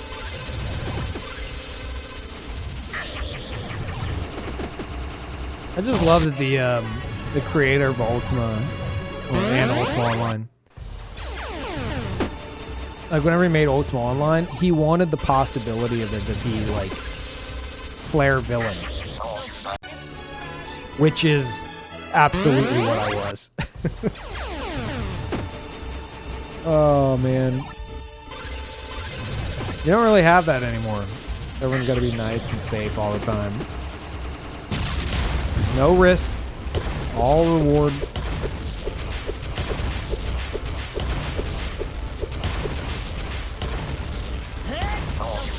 Crap.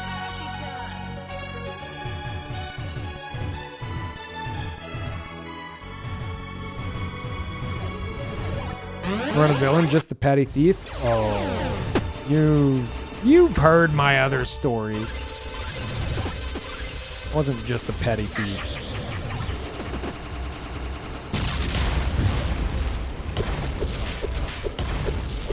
He's definitely pulling some full-blown, like, villain strats. Crap. You're extremely petty. Hey, we're... Petty thief is in, like... Not me being petty as a person. Also, how dare you? But yes.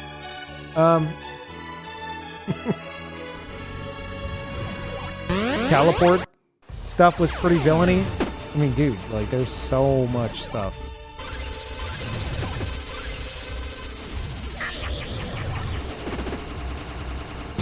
I feel like most of my stories with that are straight up villain stuff.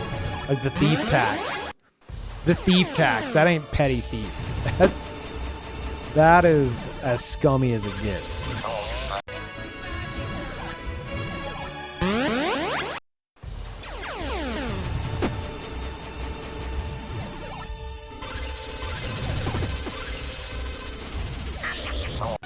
Crap. The death counter on the left is for the game as a whole. The right one is for this boss.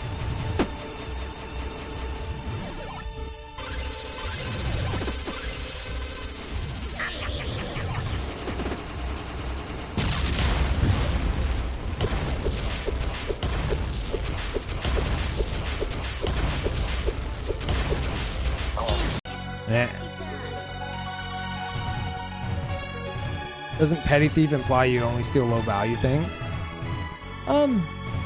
Petty larceny, I think is what you're thinking of. I understood it from that comment as like low tier, you know.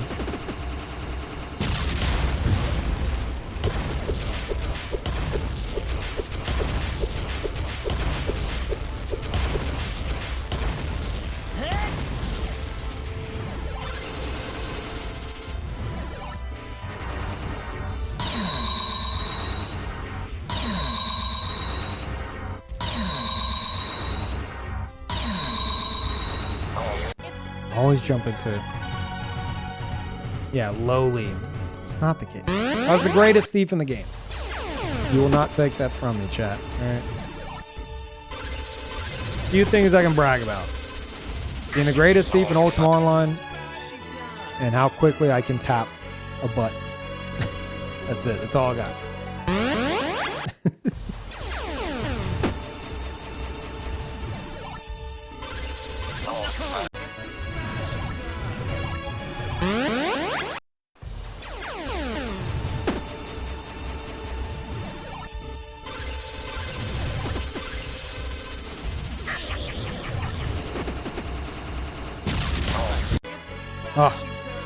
Lost my focus. You have a moniker? You mean like a nickname kind of a thing? Like something I go by as like a disguise name? They had a disguise kit in the game. It was an item that players could use. Thieves, specifically. You had to be in the Thief Guild. And you use this, and it would change your name to an NPC name that would pull from like a list of like 300 NPC names. And you could change like the length of your hair, your facial hair. That might have been it. So you choose the length of your hair, you choose your facial hair, you select OK, and then for 2 hours, you are Bartholomew, you know? And so players that would know you as whatever your name is, if you do it right and you dress differently, change the color of your text, if you go to enough effort, people wouldn't know it's you. Yes, I didn't add the last name, damn it. That was far before Peverson was ever a thing. And whoever did the interview was like, well, I needed a last name. I was like, why that? I was mad about it. I was like, I don't have a last name. What is that?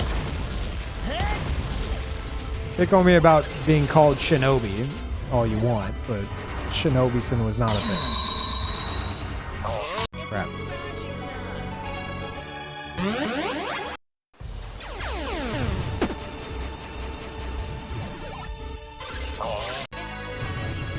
My first character was a mage, and his name was Peeve.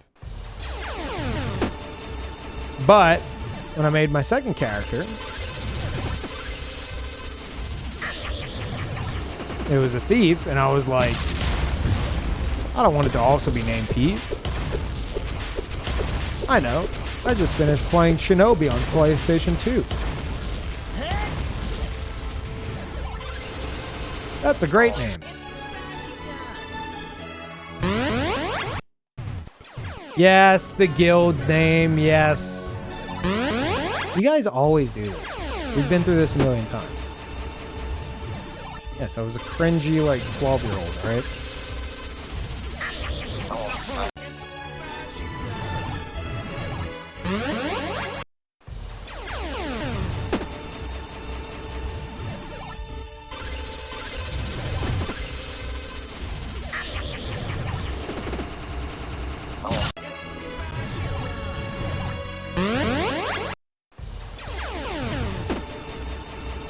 Nothing changed. Your name is Ego Zit. You literally named yourself after a pimple. Like, I don't know. I don't think you're the one to be lecturing me here right now.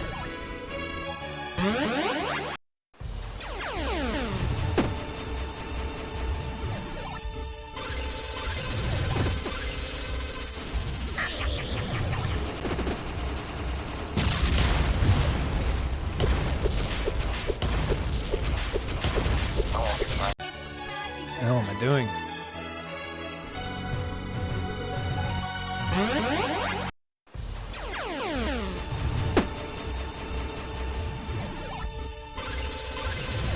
The worst part is, even with a guild name like that, it's still built up like infamy. To where I was like, I'm changing the name. Whenever I, got on a few years, I started to really hate it. Like, I hate the name. I hate my character's name. I hate all of this. Like, I'm changing the guild name, and my guild members are like, don't you dare. Like, what? Really? Are you serious? They're like, dude, people know us as, like, the best thieves in the game. It's a name that demands respect. I'm like, oh my god.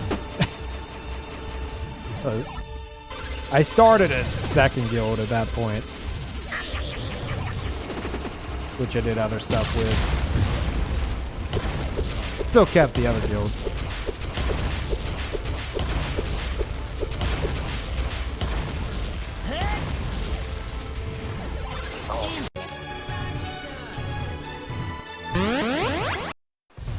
We had progress, then I started talking about MMOs, and now I'm more focused on conversation and the actual game.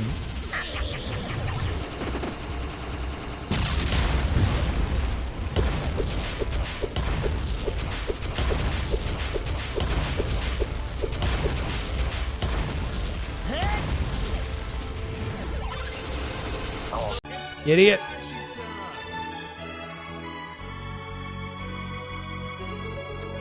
Was there a player house in the other that had a bunch of portals that everyone could use?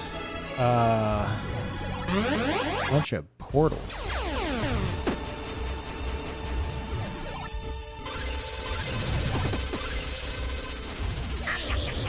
Like house teleporter tiles, or like what are you?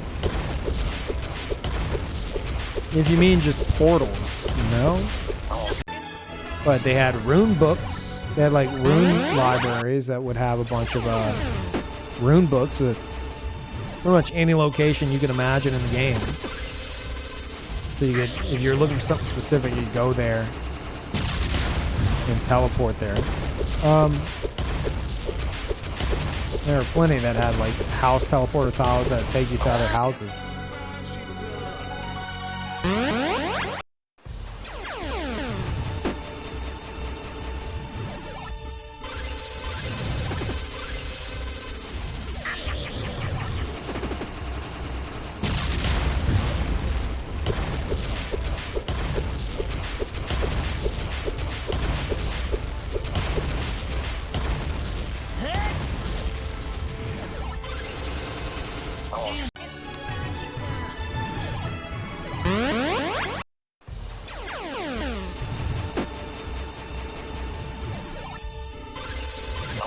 Yeah, what's so funny about that, Scoom?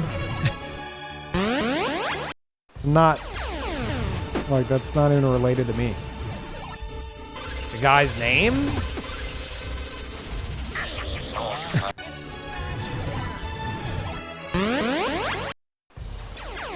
Like, this is the internet, dude. You could look at people's names in the chat. Find better or worse.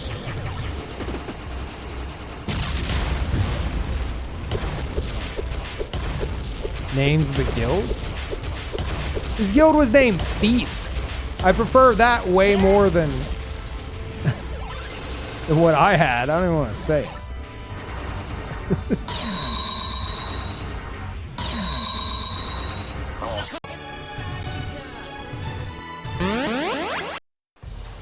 It's not okay. You've never run a guild. It's very obvious. It's not that easy to make up a guild name that isn't in some way really bad, really cringy, or both. Because either you're making up a name that's too like fitting for the game world, and people are going to see it as cringy, aka blood shades, or it's going to be something that's too like trying to be funny, and people are going to see it as cringy, aka crazy poo, which worse than blood shades. There's no winning with a guild name. There's no winning. And then if you do like the Syndicate, then you're just boring. It's either cringy or edgy. Yeah, exactly.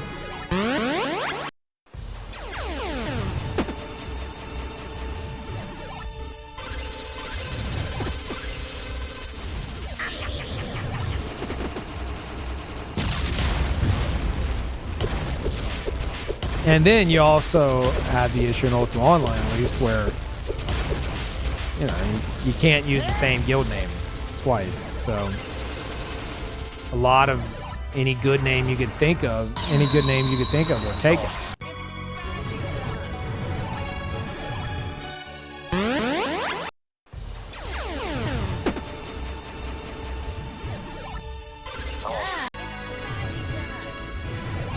Yeah, try to think of a name for thieves. You're trying to be funny with Crazy Poo? Dude, I was like 12 and one of my older brother's friends, there's some joke that he would always say that involved that as like the punchline or something. I don't even remember what it was. And I thought it was hilarious, of course. So whenever I had to come up with a guild name, the previous guild was, oh God, what was their FOV? I don't remember what it meant. It's not what you think. Or was it FVO? I think it was maybe FVO. I don't remember. Whatever the hell their name was. And like the guild leader had like this dude had the biggest, like, cringiest ego.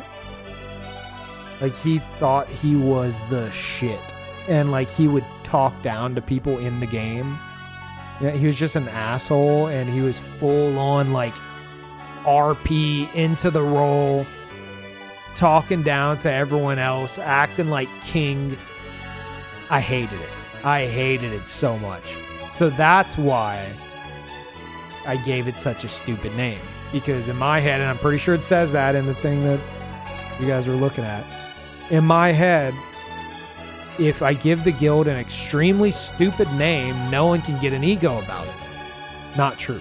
They did anyway, and then I was stuck with a name that I hated like a few years later.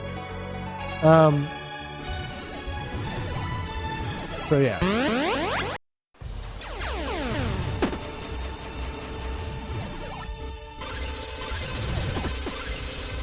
That's why that is what it is.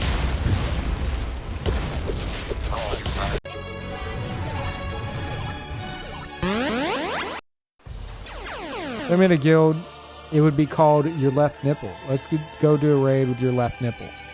See, and as someone who, I'm guessing I'm older than you, I don't know.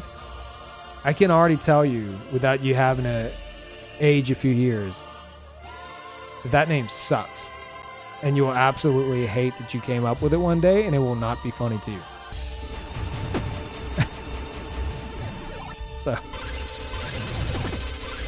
just saving you a bit of self-cringe in the future, if you do want to actually make that guild.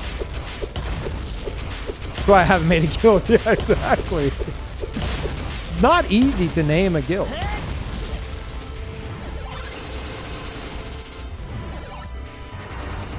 Like, I think the best guild name I came up with was one that I reused in Crowfall, but it was the second guild I made in Ultima Online.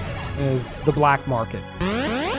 Generic, but that was kind of the goal, because there's a bunch of thieves, so, it's already the Black Market, so it's already sketch, but that was the intent. And basically anything we'd steal, we'd sell for, like the best prices in the game. So people would have no choice but to buy from us. We'd undercut everyone.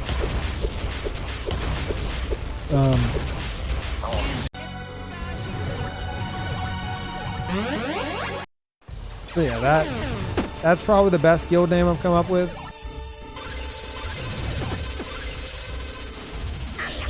But even that is borderline generic.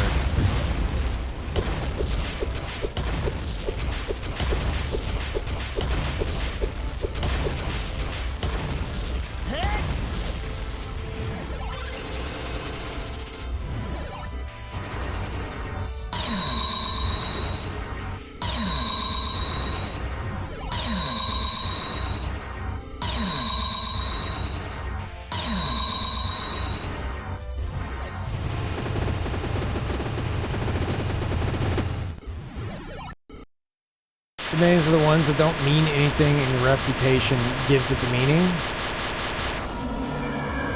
Yeah, that's what I had. But unfortunately, I also had a stupid name, so...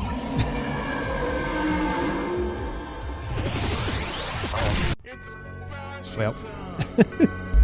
Ah! Jesus Christ, dude!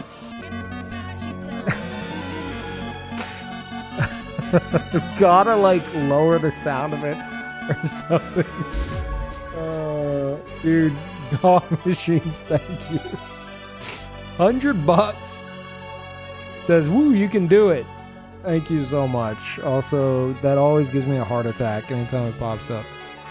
And I still don't know if it's because it's jump scaring me or if it's because it's giving me flashbacks to the Cheetah Man fight. I don't know. Maybe a bit of both. Chat, it's a liquid gold fountain. Okay, get it right. And thank you very much, Dog Machines. That is very, very, very, very, very, very generous. Going to sleep now? Have a good sleep. And thank you so much. I will totally beat it with that encouragement. Totally happening tonight. Absolutely. Yeah, thank you. Thank you.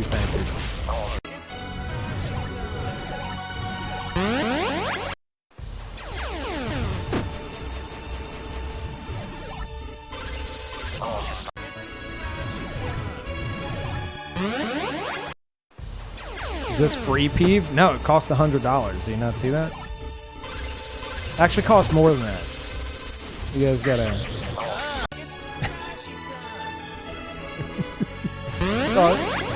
you know, a few more fountains. That's the cost.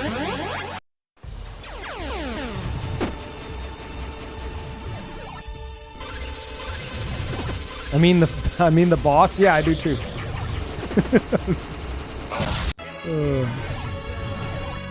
As if chat didn't like prepay for this from the start. You see oatmeal in your sleep? Yeah.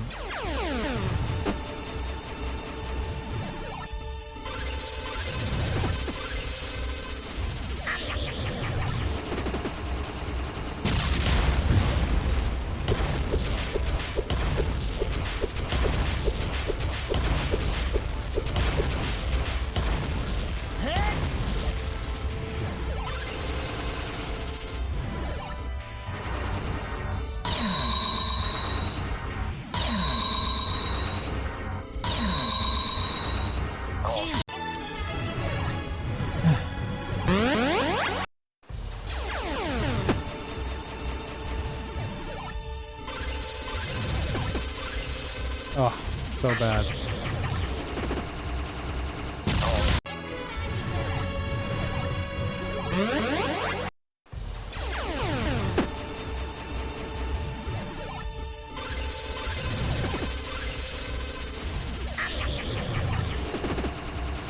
It was 100 hours on Cheetah Man, get it right.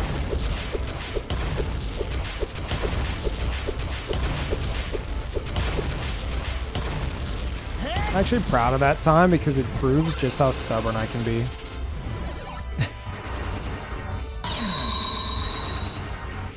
And how it's seemingly impossible for a game to make me rage.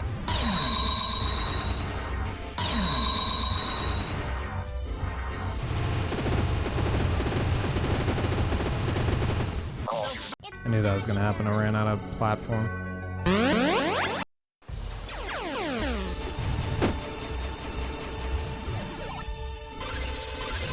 No, Death Stranding, the Death Stranding rage was because of chat, not because of the situation. I mean, the situation as well, but because I let myself get guided by chat.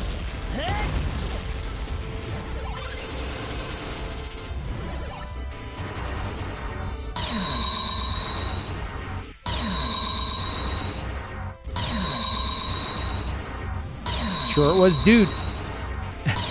Gibbs was telling me Oh, yeah. Yeah, it'll totally be something that you'll see. Like, I was like, will I know it when I see it? Oh, absolutely. Yeah, you'll know it when you see it.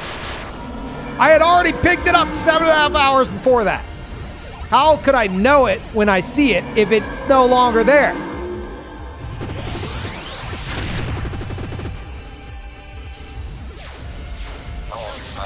It's Boshy time. So you did see it. Yes, as soon as I arrived, I picked it up immediately.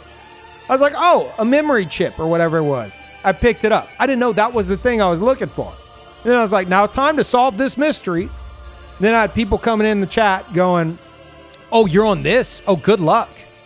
Oh, this is a tough one. Oh, wow, this one's really tough. This took me a while. And oh, God, that quest is so stupid. Get mad just thinking about it. It's like there's a strange light coming from the incinerator. I was investigating it, and then the BTs were on me, and then I knew I was running out of time, and so I had to leave to save my own skin. But if you're around there, you should go investigate what that strange light was. I'm like, oh, something spooky going on over there. Okay. Thought it was some big Kojima, like, Easter egg mystery. That's what chat made it seem. And I was like, and while I was there, I asked, what was the question that really, because I had searched for like 40 minutes, and I was like done at that point. I was like, I don't know where this thing is. Even though I'd already picked it up. Didn't know that it was talking about the stupid memory chip. And I asked, I think I asked, like, is this something I can, like, solve right now? Like, while I'm here. And everyone said yes. Or is this something I can do at the moment? Or I forgot how I worded it. But it led me to think, yes or no question. It led me to think, oh, okay. Well, then I'm locked in. And that's whenever it was just, I was determined, and then having people come in and be like, oh, you're on this. Oh, wow. This is a toughie. 7.5 hours later, asking Gibbed for some tips. And I'm like, am I going to know it when I see it? He's like, yes, you'll absolutely know it when you see it. Yep, you'll know it. And then someone sneaks past the mods. Thank God, for once. They're like, you already picked it up. And I was like, what? And I had to ask him, I was like, Gibbed, is this something I've already picked up? He's like, do you want to know the answer to that? I was like, yes, I would like to know if this is something I picked up and there's no point in me being here. He's like, yeah, you picked it up 7 hours ago. And I'm like, why am I here, dude? Oh, sorry, I said, why the fuck am I here?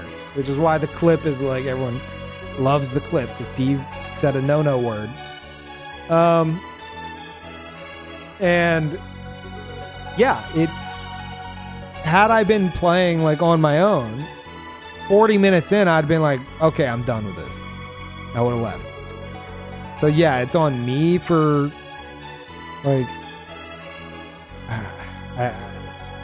trying to ask yes or no questions that inevitably led to me sticking around, but it wasn't the game itself. Yeah, the clip's not going to be working. I had to delete everything. It's not going to be just the clip itself. It wasn't just the gameplay. It was stupid because the quote-unquote light at the incinerator, the crazy light, the spooky light, was the little white glimmer from an item being on the ground. That's the light that the NPC was talking about in their email. It was a little glimmer on the ground from like an item. Like, how fucking stupid is that? Like, oh, there's a strange light at the incinerator. So you think it's like the incinerator itself? You think maybe there's something spooky happening, a ghost? I don't know. You don't think, oh, it's this random item on the ground. Oh, God, it pissed me off so much.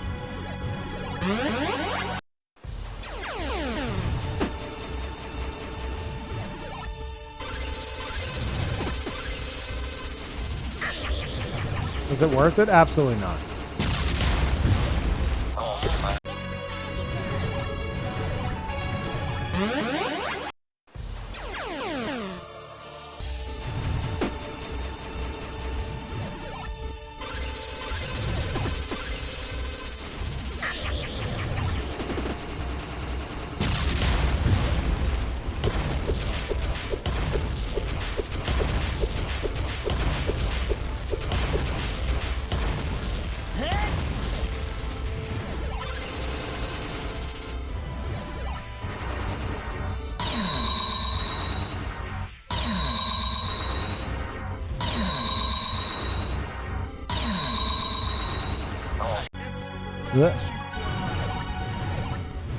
I couldn't beat 107 years ago. You're in a coma.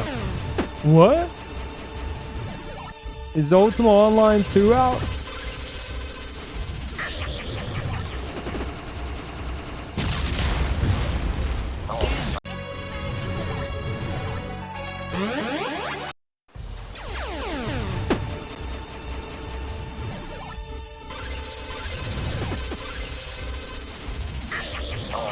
Some people just want to watch you suffer. No, a bunch of people were getting knocked out by the mods because the mods were on they were on point with their timeouts for backseating. But the problem was I asked for input. I asked for input, which kind of opened the doors to that. And the goal was to have it to where the playthrough was as if was as close to what it'd be like if I weren't streaming and I was sitting in a room by myself playing. But because I asked for yes or no input for that, it kind of changed how I would be playing and led me to being led by the nose to something I'd already picked up.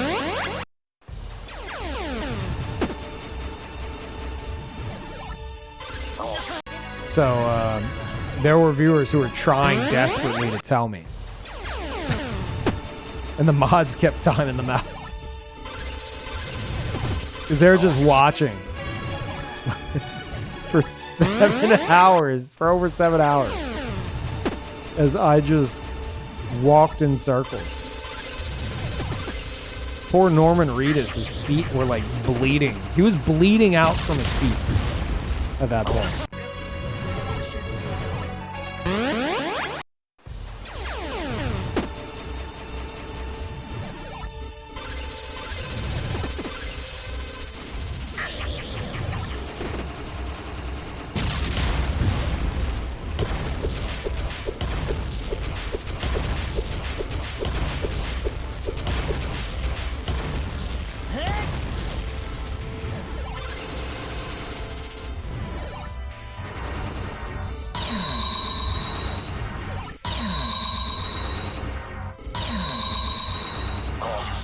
I always think that I could duck that. I picked a random Dragon Slayer video and fast forward and found the clip. Dead serious? Really? I seen a random Death Stranding one. That's still crazy. Holy crap. I mean, it was it was the entirety of that VOD, so.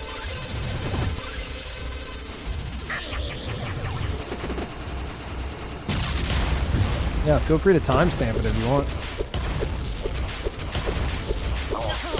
Find a way to clip it. In the URL bar, you can do, what is it on YouTube? Ampersand.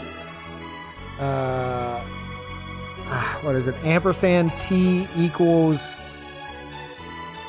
the number for the hour, and then H, number for the minutes, and then M, number for the seconds, then S, I think. Oh, is it question mark on YouTube? I always get YouTube and Twitch confused with that. It's question mark then. Question mark T equals number H, number M, number S. You can click the share button. Oh, on the timestamp, that'll work? Oh, okay.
Ah, dude, I'm losing focus.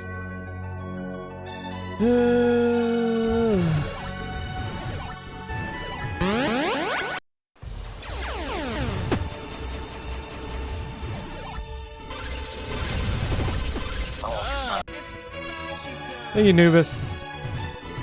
Yeah, I'll totally get it. Yep. Right here. No, this boss doesn't have only 2 phases. Sorry.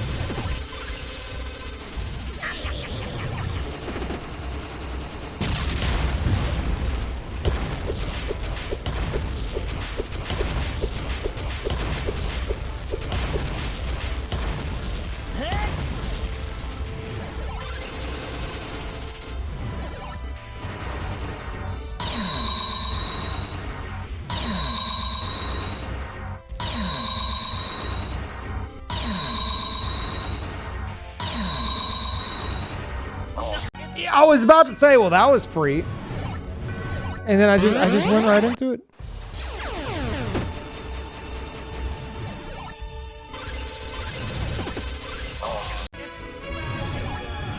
Furthest I've been,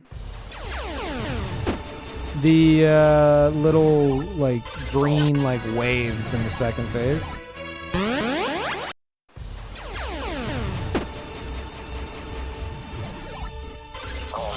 What am I doing, dude?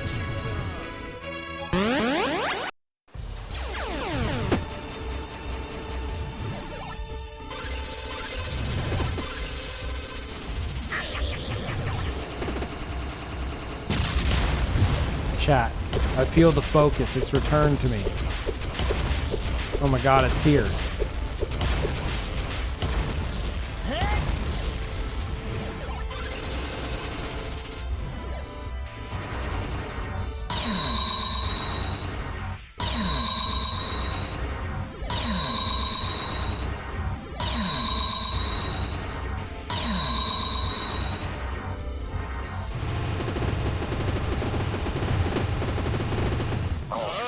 Damn it!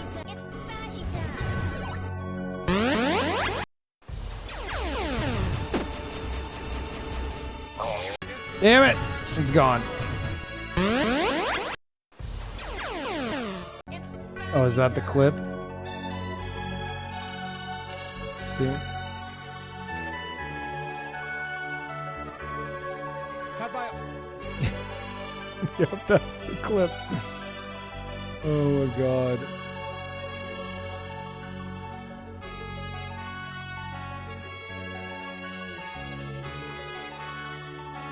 Okay, let's see. Can you guys...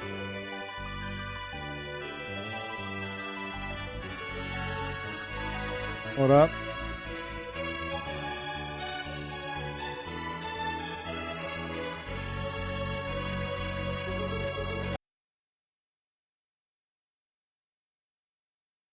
Okay.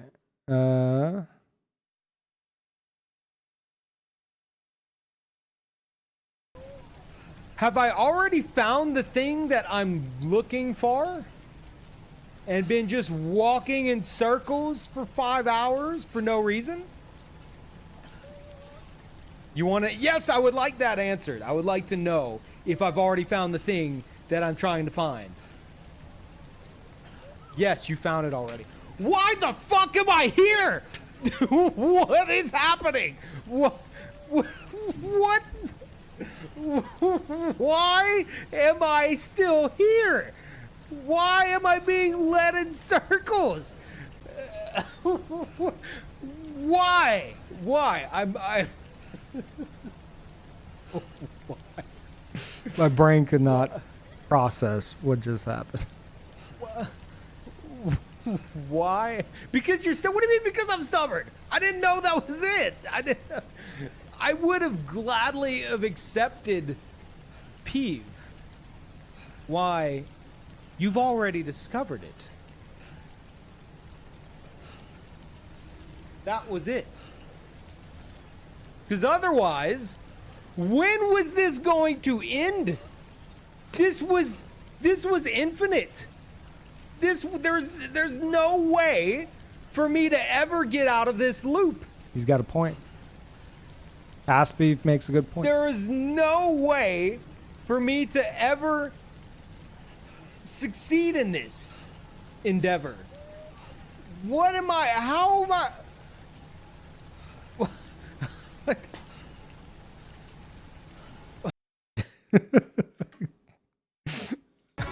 I couldn't believe that it got to that point. It just didn't make sense. Like, what was the end goal there? By the mods. They're just like, yeah, no, we're gonna let him do his thing, even though it was artificially shifted when he asked for chat input, and we know that there is no end to this. There's no end in sight. It's not possible. But let's see how long he can go until he cracks.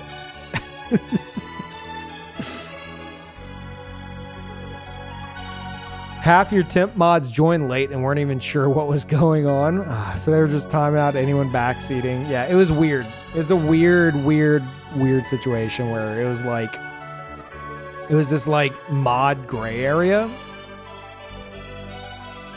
It was bizarre.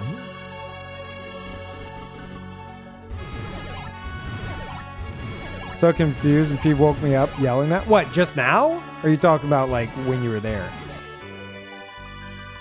Oh, I remember being woken up by you yelling that. Oh, okay.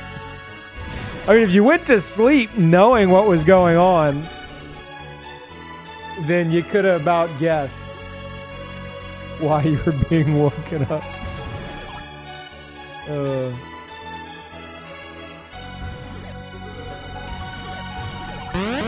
I was a temp mod and I'd sign people out. I mean, yeah, like I said, it was like a weird gray area where it's like no backseating.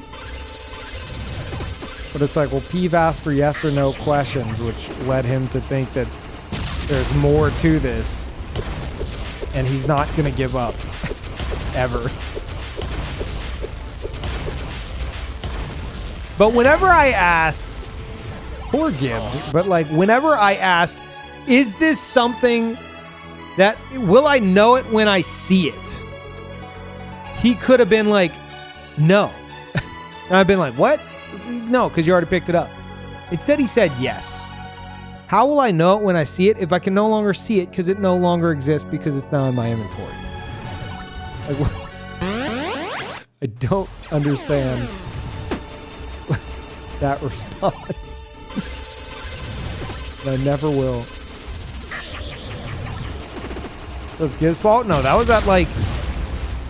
Gib leading me around was probably like the last hour. There was a good like 5 hours before that. Crap.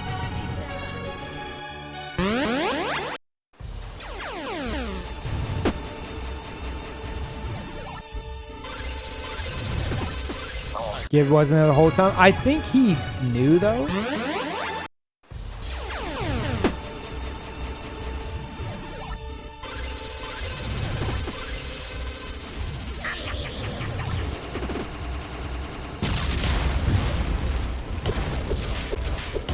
But he was like looking at it from the perspective of like, is it something that I am supposed to be able to recognize when I see it? In which case the answer is yes. But not in the perspective of, can I currently see it because it still exists? In which case the answer is no.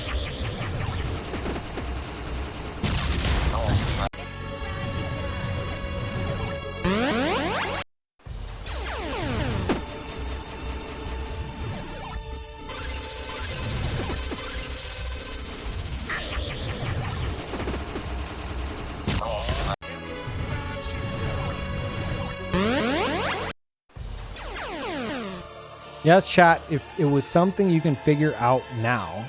In my head, I was like, well, he has to figure out he's already grabbed it, so I'll answer yes.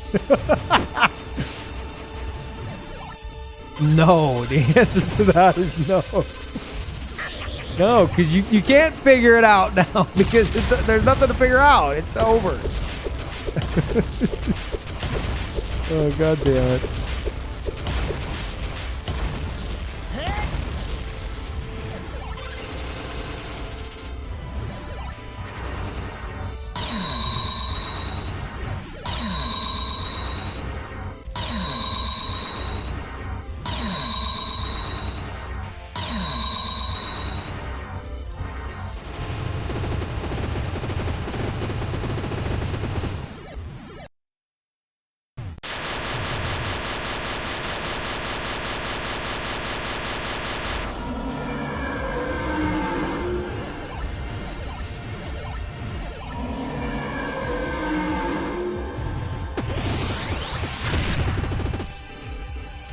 That's safe.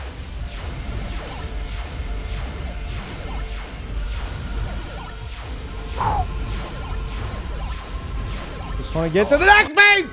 Why do I keep doing that?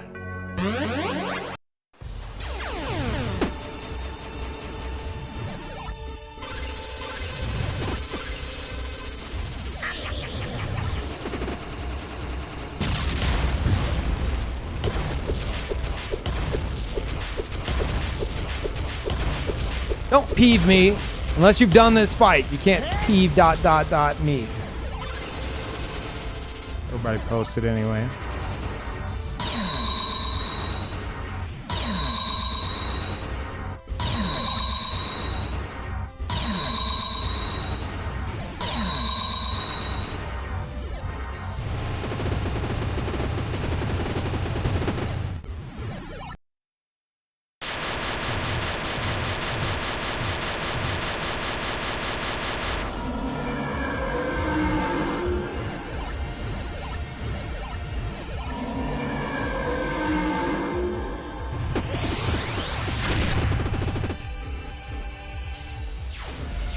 Oh man, this placement looks pretty good. Everything's pretty far back. No, why do I do this to myself? Oh God. That's the furthest I've made it right there. In which case, if I need to... Yeah, just pick 3 platforms, jump up and down. Thank you, Pajama. And Big Boyo, welcome back.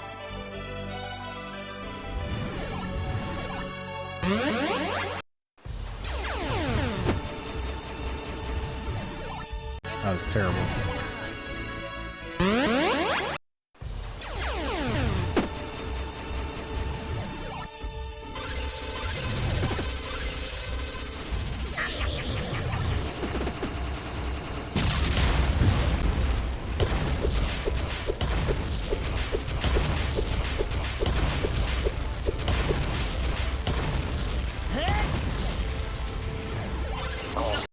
Ugh.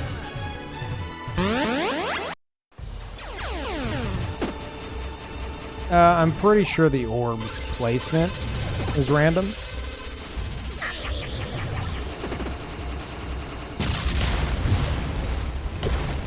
Don't know for certain though. Don't necessarily want to know, but it's not the biggest deal. Ugh.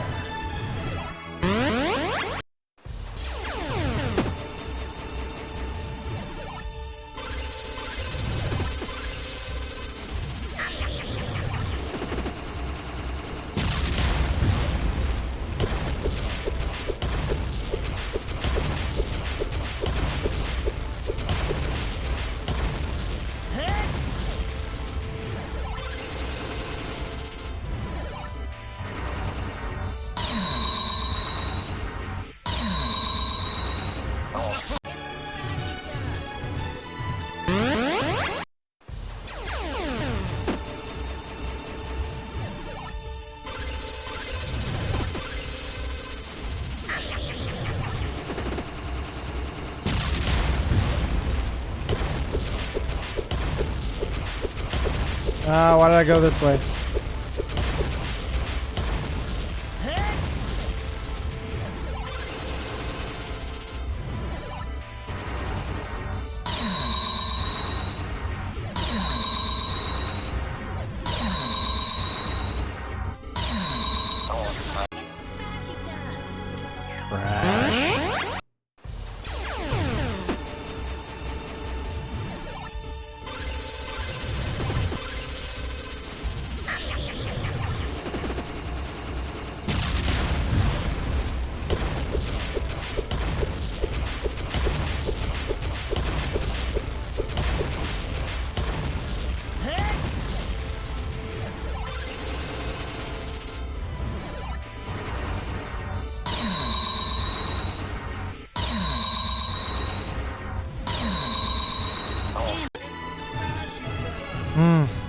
getting animated emotes?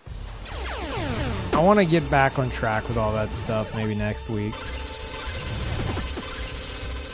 Not too much going on lately. And then, like, I don't even know if I will be streaming later tonight. It depends on what time I can get things started. Because Thursday morning, I gotta bring Parl into the vet. At like 7 a.m.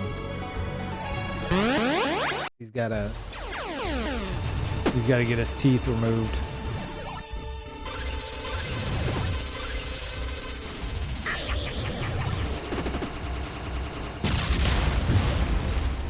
So I gotta try to get some sleep. It's not a long drive, but even then, you can't eat past 10, so I wouldn't even be able to stream if I wanted after that, because he would just be in my face the whole time.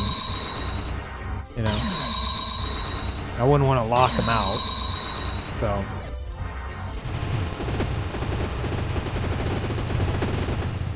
It's like, no, you're not getting food and you're getting locked out. I think he's being punished. That's going to eat. He's not getting all of his teeth removed. And hopefully. It's looking like it's just going to be 2. But they don't know until they get in there. Like, or get in there until they get an x-ray. Why is this tripping me up so bad?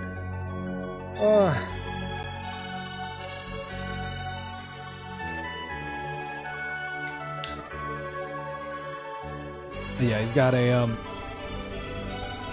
a dental disease that very common in cats apparently, where he will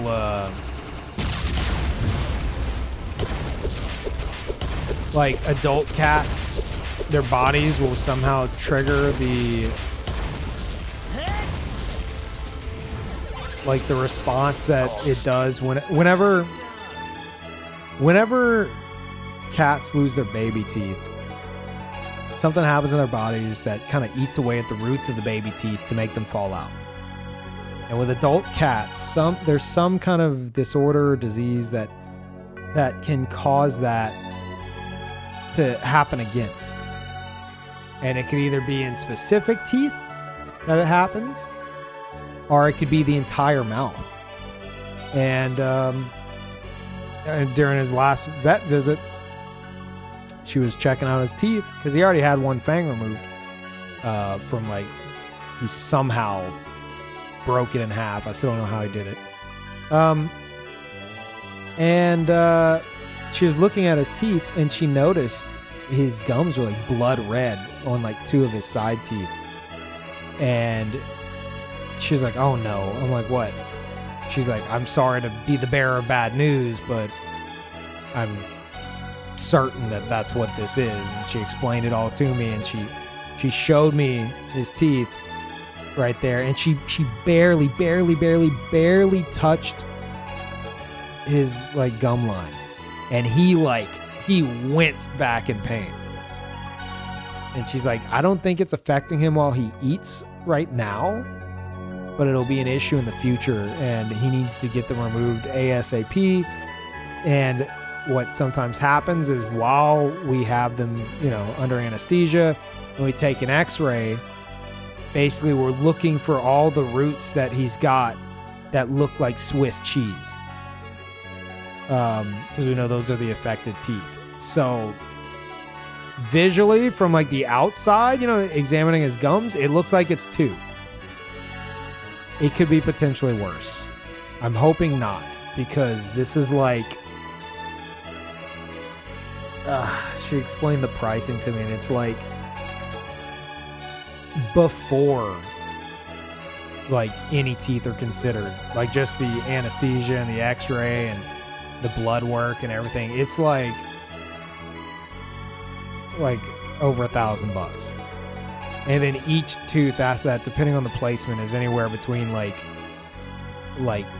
think $300 to $500. and it's looking like 2 are gonna need to be removed, at least. So, like $2,000, probably minimum. I mean, I'll do whatever it takes, but God, I hope that cat doesn't, like, more so, less about the wallet, more so about him. I really hope that it's just the 2 teeth. I feel so bad for that cat because he's already got 1 tooth removed, and he's gonna get 2 others removed. I really hope that's it. You know?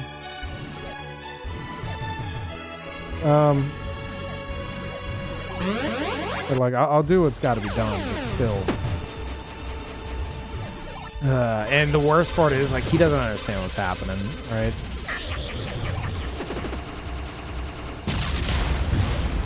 Can't really explain it to him.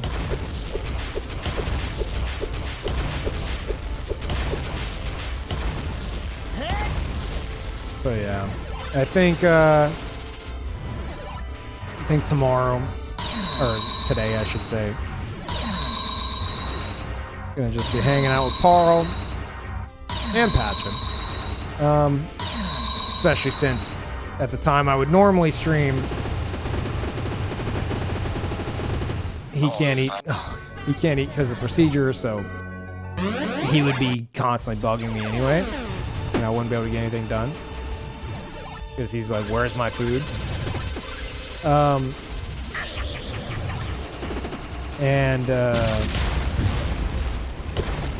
And then Thursday I won't be streaming.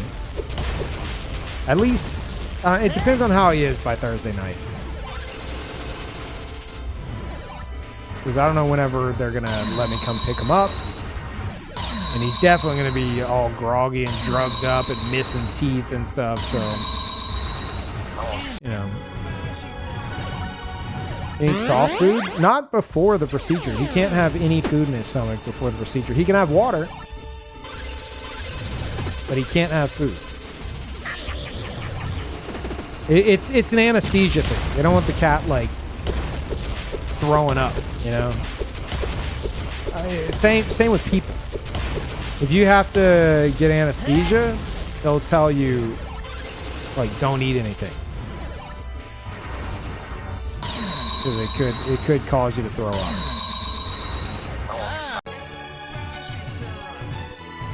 How old is he? He's just over 6 years old.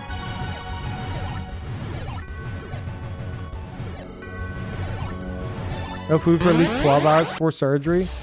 They told me, not 12 hours. It's, well, actually, it might be 12 hours. I have to bring him in at like 7 a.m. But they said no food after 10. So, yeah, maybe they get all the pets that are going to be going in for surgery and then, they intend to do the procedure after 10 a.m. In which case, yeah, that would be 12 hours, you're right. That would make sense. They're definitely not going to do it at like 7:30. Yeah, if you have, like, a pet without teeth can still eat.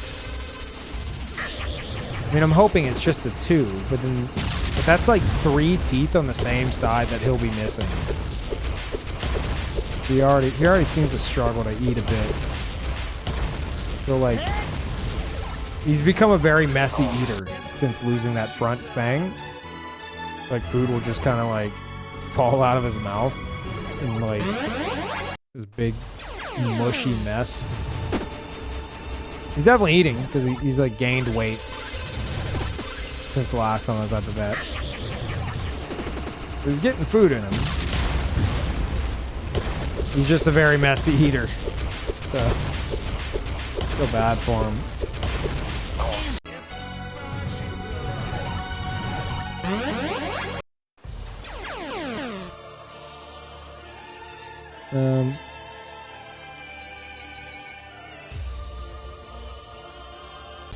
Yeah. Yeah, I've had them like double check as well. I'm like, are you sure it's what you think it is? I mean, when he's under anesthesia and they do the X-ray, they'll know for certain. But this seems to be a very common thing they've seen many times. They'll check all his roots, yeah. Ideally, I kind of hope they're like, oh, you know what? It was just, he had some, he got into like some, a cherry lollipop. And it made his gums red. It's not the case, but I can dream, right? Which key do I use to shoot? The X button on my Xbox One controller.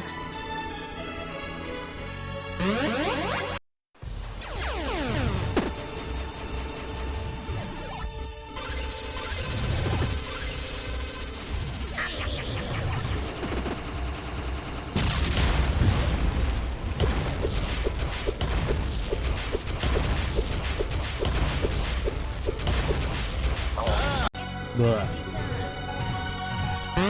Not the reason it might be, Kitsuki.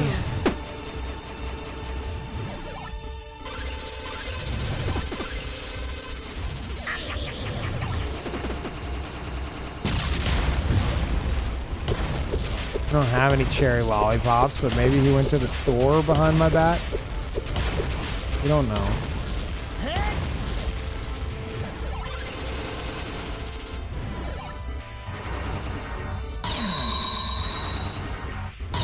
No, the main thing that worries me is the anesthesia itself.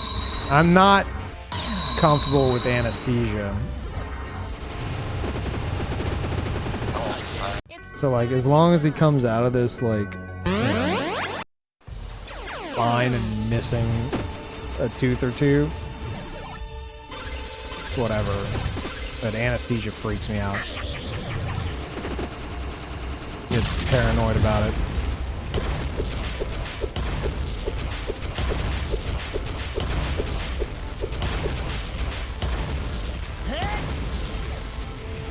Like, they did blood work prior to make sure that, you know, he's not gonna have anything that could like conflict with it. It still freaks me out.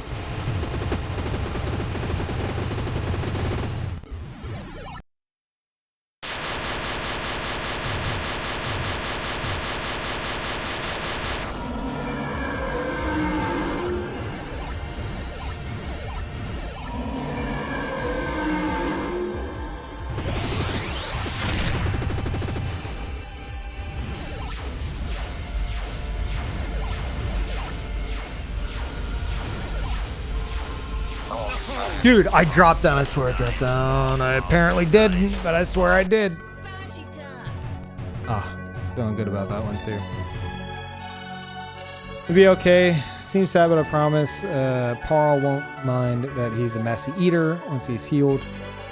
Better be messy, no teeth, than to be in pain whenever you eat. Yeah, I know it's something that needs to happen. You know, he does this thing where he like rubs that side of his like his face, like his mouth, on random objects.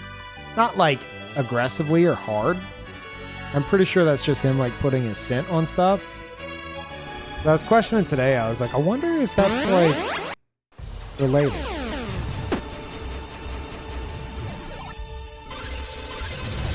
You know, maybe it's bugging him a bit.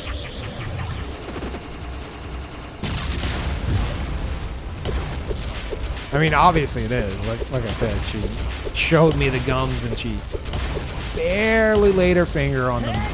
And he was not happy about it.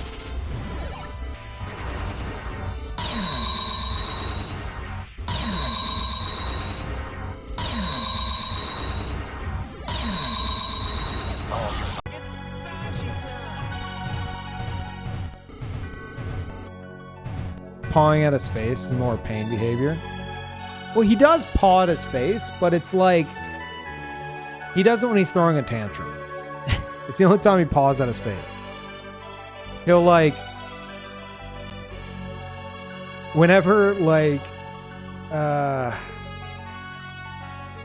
he's like trying to like get into the bathroom or something. And I'm like, no, you can't go in.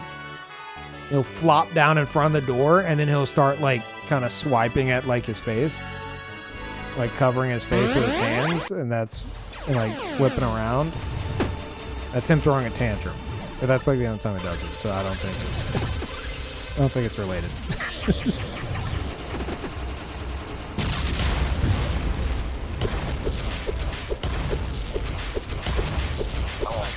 Crap.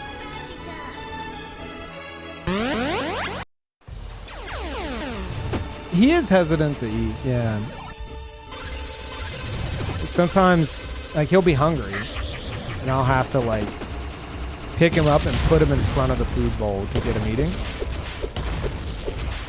Never quite understood why. But maybe. They get a shovel. Shovel is 1,000 bits or more. I say or more because you can now swap between badges. Chat options. 100 bits gets you the broken thief sword. Pretty cool.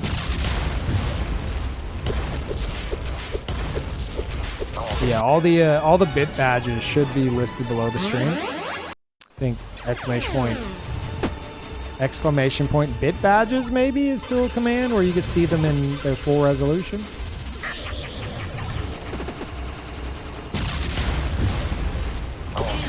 Except for the thief sword one, because at the time of that tweet, it wasn't. Twitch didn't let you customize the 100 bit tier for some stupid reason.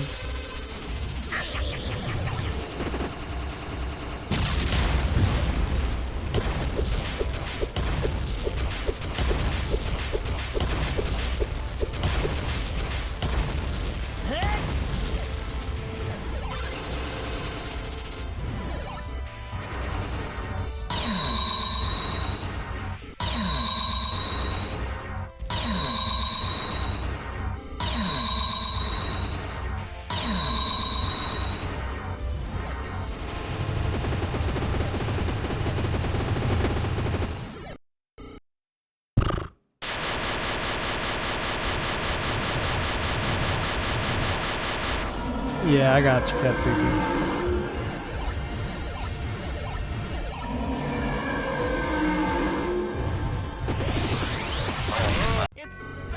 That's the worst.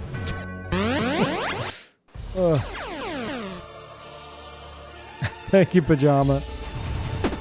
There you go. I don't know if we've had many or any bits this week, so you might have the little like leader badge thing, which if you want you can change in the chat settings. It's up to you.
Yeah, I don't think you watch ads for bits anymore.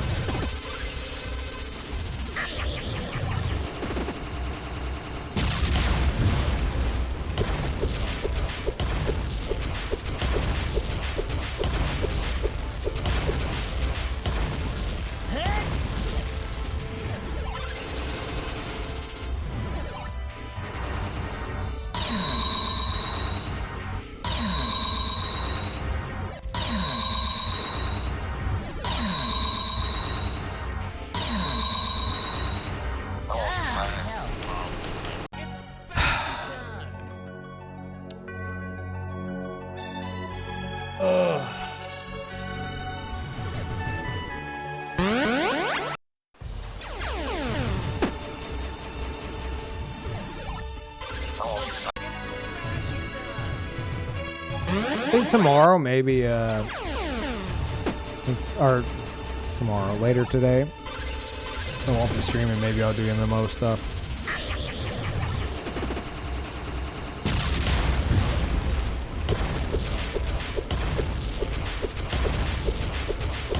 Me and Parl can play New World together.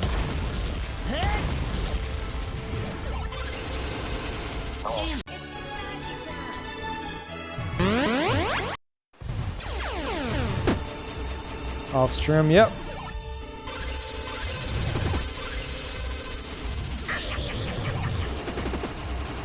Because honestly, if I could have it to where, like, even if I was granted like that, like, okay, you can either have a Twitch stream that's like super popular as an MMO stream, or you can have a YouTube channel that's super popular as an MMO channel. But you have to pick. I think I'd pick the YouTube channel.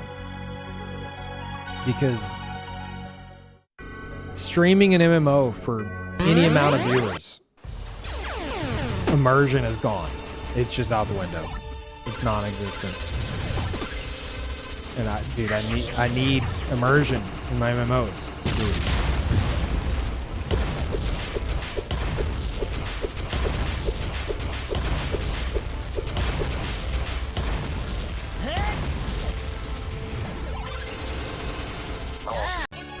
Got a double jump. My immersion, yeah, I know.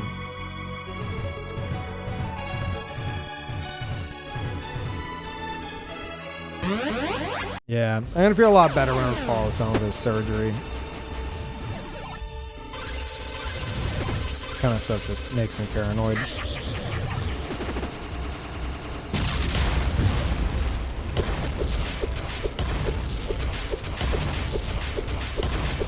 Like I'm more worried about the anesthesia than I am the cost, which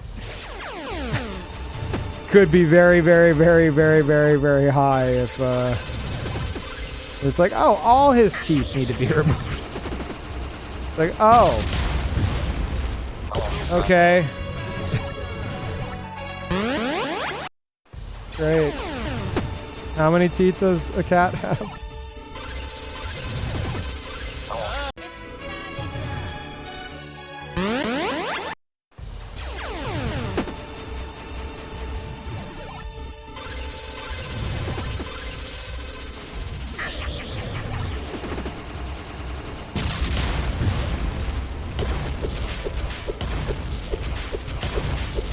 It should only be the two, though.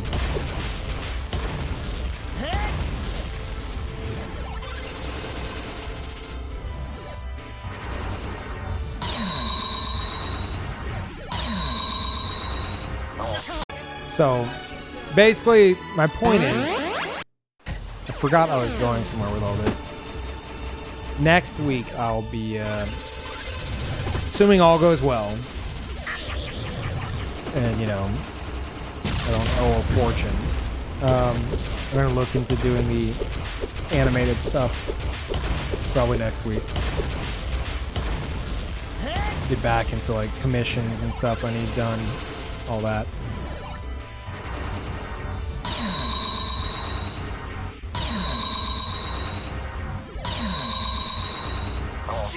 Ugh.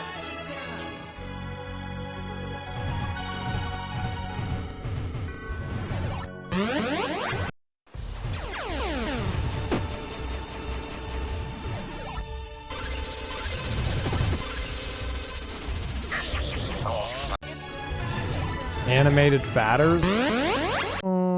I want nodders and nopers in a form of wine time. Maybe med time.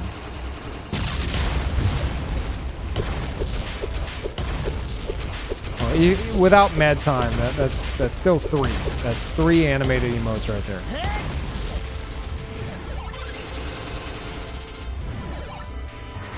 Do people leave, people arrive. There you go, that's 5.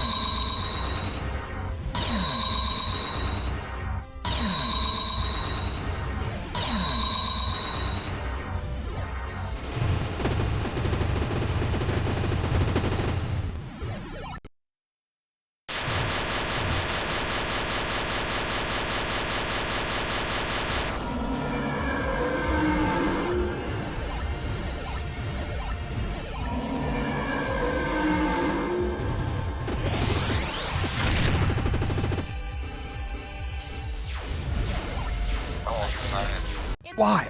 My brain stops functioning.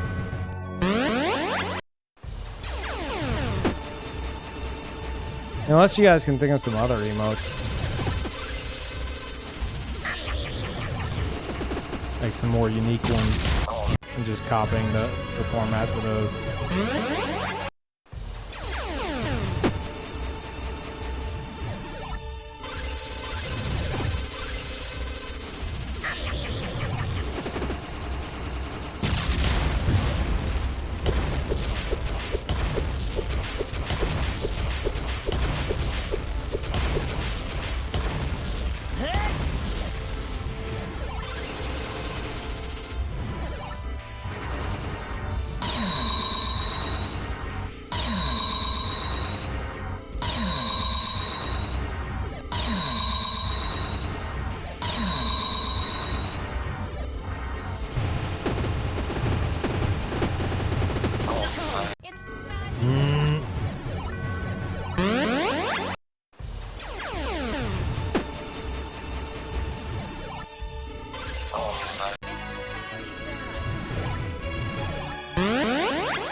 Animated sip? Oh, that would be good.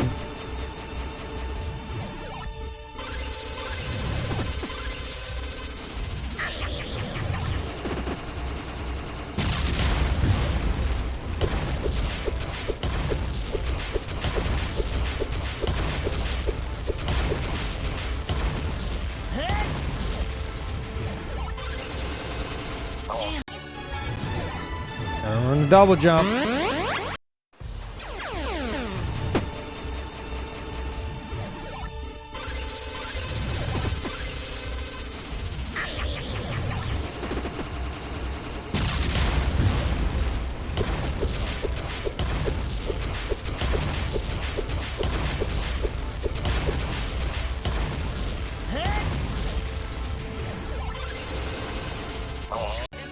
Forgot to double jump.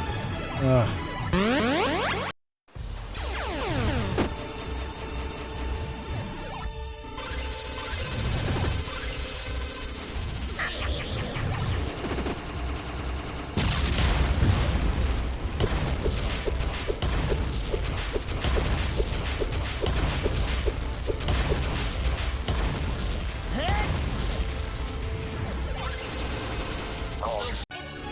And that happens.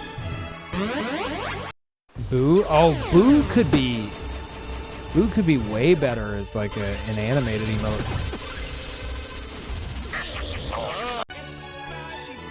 Could like zoom in on it and have like Boo like come out of the mouth.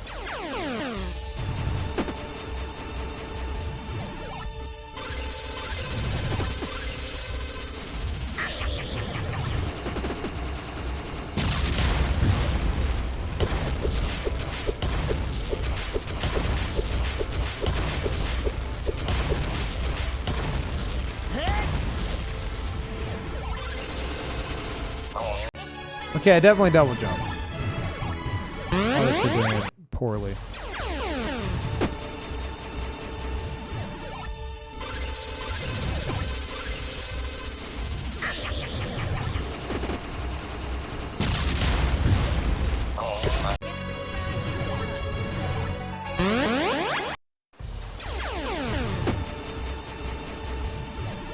Yeah, we do entirely new things as well.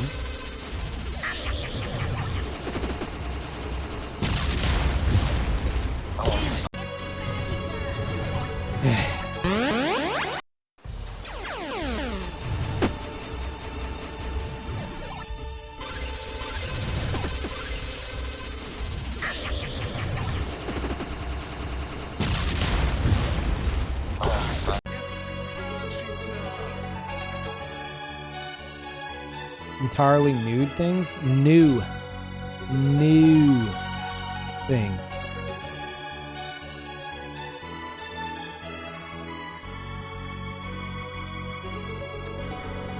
Nah, Cheetah Man didn't give me any nightmares. Neither will this.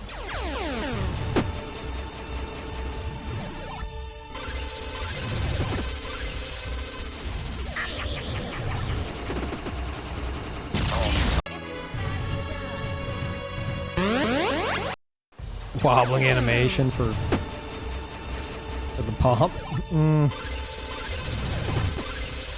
don't know about that. Hey, 5 emotes. 5 animated emotes. Maybe they'll all be animated pump. What about that? Pump blowing in the wind. Him looking even grumpier.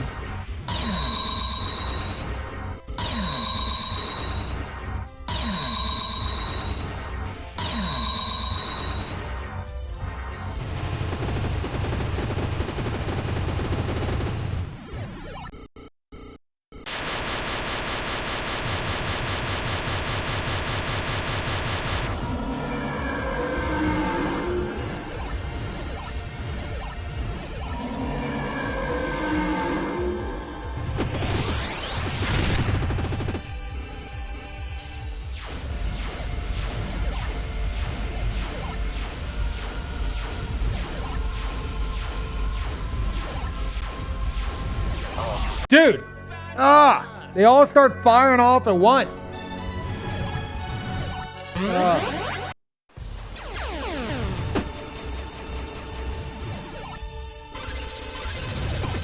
Not literally at once, but might as well be.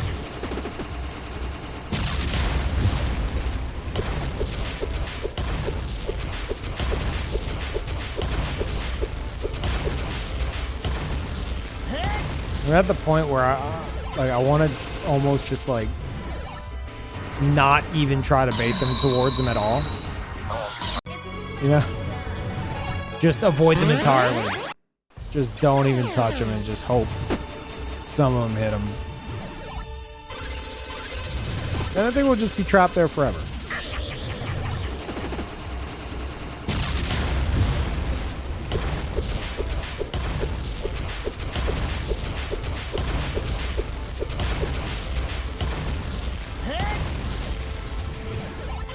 I think I'm dead.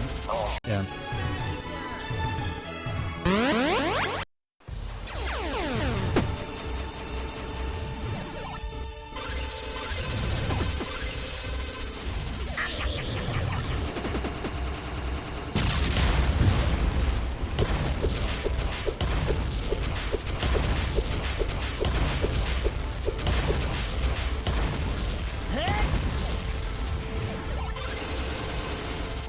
What? Excuse me?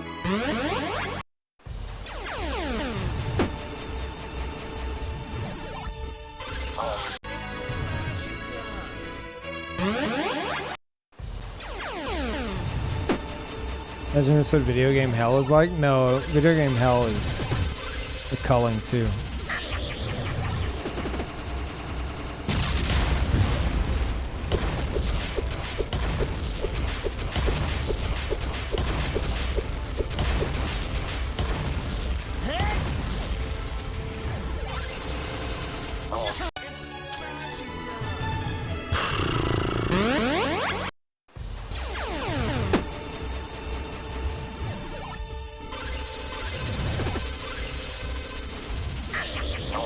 Dude, it's not that easy to dodge those orbs.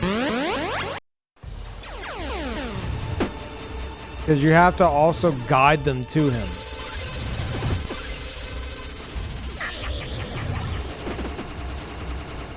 you just jump between the platforms where all the orbs are going up and down, you're gonna solve nothing. You'll live, but you'll have done nothing. Yeah, I just died.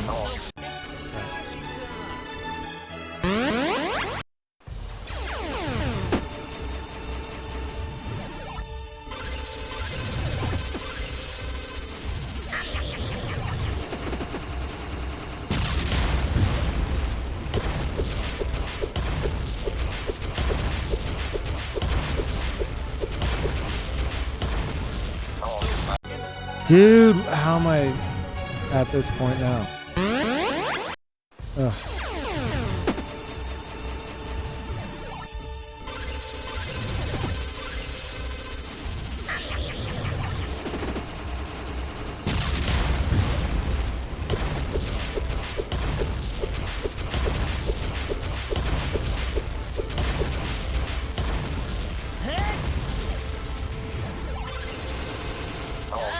Stop getting hit by that.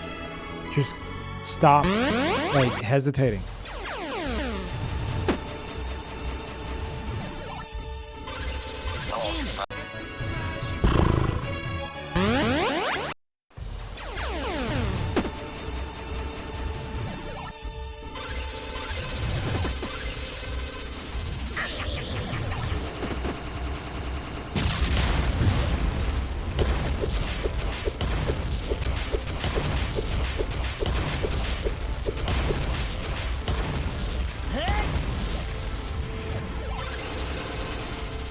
There we go.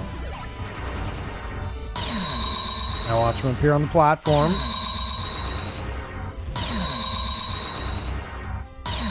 Oh.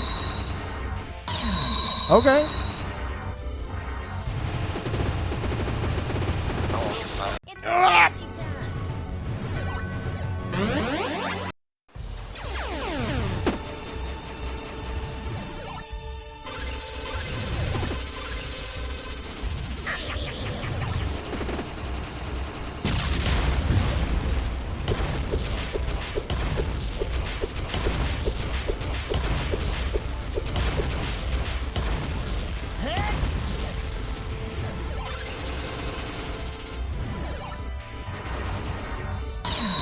Back to dodging that properly.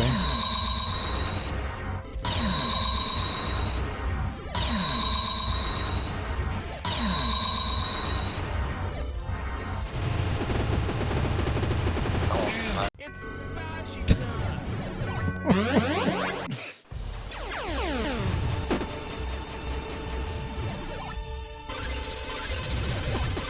Oh, what was that?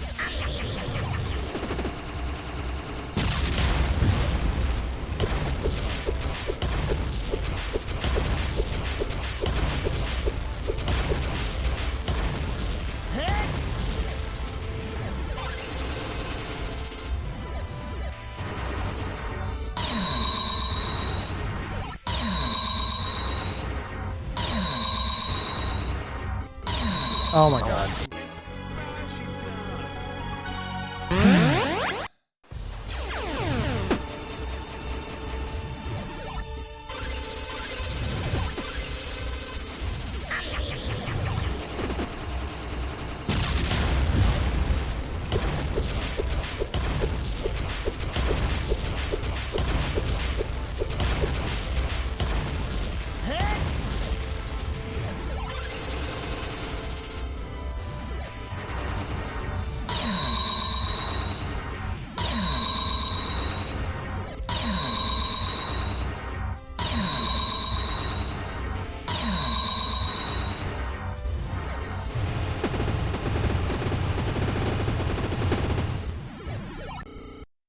Okay.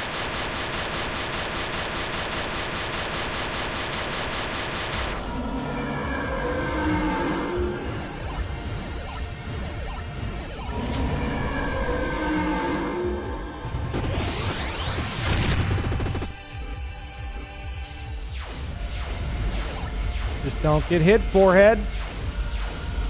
Just don't get hit, forehead. Yeah!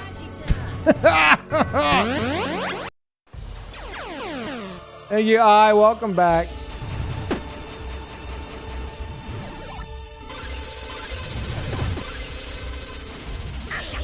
I think I just need to start jumping between all the platforms. I've been trying to stick to the upper ones, you know, to guide them a bit more. But I just need to make use of all of them, otherwise they bunch up.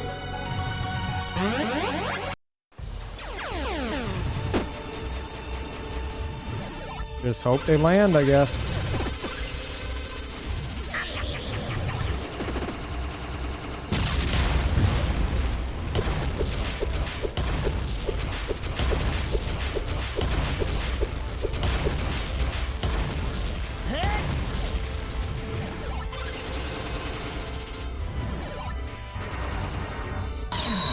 Dead.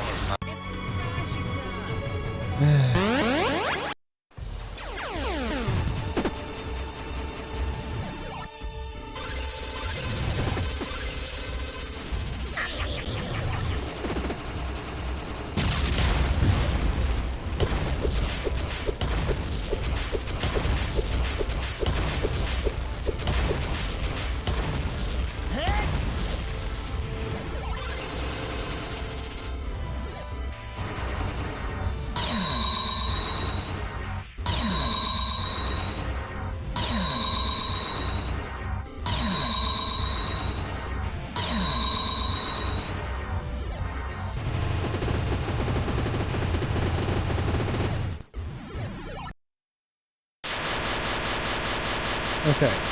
Use all the platforms.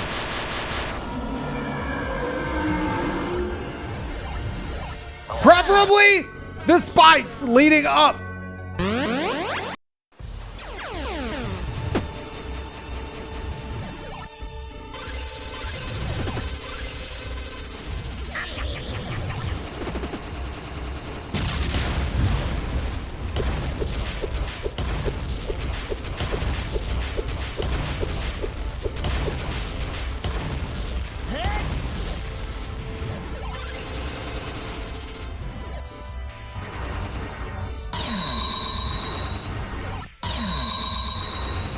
Such a dick.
too far.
Oh my god.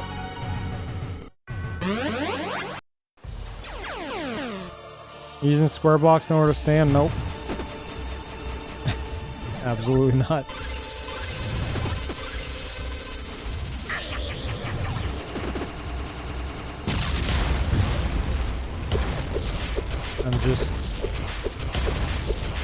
I just know the pathing of the projectiles, and I know the usual route I take through them. I'm just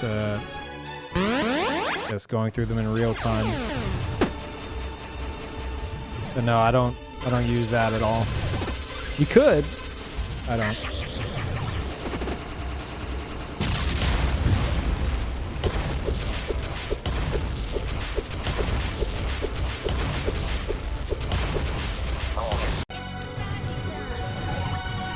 It'd probably save me from deaths like that if I did.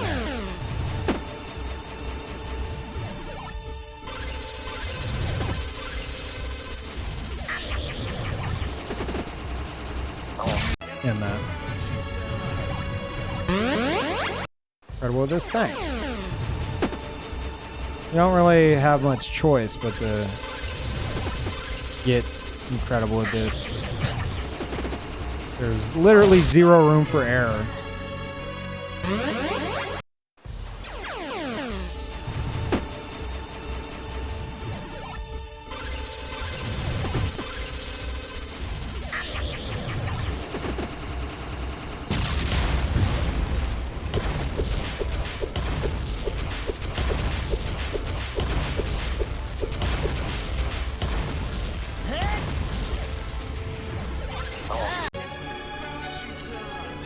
Too far.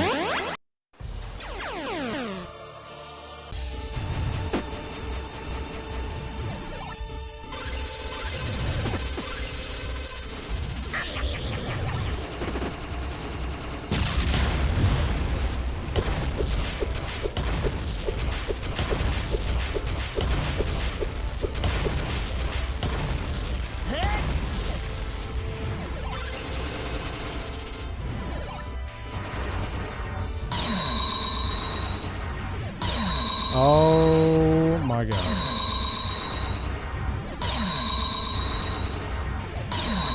Dude.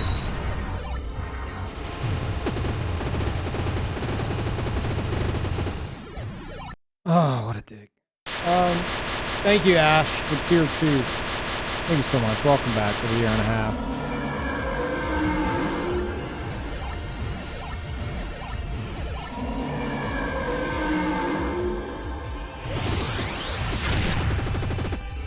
That was terrible.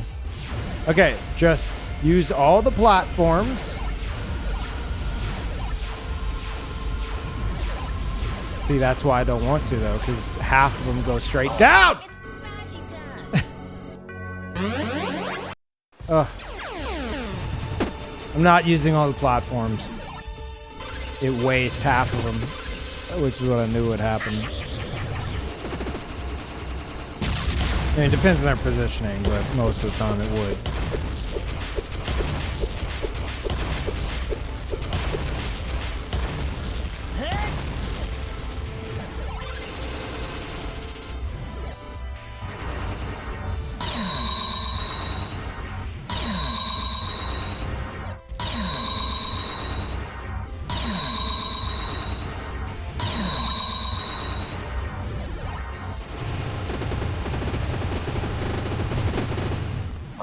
knew it. I knew I was getting too close to it.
Dude, God, they all start popping off, so,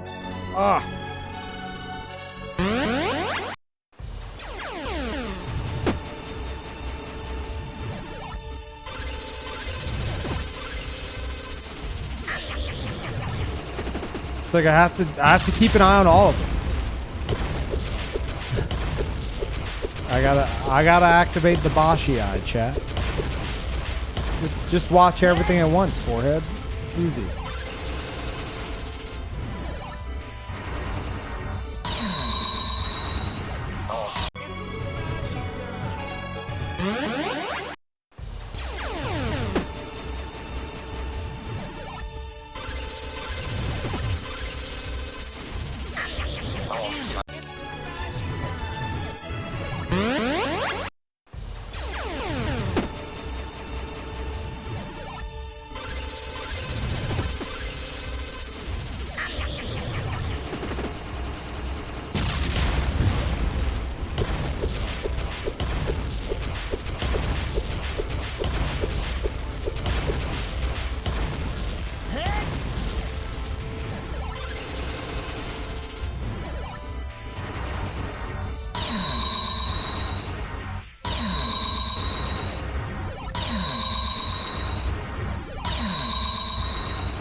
For the consistency.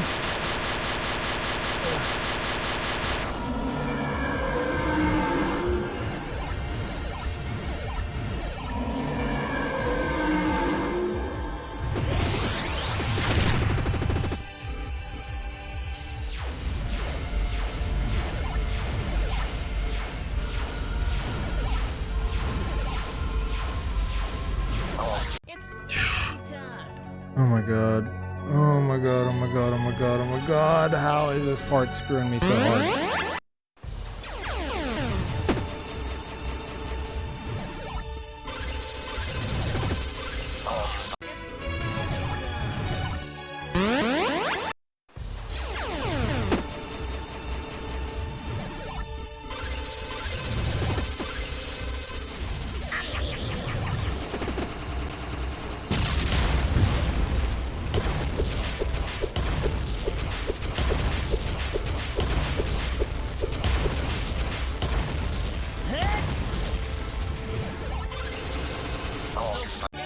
I think Sonic would have killed me there anyway.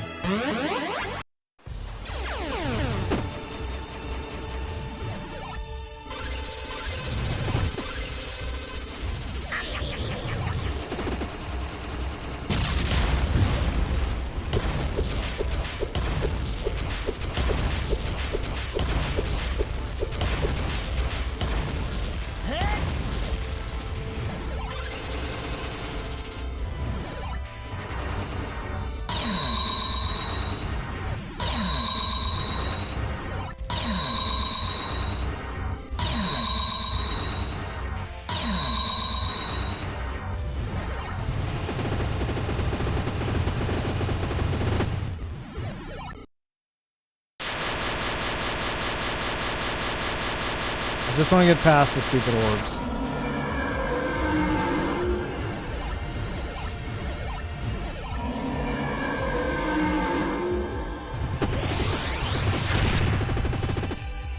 That was nice.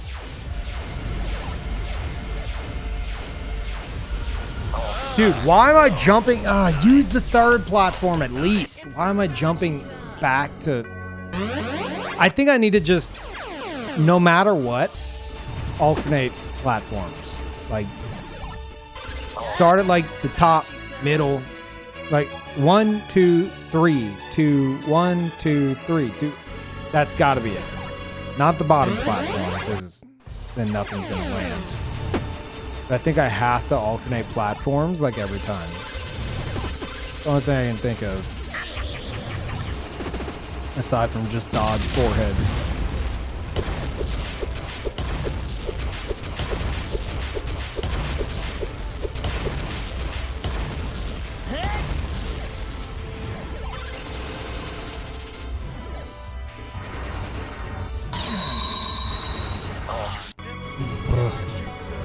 Phase 3? I mean, I've seen Phase 3 like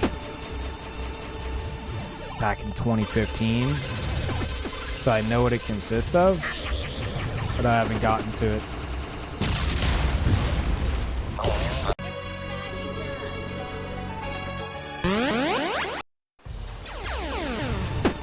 Do people speedrun this game? No. Everyone's too scared. Totally not like a 30-minute world record.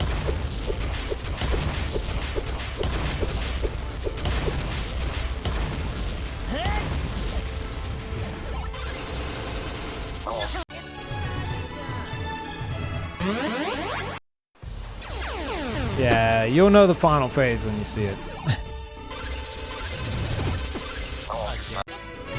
It's remember it being something special.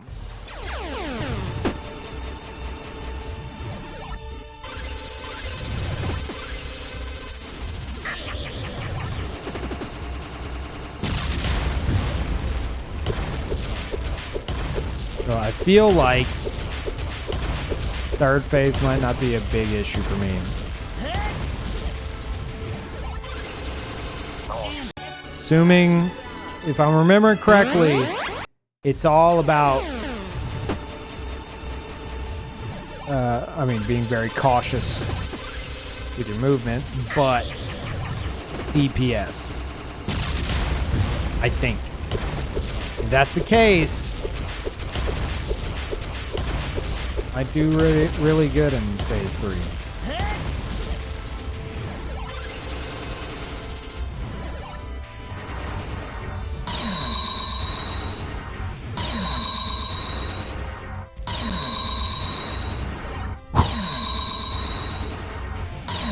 I'll take it.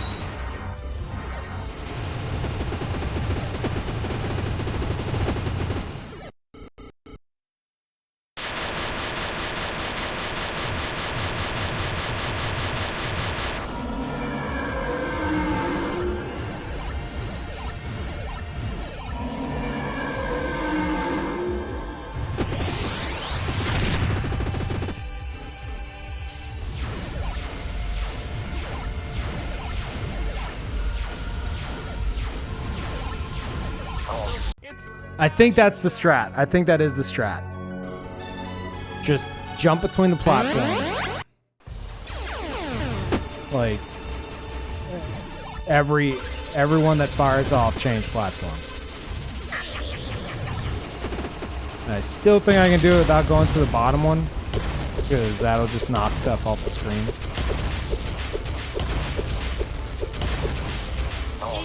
What was that? Yeah, it seemed much smoother, yeah.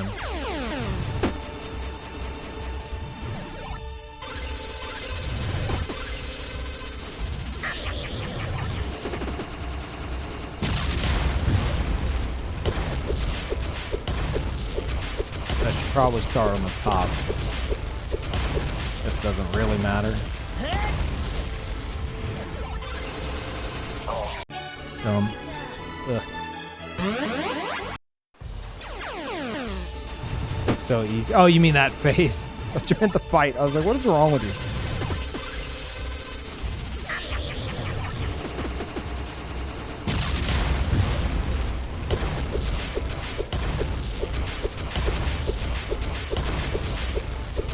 Yeah, it's one of those things where you can get overwhelmed very quickly.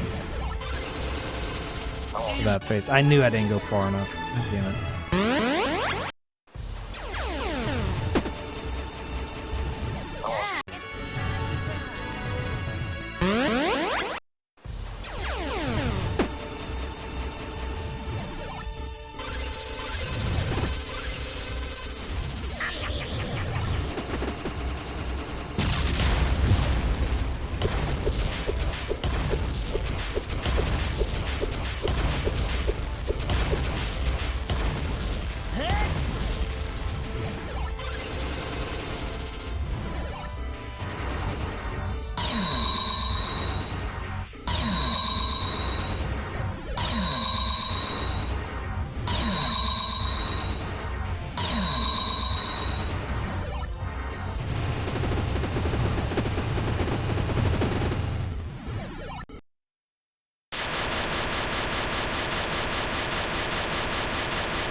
Dead.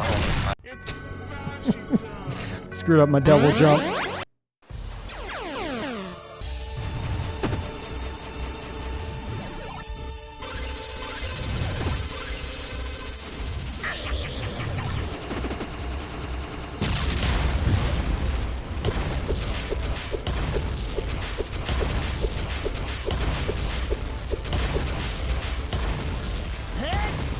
I didn't jump. I'm screwed.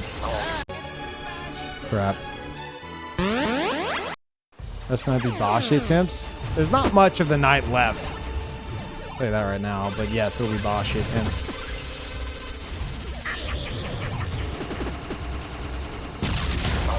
It's boshy time.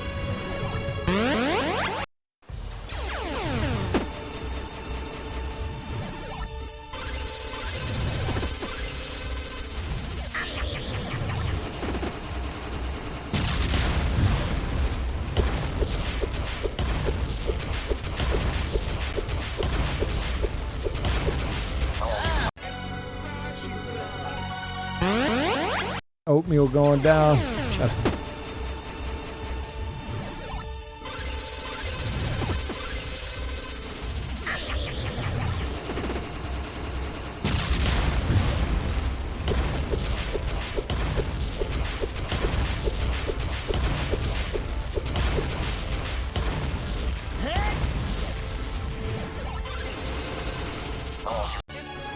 Not far enough.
I was too focused on getting to the top platform first. Okay, fine. I'll just start on whatever platform I'm on.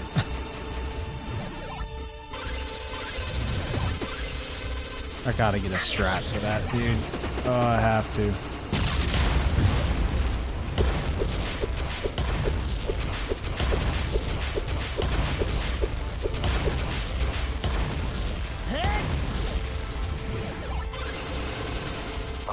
What?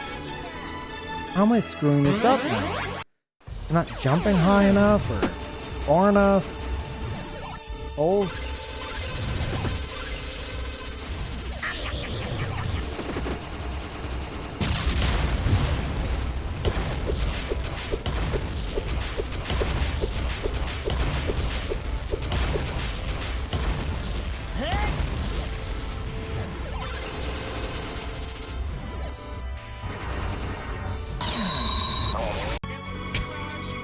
Okay.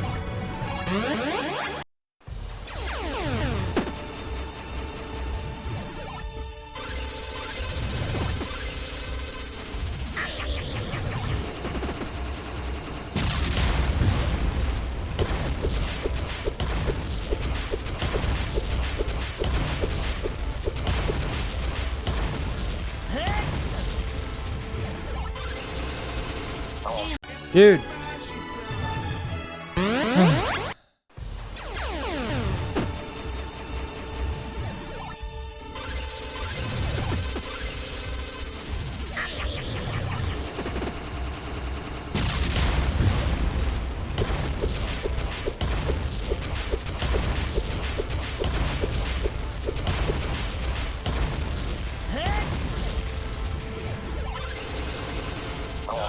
How? How? What am I? Okay. Maybe I'm jumping too early. I might be jumping too early.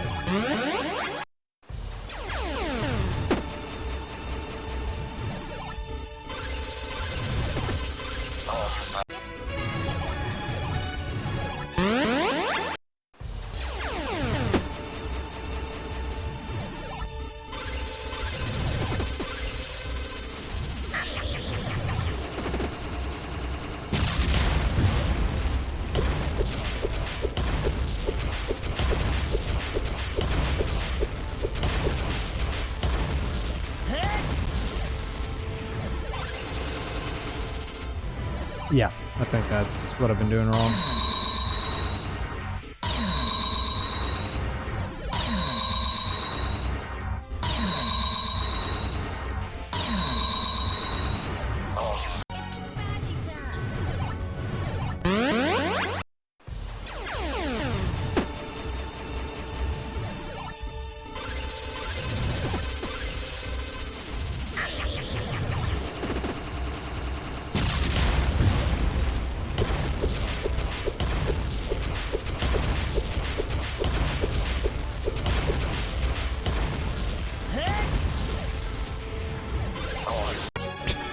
Hey, a bit late, I think.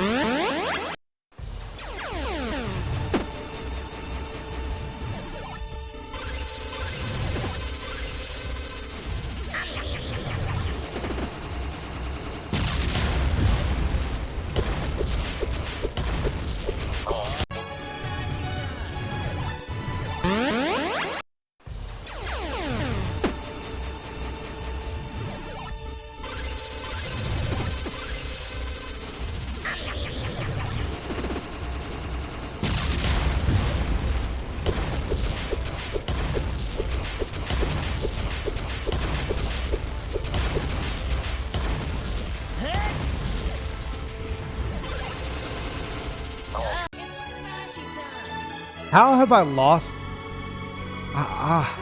Dude, I used to be able to do this like flawlessly.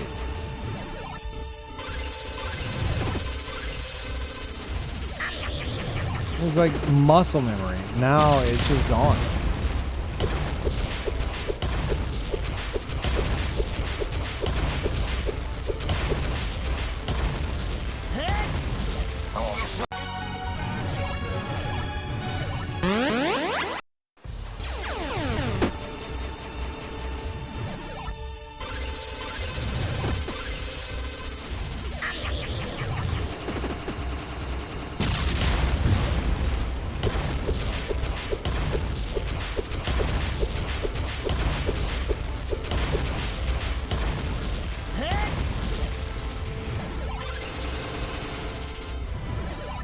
Okay.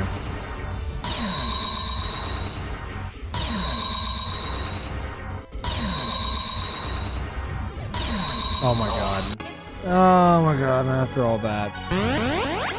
Killed by RNG.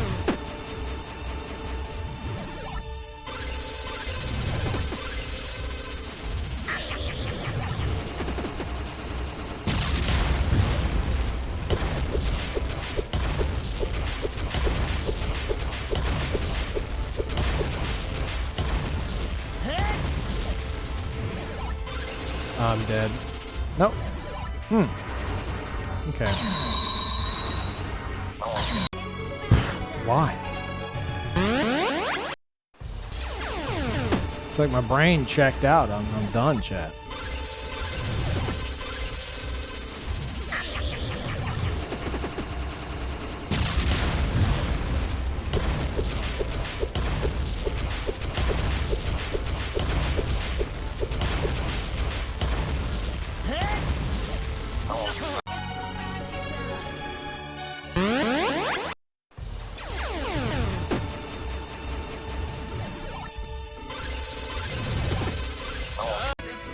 Is you okay with screen shake and flash lights, but this is too much?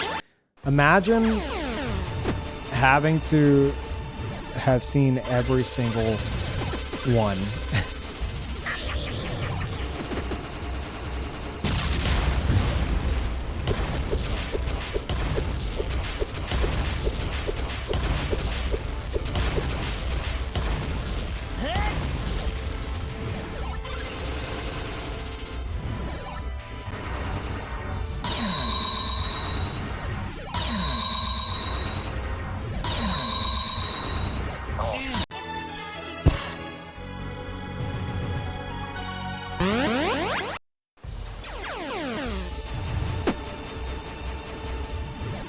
Yeah, I've seen this intro 1,582 times.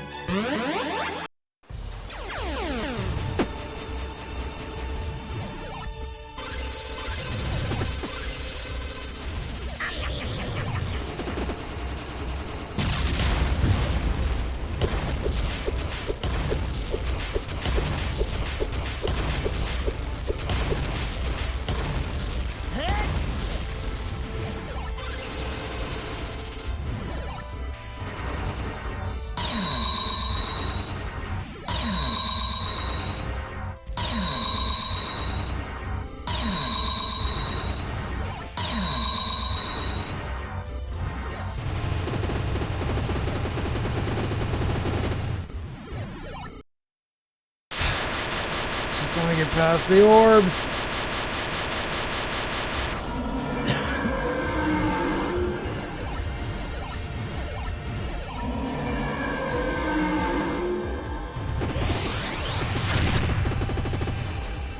Crap. That's not good! No! Oh, sneak attack.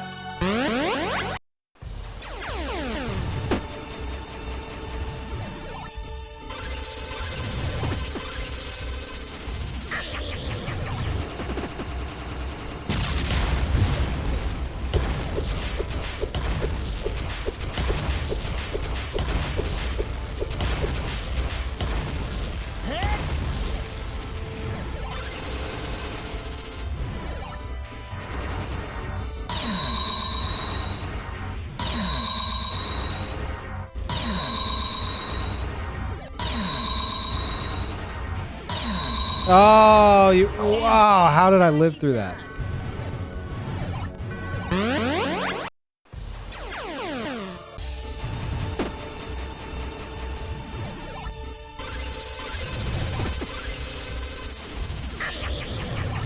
Oh, hey, Parl. Yes, no, please. Just right there, buddy.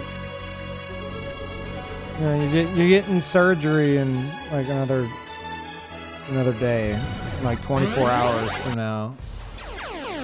Or, no, like 28 hours, but still. You could sit in front of the monitor if you want. I don't need to see.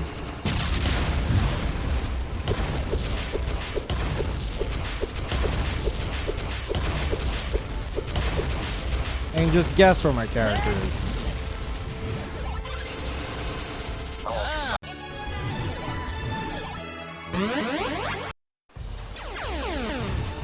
No, quit trying to knock my mouse off. Stop it. Especially on this game. You're gonna knock it on screen and it's gonna kill me.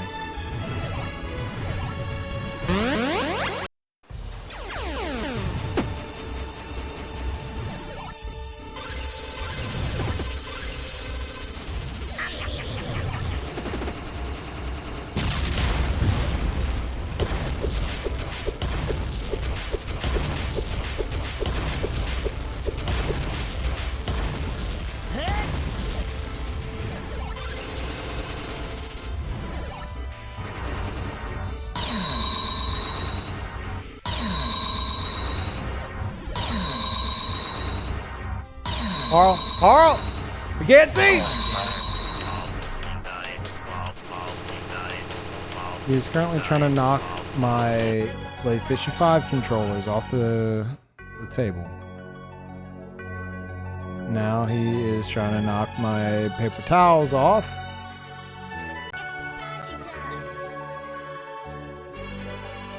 Now he's meowing in my face.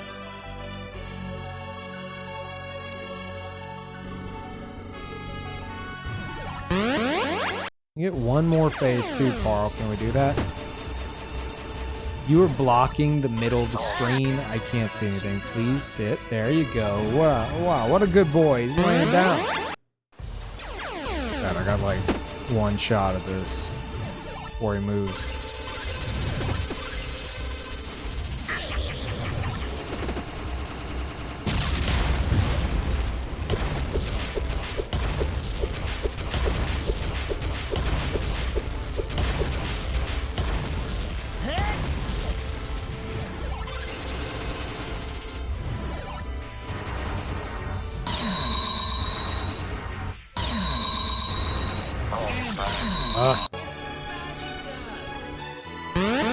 The good boy challenge. Yeah.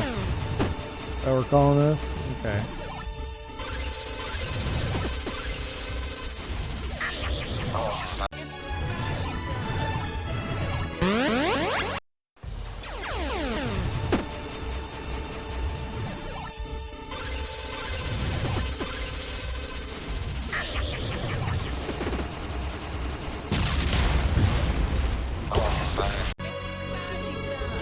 Okay. Might be my last attempt here.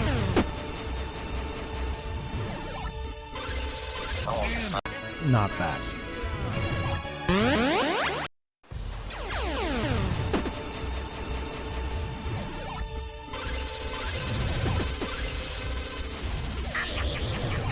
Oh no, he's moving. Carl's gonna move. Hey. Hey. Here. Look. Look, sit in my lap.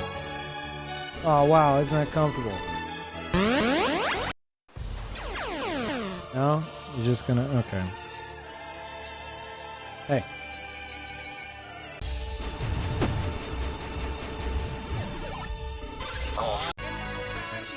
Okay, I might be done, chat. He has deemed it so. Wait, he's off the counter. He's off the table. Get one more shot here.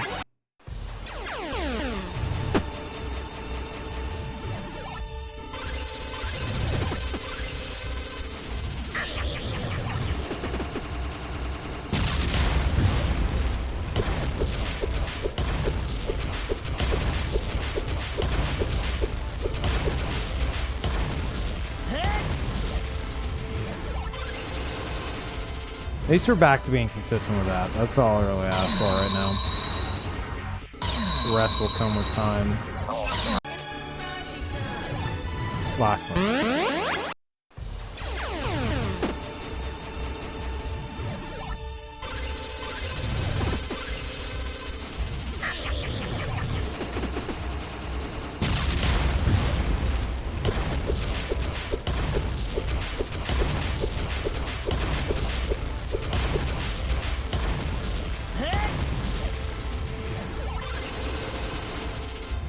Yeah. Alright, we're good on that. Thank God.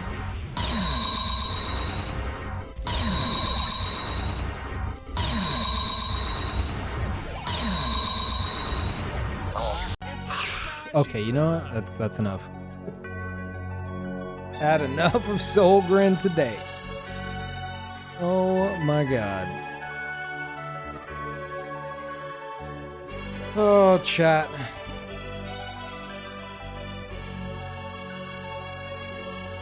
Two more? Nope.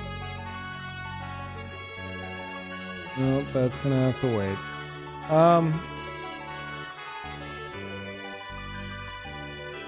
Let's go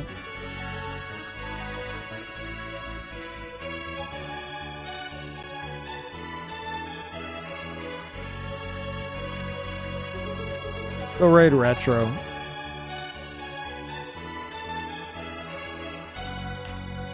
He's playing something Pokemon. I will be live again either Thursday night or Friday, depending on Parl's situation.